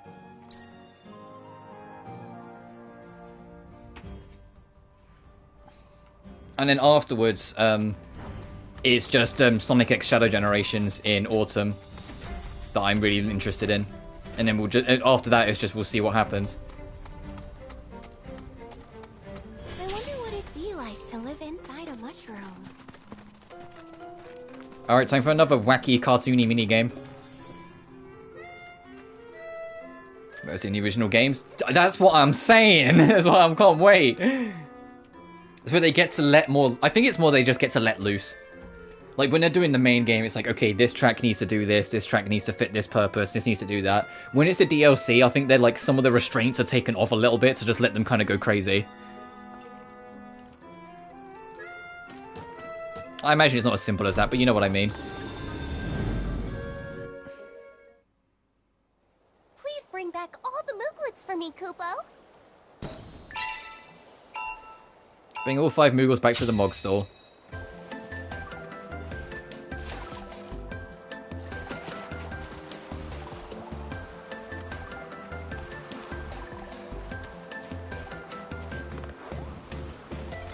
No, don't throw more balloons. No, fucking go. Not balloons, bananas. This one's trying to bomb me, hey!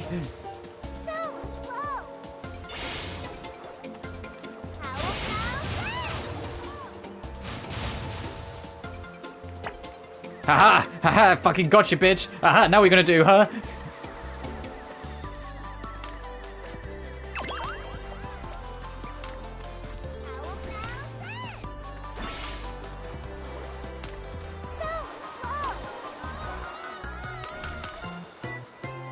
Boom, boom, boom.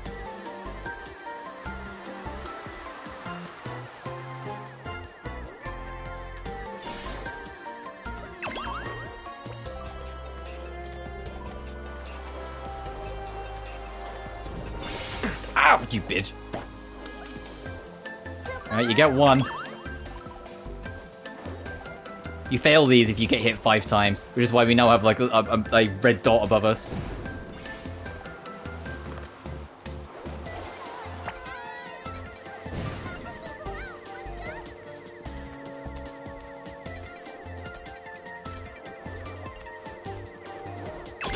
We win. Thanks so much, Kupo!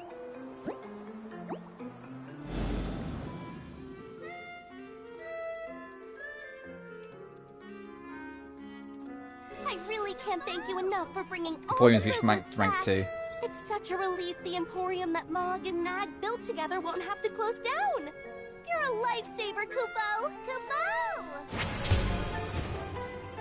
Hey, our party ranks level 4. Nice.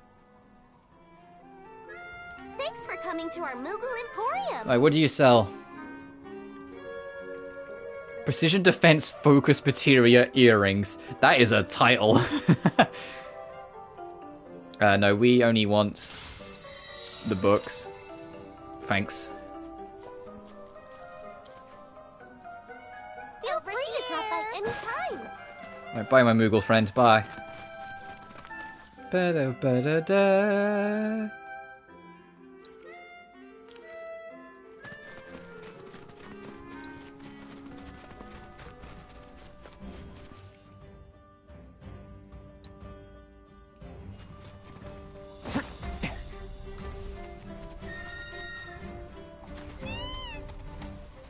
What's the time now?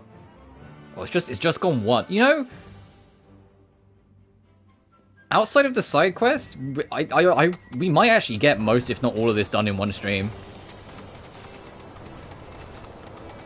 There might not actually be that much for me to do off stream tomorrow. Well, and technically a bit of Tuesday, but Tuesday I'll be streaming Tomb Raider. Because we're actually making decent headway. Alright, what's with these guys? Weak to wind. It's on you. Let me handle this. Oh, you know, I might rearrange the party after this fight, actually. We've had Tifa and Red with us for a little bit now. Watch yourself. Follow my Up you go. Bring it. It's over.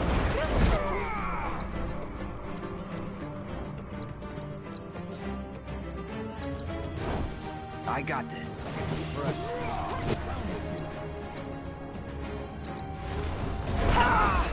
Damn it! I tried to. I think I lost that spell entirely. Trying to interrupt it. Oh well.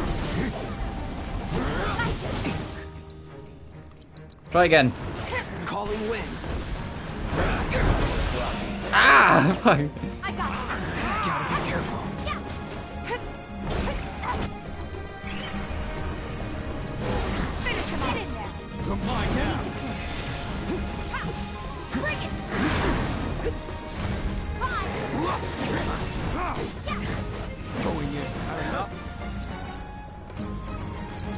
Go for it. Let's do this.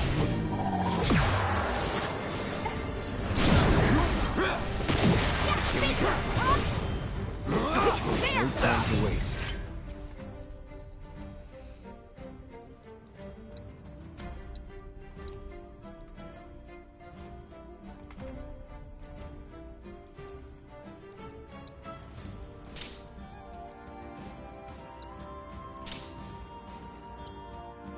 If I do that though, who's got healing on them?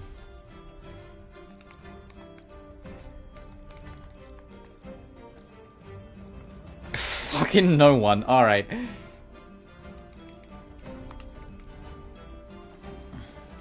Hey Barrett, you don't need chakra right now.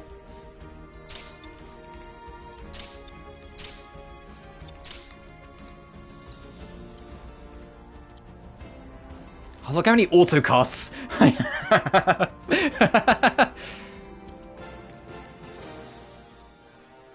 You sure you can look after Steel for a minute?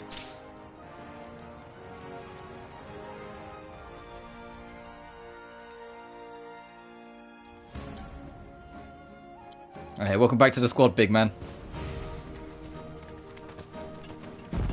I appreciate as well, when you swap out your party members, everyone's still here. Like, Tifa and, like, Red and Aerith are all here. When you get into fights, they show them getting into fights with enemies in the background. So, like, in lore, it makes sense for these three to be fighting these enemies. Like, they actually, like, put in the extra detail.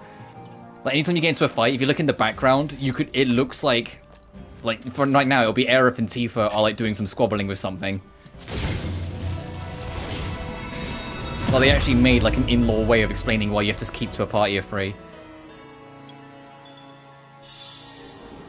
I think it would be sick if at some point, it will probably more likely happen in part 3 if it's going to happen, they find an excuse to have, like, every single party member fight at once. Just, even if it's only for, like, one phase of a fight. I know that'd be probably a pain in the dick to balance.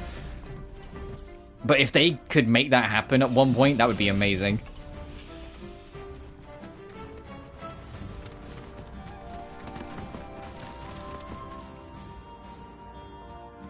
Wait, I think I can just head on south. Oh, is this actually... This might be a dead end down here. Hang on. Well, no, it's not. There's a chocobo bit.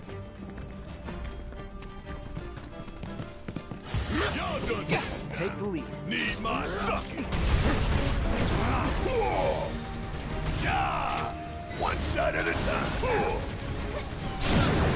Catch you sleeping. Oh, Barrett's going to completely trivialize these enemies, isn't he? Because he's ranged. I probably should have put him on sooner. I had all the physical attackers on in an area that's populated with birds. Only the strong survive.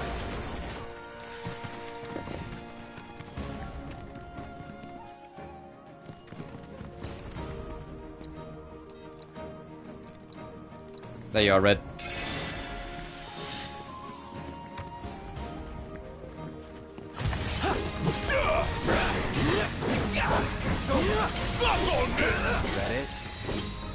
I wonder if, like, when we get to Cosmo Canyon, for those who don't know the original story, Cosmo Canyon is Red 13's original home, if it's going to change his name. Because when you go to Cosmo Canyon, you learn that his real name is Nanook. And Red 13 is just, you know, the lab experiment name that he was given. I'm curious if they're going to keep on calling him Red 13, or if they will call it, or if they will start calling him Nanook afterwards. Because in Base 7, you learn about it, and then because, you know, you name all the characters yourself, it immediately defaults back to whatever name you give them. Whilst here, they now have the opportunity to add, like, you know, with the voice acting and whatnot, story context, and be like, oh, no, we're going to call him Nanook now.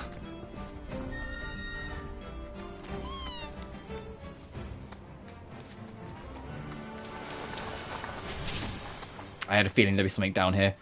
It was too isolated away.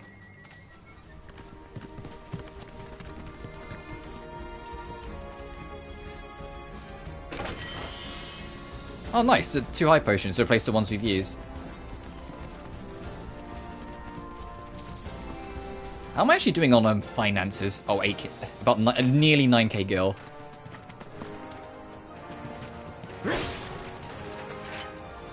Oh, apparently this is too far away. There's another treasure up here.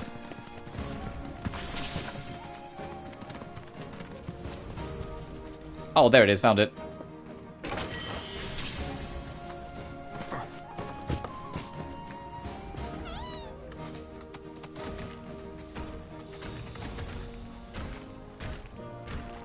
Oh, also, speaking, whilst we're like talking about updates and things in the schedule, I will stream the next Genshin update, even though it's literally just fucking filler. Like, it's literally just going to be the Chiori quest. But that will be about it.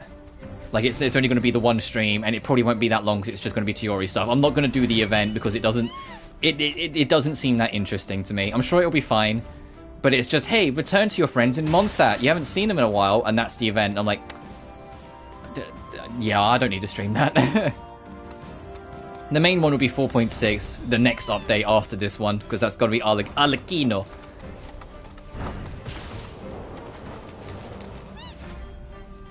What's interesting as well is that this 4.5 is the first 0.5 version to not have a Dainsliff quest. Someone pointed it out to me the other day. I was like, oh shit, yeah. It's like 1.5 was a Dainsliff quest, 2.5 was Dane, 3.5 was. It's like 4.5 isn't, huh? Which means there's a chance we'll bump into him in 4.6. Which, considering it's a quest with Arlecchino, I think it would make sense if like worlds were converged. Or combined, even. Whatever the word is. My brain fried. Is there nothing interesting up here? Oh, I really thought this would be the way. I guess we need to go up and around. Alright, I'm going to warp to this then.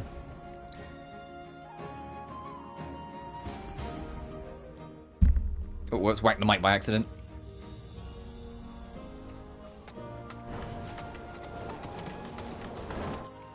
So I know I'm bringing up the map a lot. I'm going to set that to there. Oh, I still need to go up and get this. Actually, I'm going to do that first.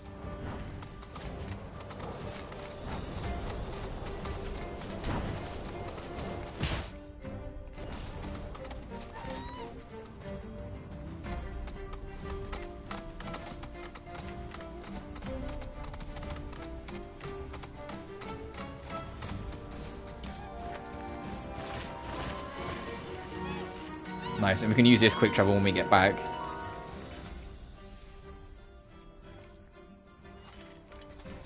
Right, and now over here.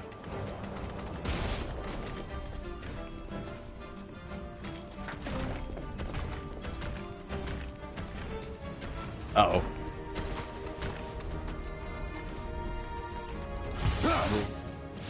Keep it together. Jesus Christ, that Fleetwing just got eviscerated. Whatever. Chill out.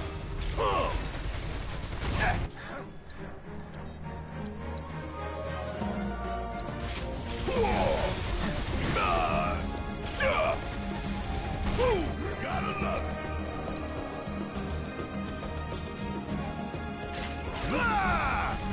Want some more? Hope you don't mind if I fill you full of holes. Nothing Nice. to it.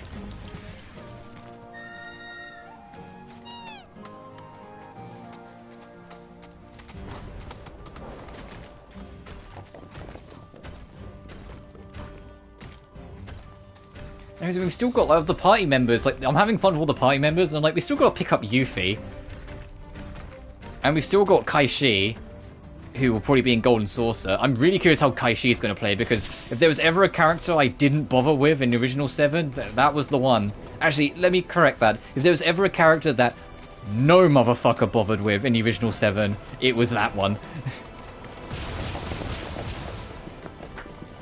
And although the game will say Kate Sith, for the, out of respect to the Gaelic origin of the word, I will be saying Kaishi, because that's how it is. There's very few times where I will actively challenge the pronunciation of what's in front of me, but because the pronunciation of Kaishi is something that's actively trying to get used to actively try and get buried, especially in the 90s and early 2000s. Like, it was literally trying to suppress and eradicate a language in Gaelic cultures.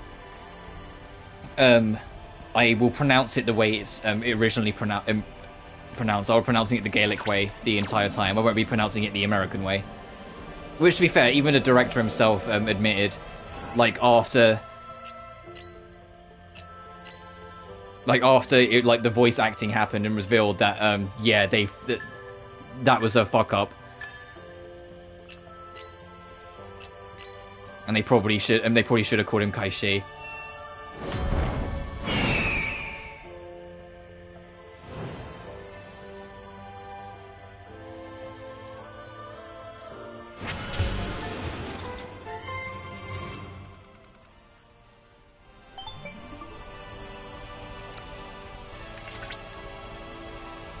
That was perfect. Thanks to your hard work, I've obtained invaluable divine intel.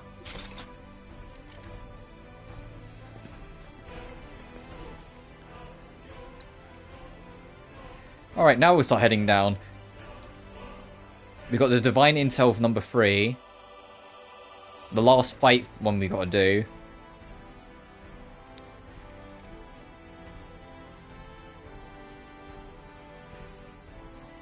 Oh!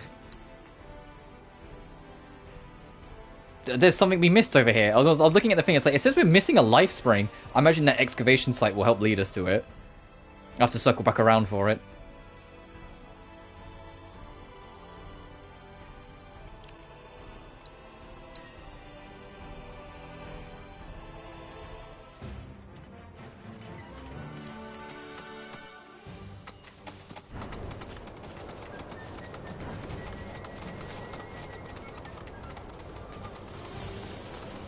What the heck? This here's the crow's nest. Base of operations for our anti-Shinra activities. Sorry, but we're keeping things locked down after the trouble in Under Junon. So we can't do this yet. This is all blocked off, huh? Alright. Fine. I guess we'll have to leave that for now. Oh, there's the last thing, guy. Can I just go out into the... Hang on. If I just warp here, can I just, like, go out into the water and swim over there?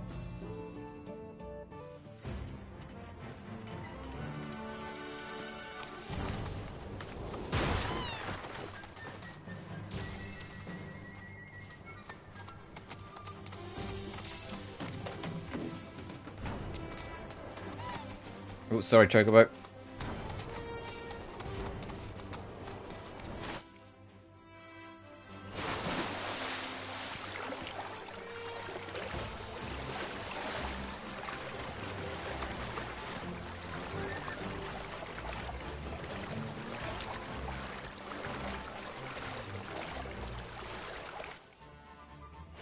It's going to be a bit of a long swim just to find out if I can do this or not, but it'll be worth it. We'll try and get on land a little bit just because it's quicker.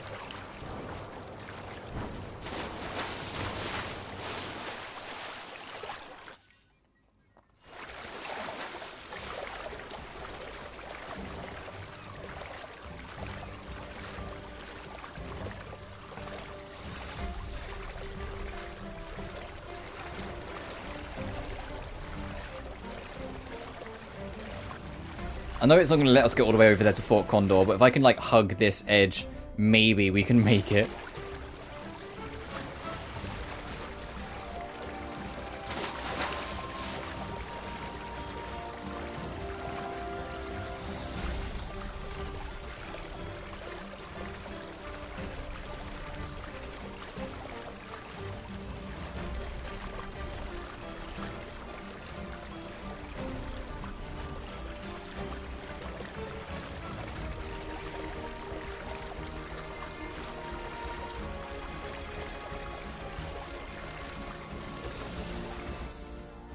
You cannot swim any further. Fuck. What if I hug the edge?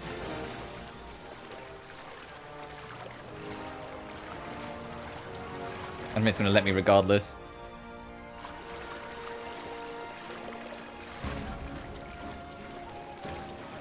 Actually, it might let me at least investigate this boat.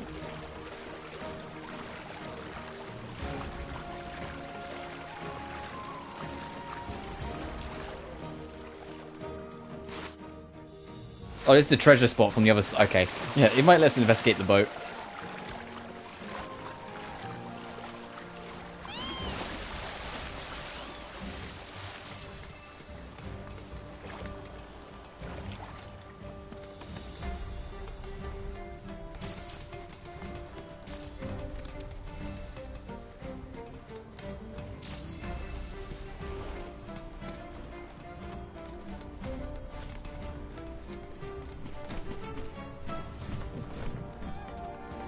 I just realized it'd probably be easier to try and navigate this on foot. Guessing we can't climb this ladder. No. Didn't mean to do that. Once again, there's no button input for hopping on a chocobo, it's just being near them. Cloud does it automatically. Oh, there is something of interest here.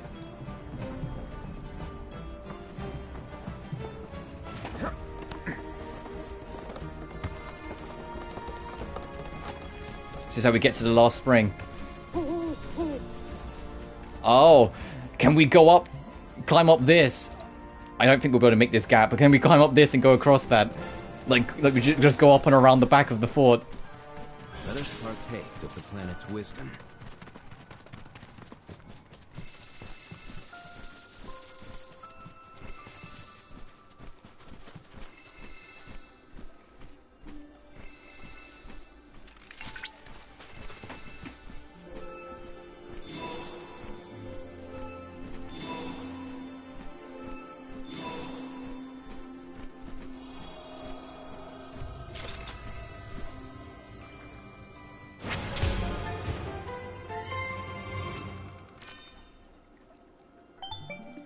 Bum, bum, bum. Cloud. Chadley. Your combat data has revealed the location of the mind flare lurking in the Junon region. Oh. It said this eldritch horror devours the brains of its victims. We Oh, cannot thanks. turn a blind eye to this threat. Cloud, we found this eldritch abomination that eats brains. Go fight it. The fuck are you talking about? Hey!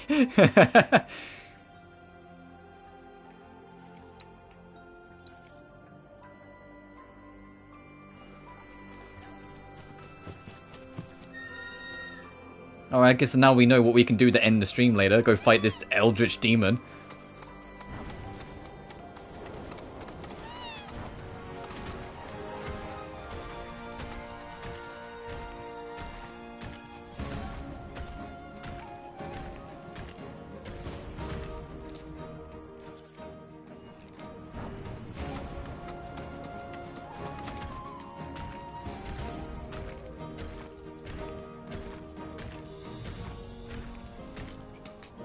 Ooh, I'm liking the looks of this.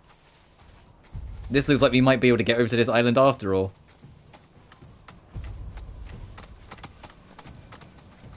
And it's a quick travel here, even better. In fact,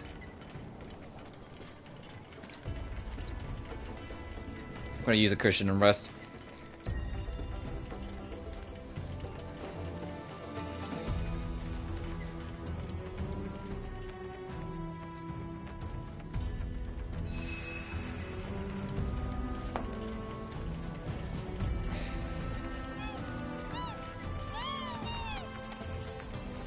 What's this, first of all?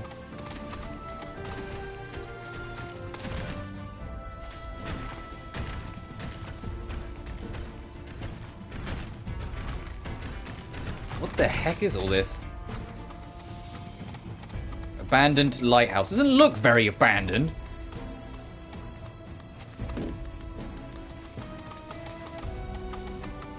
But there is a shop here, so that'll be nice.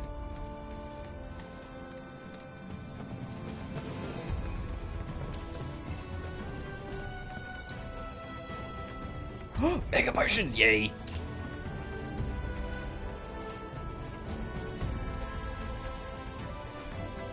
The Alpha Dunk Bagel. Bagel, I nearly said.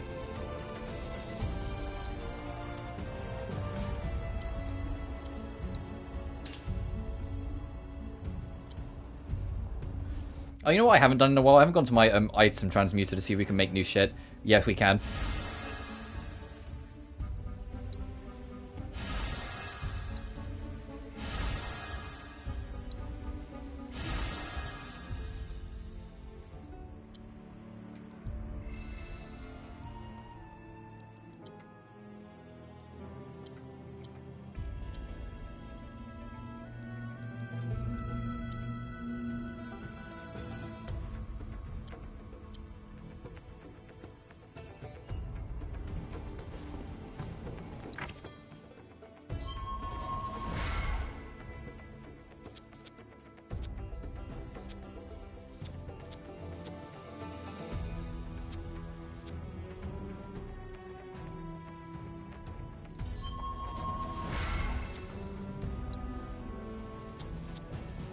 Avalanche two-step. Alright. Savage Assault. Okay, that works. Oh, he still has points.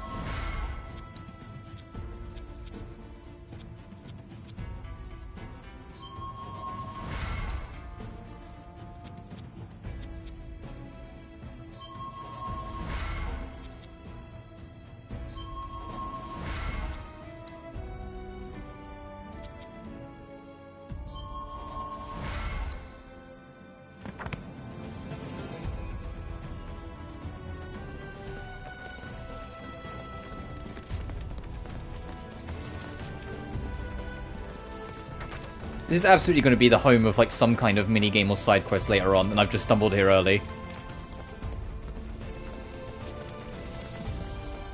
Not that I mind, more for me.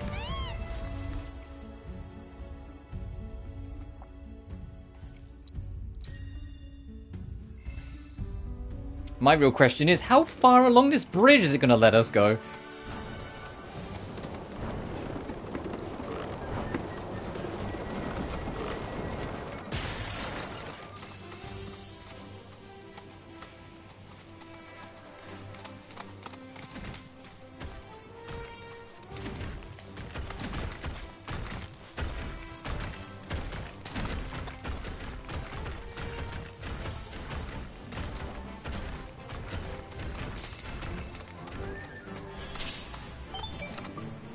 Aha, we can do more of this fucking now then, let board us risk game. life and limb to discover the truth of this phenomenon. Yeah. Wait, no. What happened to the proto-relic? Barrett's getting excited for the board game. Yeah, wait, no. I seem to have gotten caught up in the excitement. I swear. Come on. Let's get this over with before the boy wonder tries to talk us into worse. All right. Number 3. Now then, if I were a proto-relic, where would I be? Over here! Your princess and your treasure await you! Shut the fuck up, Gilgamesh. The captured captain holds the proto-relic. Does he really think we don't realize it's him? If he does, then he's further gone than I thought. Friends, help us! The captain is in grave danger. And without him, we're doomed. All of us. What do you mean? I love how overly animated these versions of the characters are. Normally, we'd be stuck here, waiting on the board until someone came along to play with us. But all of that changed when the captain showed up. Ever since that day, we've been able to move around under our own power. I've never felt so alive. And it's all thanks to the captain. Without him, we're as good as dead. So how should we handle this? I don't think we can get the proto-relic back without the captain. Yeah, we gotta help him.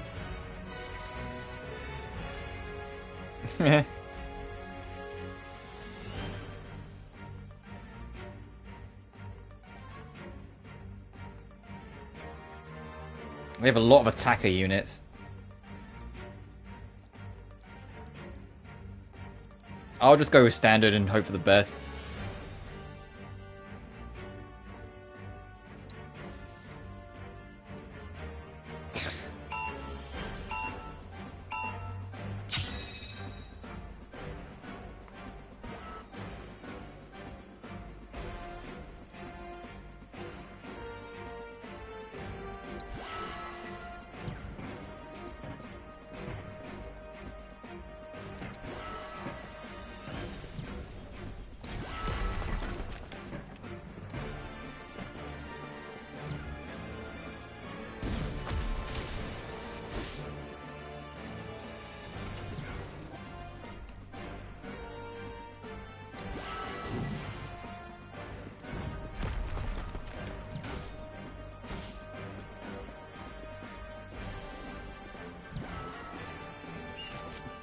I need to get some elites on this side early, because more are coming.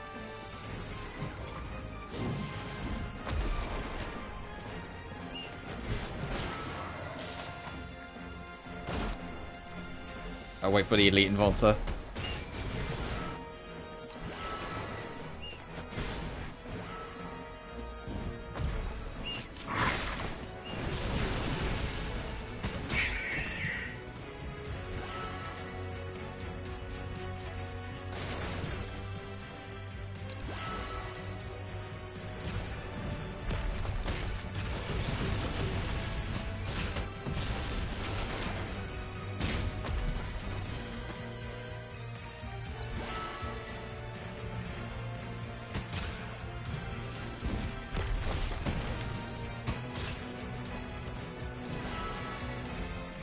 we're going to be in trouble. I'm hoping we can get to number 3 just in time.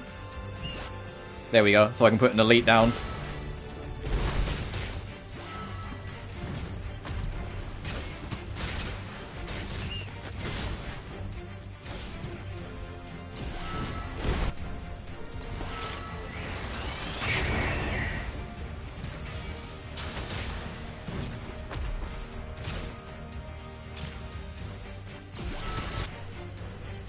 We should be okay.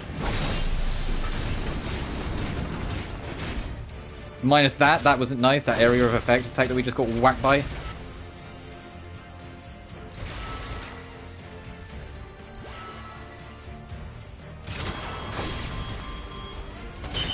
We win. Okay. That one wasn't too bad. My darling hero. Fucking Gilgamesh, get off Baron. Buttercup, you want to thank us so bad? Give us the proto relic.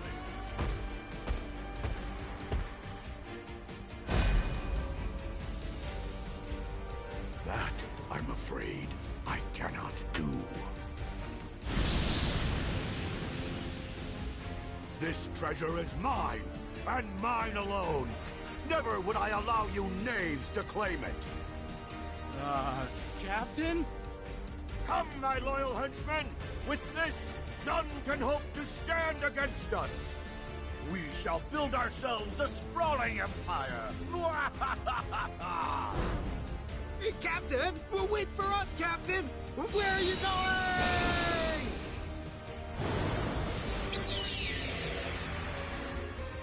Of course, we gotta do one more. That polygonal piece of shit. The polygonal piece of shit. This whole thing. Yeah, when they gained free will. They were pretty happy about that, weren't they?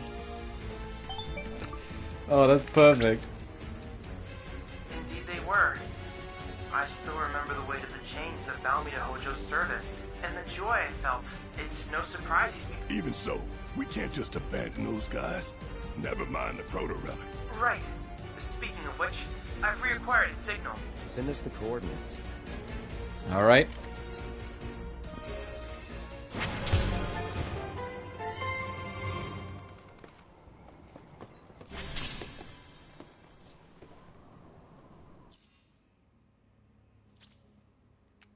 Oh, okay, we can get there. I think this is... I don't know if it will let us, how much further it will let us go. I'm hoping I can reach that. I know like the camp's there, but like, I know we're not going to be able to get that one because I think that one's like knee deep in the camp. But if we can like get close, that'd be nice.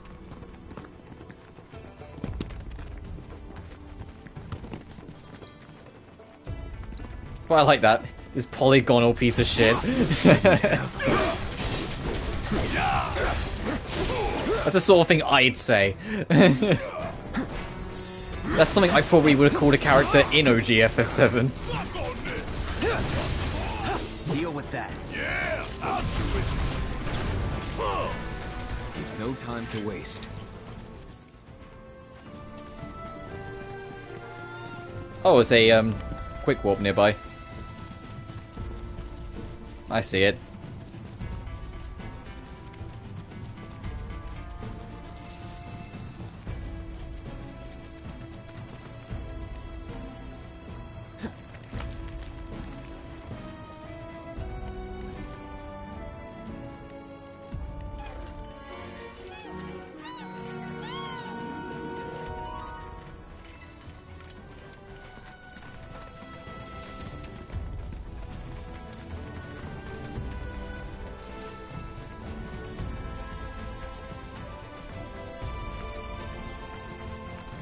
Alright, we're on the right path.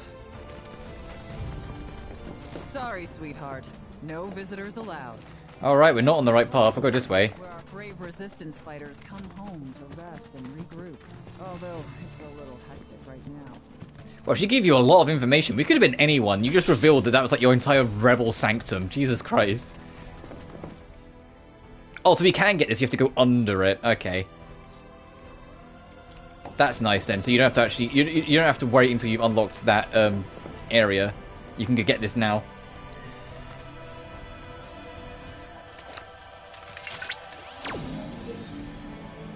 Then we'll circle back around on ourselves to get the last thing. And then we'll go fight the Mind Demon.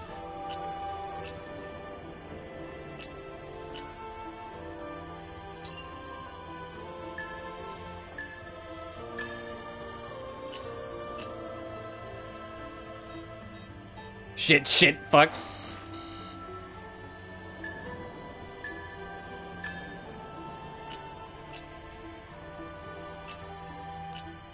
Nice. I pressed circle again on the bottom one, and it threw me off completely.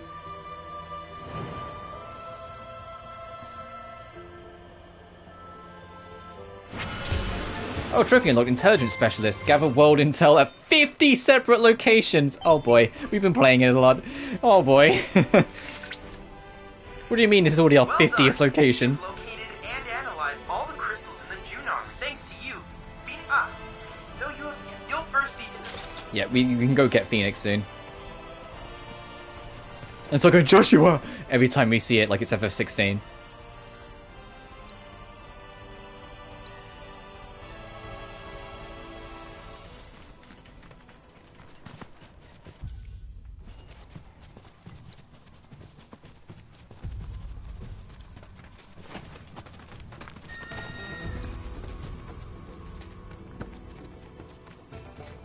What we got here? Pressure, stagger, and beat him in the time limit. Alright, my favorite. It's on you. Waifus are also known as stalkers of the skies. When hunted, they descend so rapidly that their unsuspecting prey has no time to react, let alone fight back. To that end, farm killing within their territory is not advisable, unless you want to Okay. As it happens, they're so not the skies that their analysis has inspired several aeronautical designs. Continued research into this aerodynamic wonder will surely pave the way for humanity's flight-filled future. You'll be soaring through the clouds before you know it.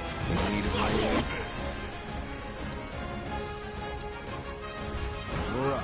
I got you. You know I'm cheering for you. Try this. Of course you went too high, so the focus hit miss.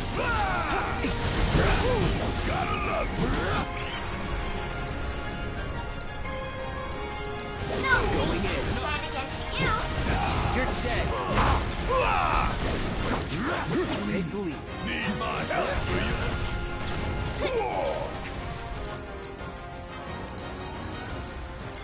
Bring it home! Keep it together. Hang back.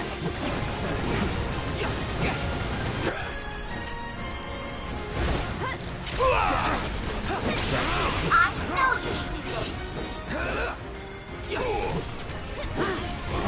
I have you. Here it comes. Yeah, we're good.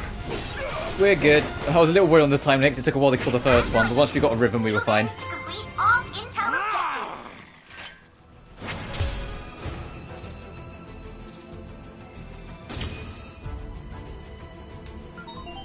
Fiddle-diddle-dum. Nice! You've successfully completed all Junon combat assignments. Oh, is something the matter? Perhaps you're fatigued from your battles? Then allow me to provide a massage. And how do you plan to do that? Why, by way of resonance, of course. I can use my gorgeous vocal vibrations. Like so. Oh, Jesus. Alright, Mai. You've had your fun.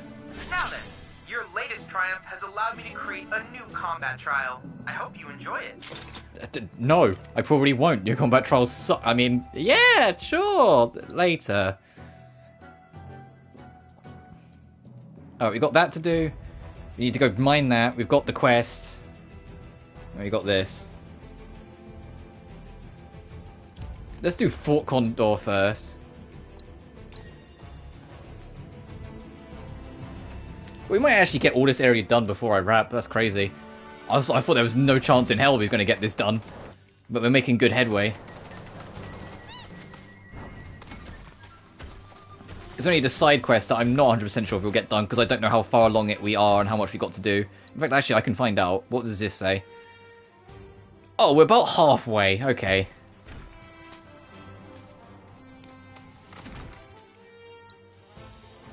I feel like this isn't going to lead me where I want to be.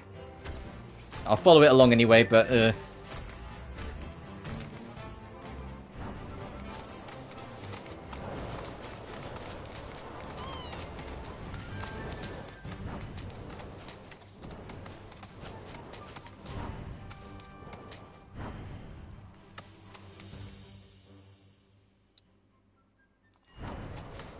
Can we go left? Can we go up? Hang on.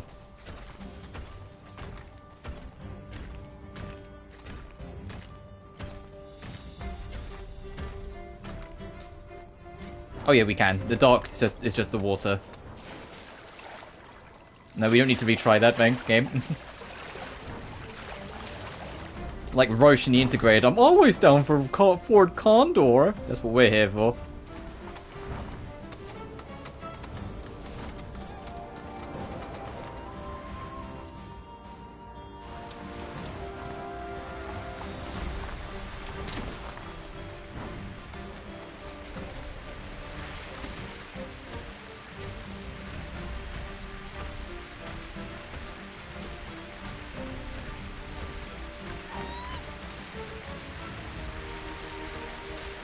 I suppose we can go this way first and make your quick travel.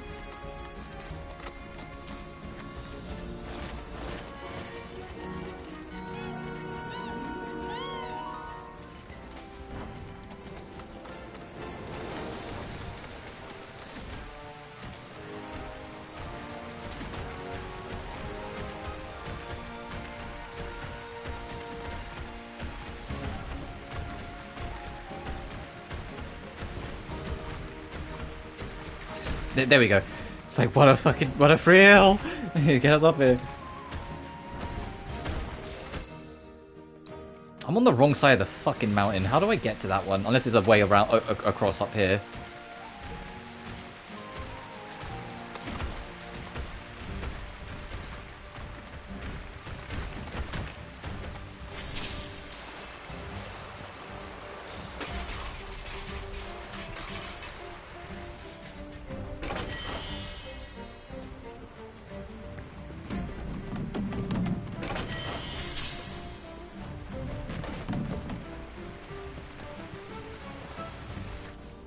Goes further up? Does it go all the way around?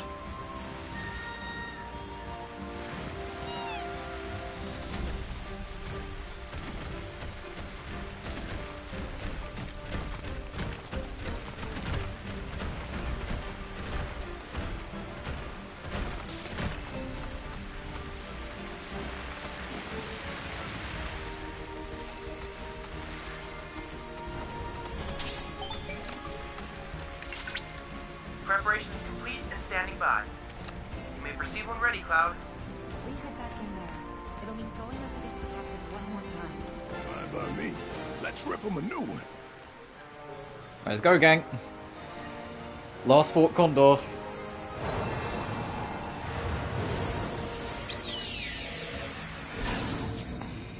Is this the captain's empire? Many moons have passed. Far too many to recall since my search began. Yet my treasure still eludes. Naught I've gleaned but loneliness.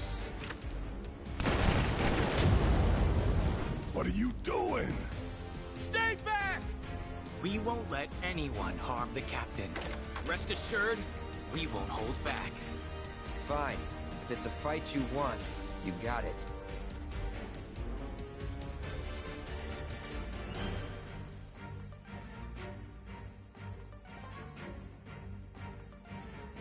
Villainous Vanguard, Rotten Ranger, and Evil Enforcer on the enemy team.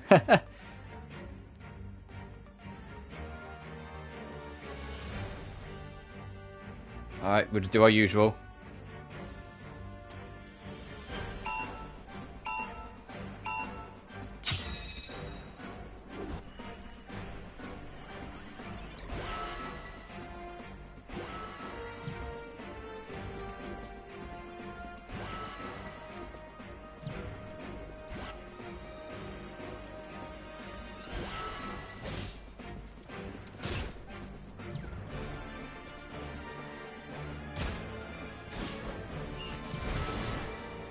That bird's gonna heal it. Ugh.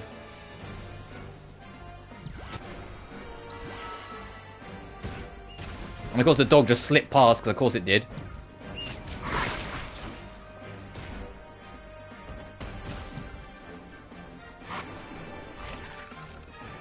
Against my better judgment, I'm gonna let that. Yeah, I'm gonna let that slide and just hope that the squad can do that.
Oh, that's a big guy. Uh-oh.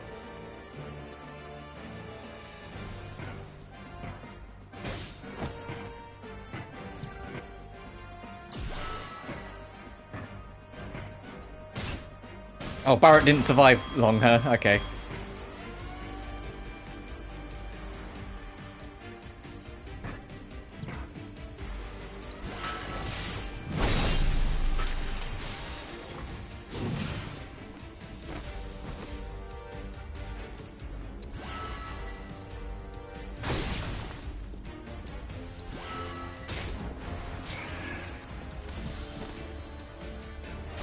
We're probably not winning this in one.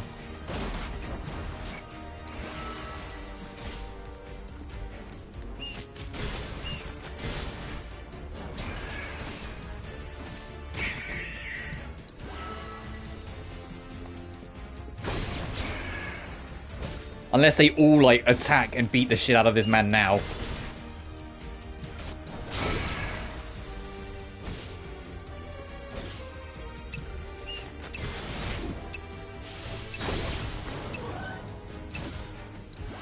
No, not a chance in hell. Not a chance in hell.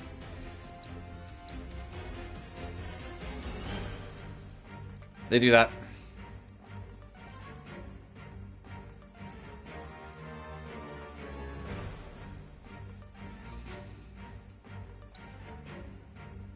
So we're using more aggressor units off the rip anyway.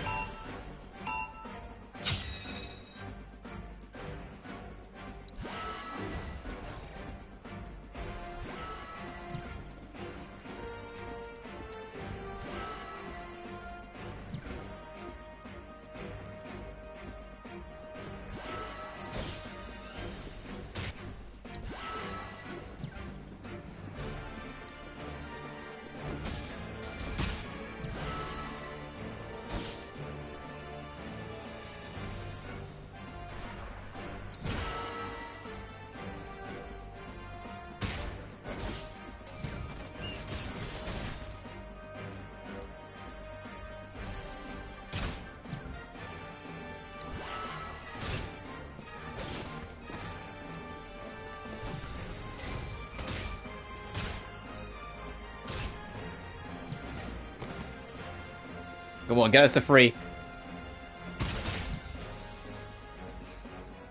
Oh, actually, I just realized what's coming next. No, get an elite vanguard on.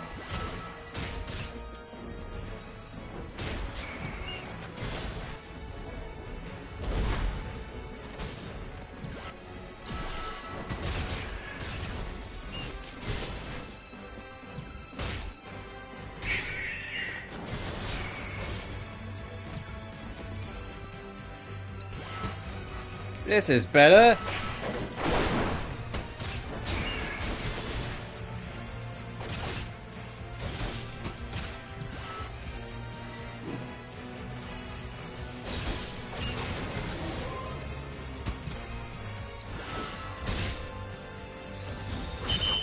We win. Fucking hell yeah.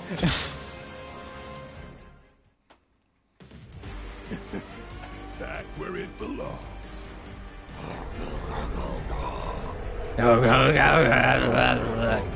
Yeah, see you later, Gilgamesh. And your next random shenanigans. Captain! Time's up for this world. And everyone in it. Yeah. But hey, at least we can say we went out with a bang. We sure did. It was fun while it lasted. Thanks for playing with us, friends. May we meet again on the field of battle. Someday. Well, if we can find the time.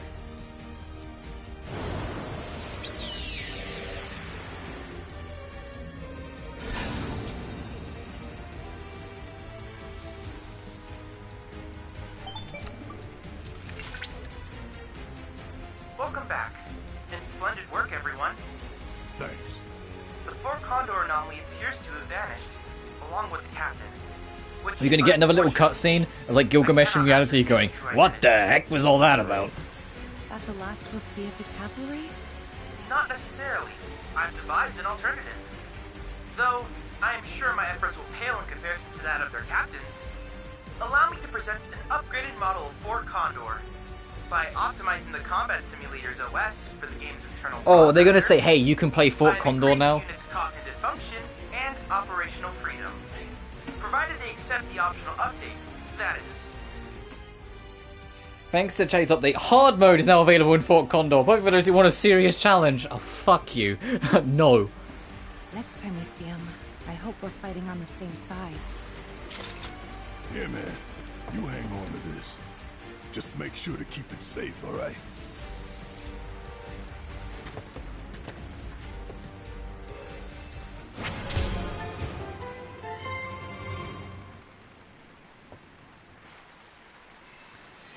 Yep, now let's see what's going on with Gilgamesh.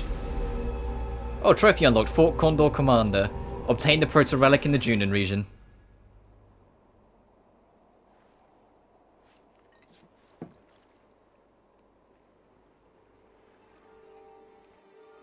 What the? An untethered soul. There's my man! There's my Gilgamesh! This bridge is make fast. Captain?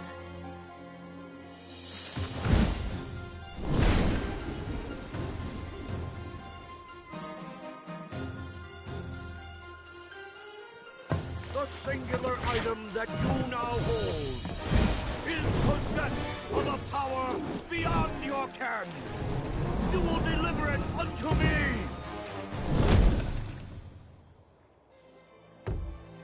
No. No! It's like, no, fuck off, no! And I shall take it from you by force. Uh-oh.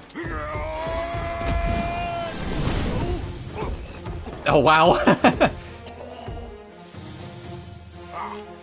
You are indeed a worthy warrior. I saw it plain, and never does my judgment err. So it comes to this. I love that the music has a little bit of older themes.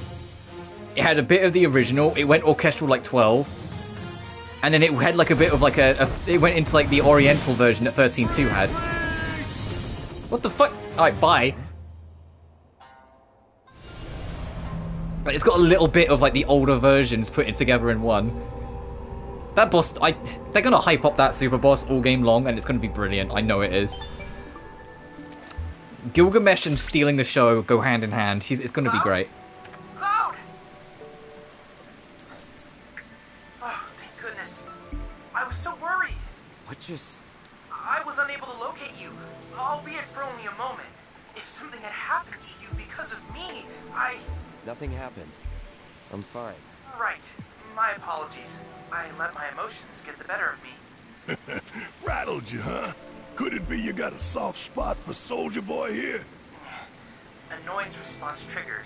Cause? Barrett's mocking tone of voice. Anyway, don't worry about it. Been in much worse situations than that before. Very well. Regardless, I will do what I can to improve security measures.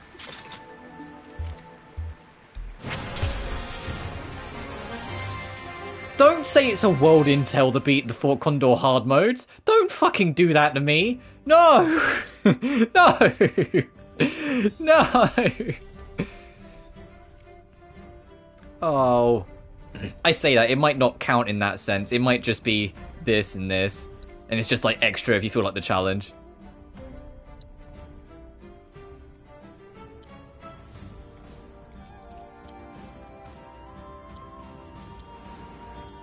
Alright, before we go fight the Mind Flare, let's... Where's the closest... The farm. Let's go pick up Phoenix. Oh, let's rest first, but then we'll pick up Phoenix.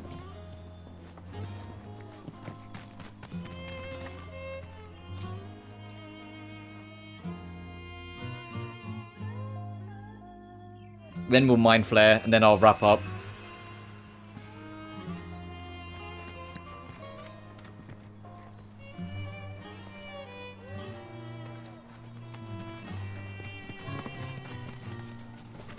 Cloud! Chad? I have recreated Phoenix. I encourage you to pit your skills against this summoned entity, so that...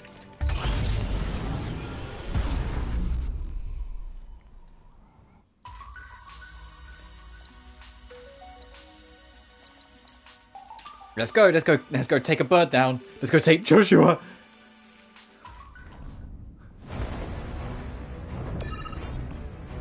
It's on you. Guess it's my turn. Suck on this.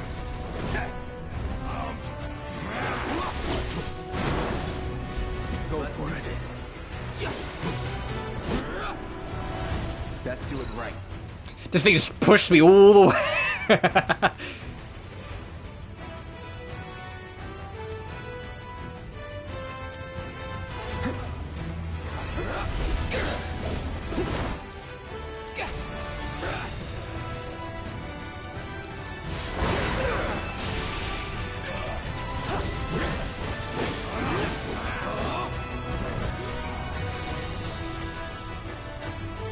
Holy shit. Yeah, so you know what I mean. It looks great, right? Don't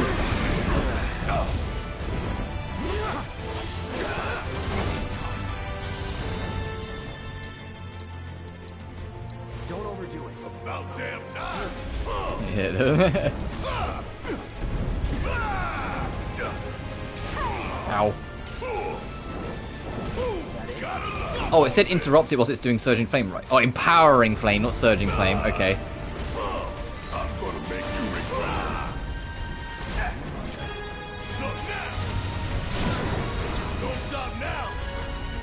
What's Grand Horn? I don't think we've encountered that before.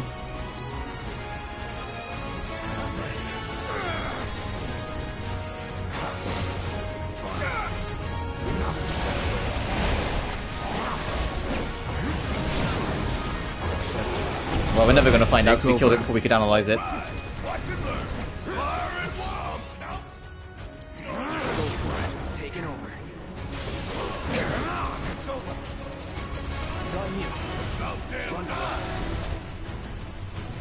Red, what can you do?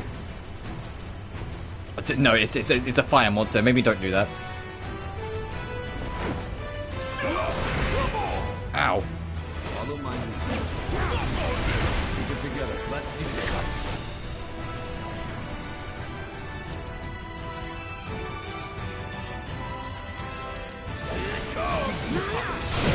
Hell yeah, let's get in there. Oh, Barrett still needs another point.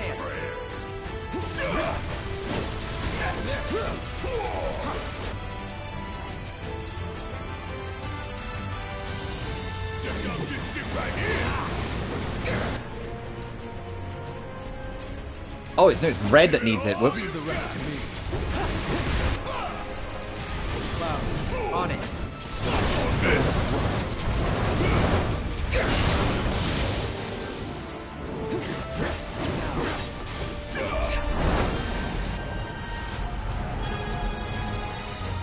Keep it together. Uh-oh.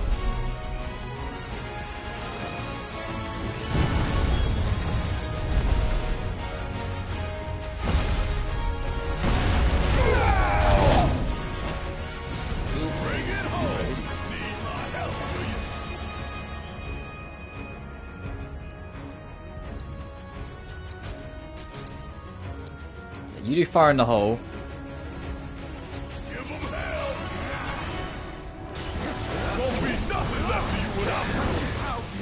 I got it. It's over.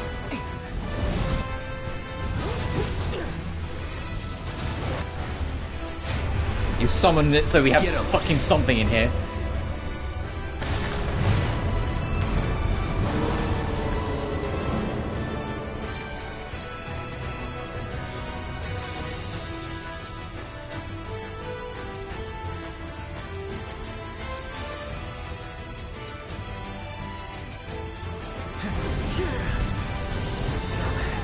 Damn, I tried to move out the way.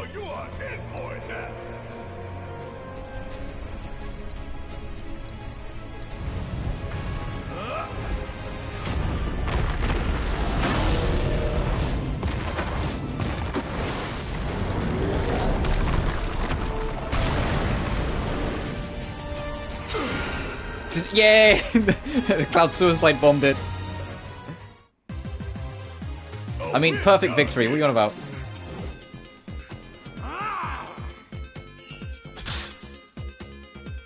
And we got Phoenix. That was a masterful victory over Phoenix. Was it? We suicide bombed it. We kamikazed it. Because if you die, your summon is automatically used. So when Cloud died, Titan got automatically used.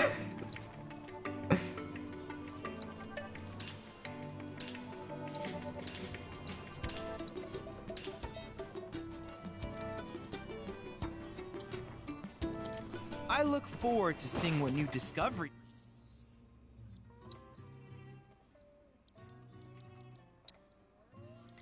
You take Phoenix.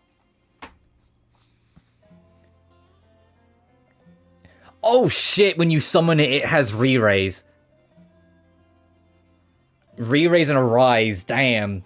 Re-raise is when you die, you auto get back up, and Arise is resurrection with full health.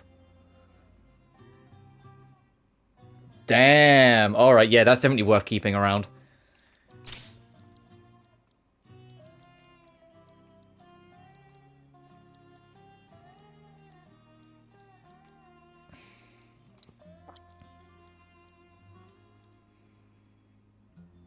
I'm gonna bench that and give you the lightning and wind.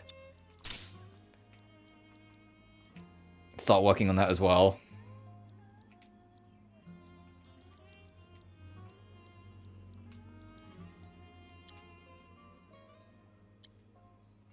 Oh, I haven't saved in about 3 hours. Oh, I should probably save.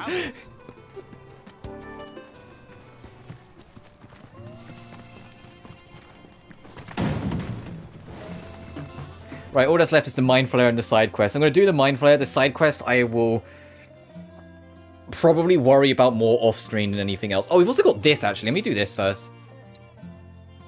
I completely forgot about this. Let me do that first, then we'll do the Mind Flayer. Then I'm wrapping up. Nice, healthy 5-hour stream, then.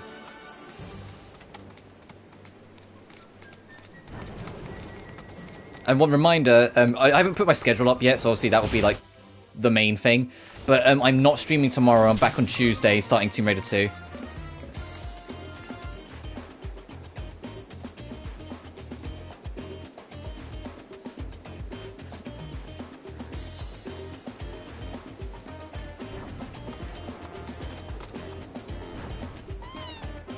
Oh, sorry, Chocobo.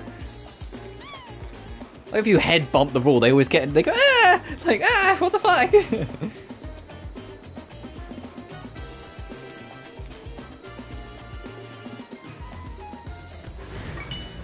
one.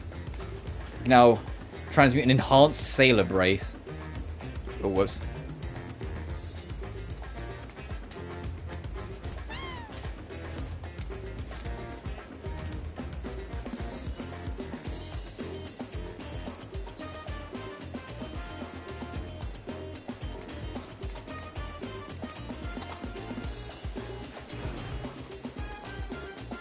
Oh, there we go.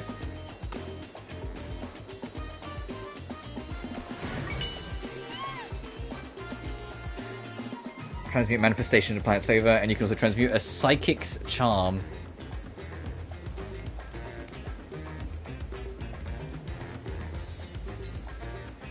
Oh, it's on the other side of this. Just go around.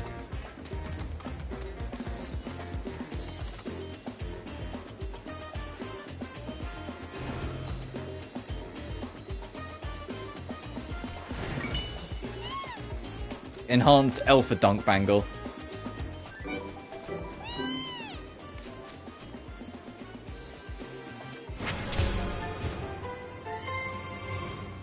Nice. Now lastly,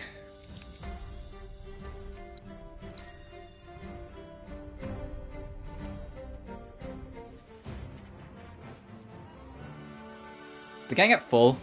Actually, before I dive in, yes, okay. So down to this.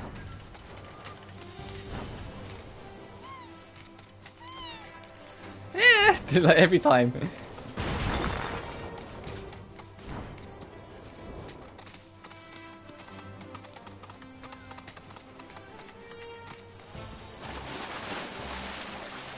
I wonder what the other variants of Chocobos are going to be. Because in the original, it was the mountain climbers. You had the ones that could like fly short distances, the ones that could fly but land in forests, and then lastly you got the ones that could swim. And then you had to use the one that could do all of them, the gold Chocobo, to get to like this little island in the corner of the map so you could pick up Knights of the Round.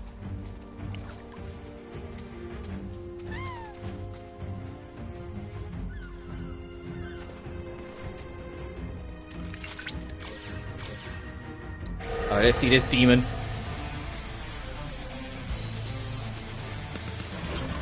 Hey, it's the Pisco demon from Final Fantasy 1. Yeah, it looks like something that would suck my brain. Oh, it's not immune to most status conditions, but it is resistant, so you can hit it with shit. You just can't hit it with silence, makes it it's going to be spell based.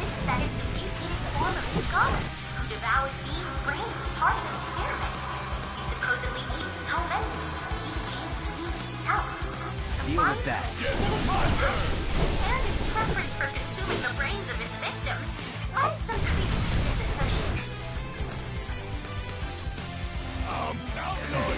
So I did catch all that. It was once somewhat humanoid eating brains, and then it ate so many it became a beast. Like, what the fuck?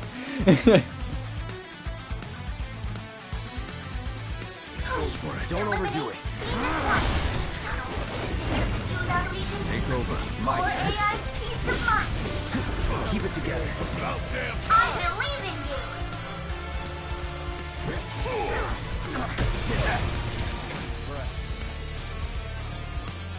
One shot at a time.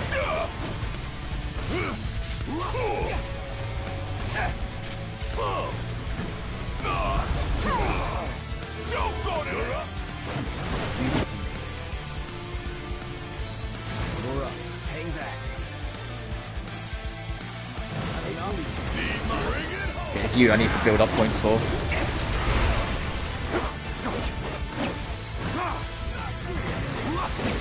It's over.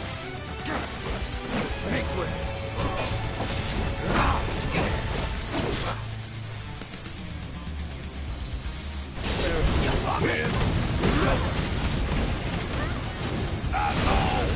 Fucking froze him at him afterwards.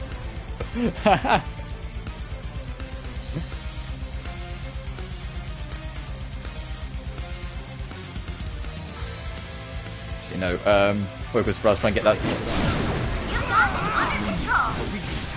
Finish it. Watch this.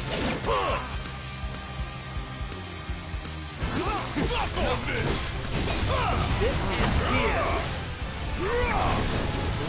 That's over. Keep it up. You ain't gonna get away. Now you go all out.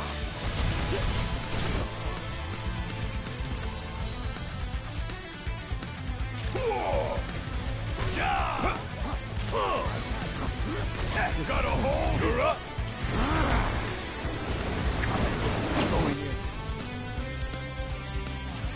You ready? You know what, Barrett? No, we just got Phoenix. Let's try and get him in.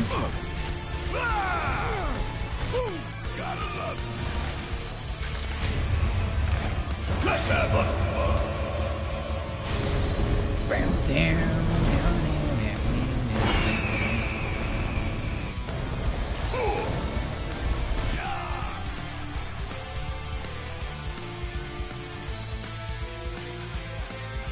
bring it home. Follow my lead.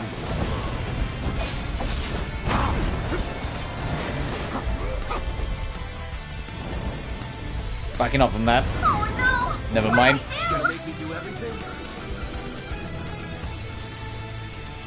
It's on you. Yes, it's my turn. Woo! Gotta love it. No backing down now.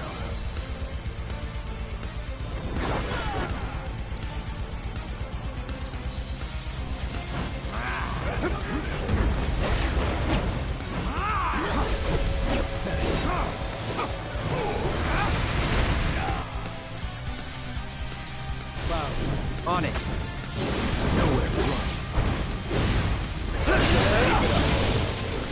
On display. Go for it. I got this. Freeze all the guaranteed. Enough. Gotcha. We win. We get the Mind Flayer crown. Can't wait for that to be for an important item later.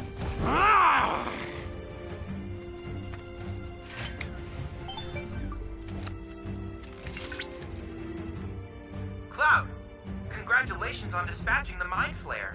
I was concerned the fiend might feast upon your brains, but I'm glad to see my fears were unfounded. Fucking thanks for sharing. Only a true hero could ever have defeated such a malevolent evil. See, Mai believes in me. Efforts today have brought the world Why can't you be like that, closer Chadley, to huh? peace. Thank you, hero. Christ. Hey, we've maxed out the world intel for the area. 1% of the second region. Well, 100%ed the exploration. We still need to do the quest. But I'm going to go back. Rest up. And I think call it a stream. And the side quest, I'll look into it. If it seems interesting, I will do it on stream next time. If it doesn't, I'll just do it off stream. So then when we next start up, we can jump straight into Junon, the next big city. And see what entails us there.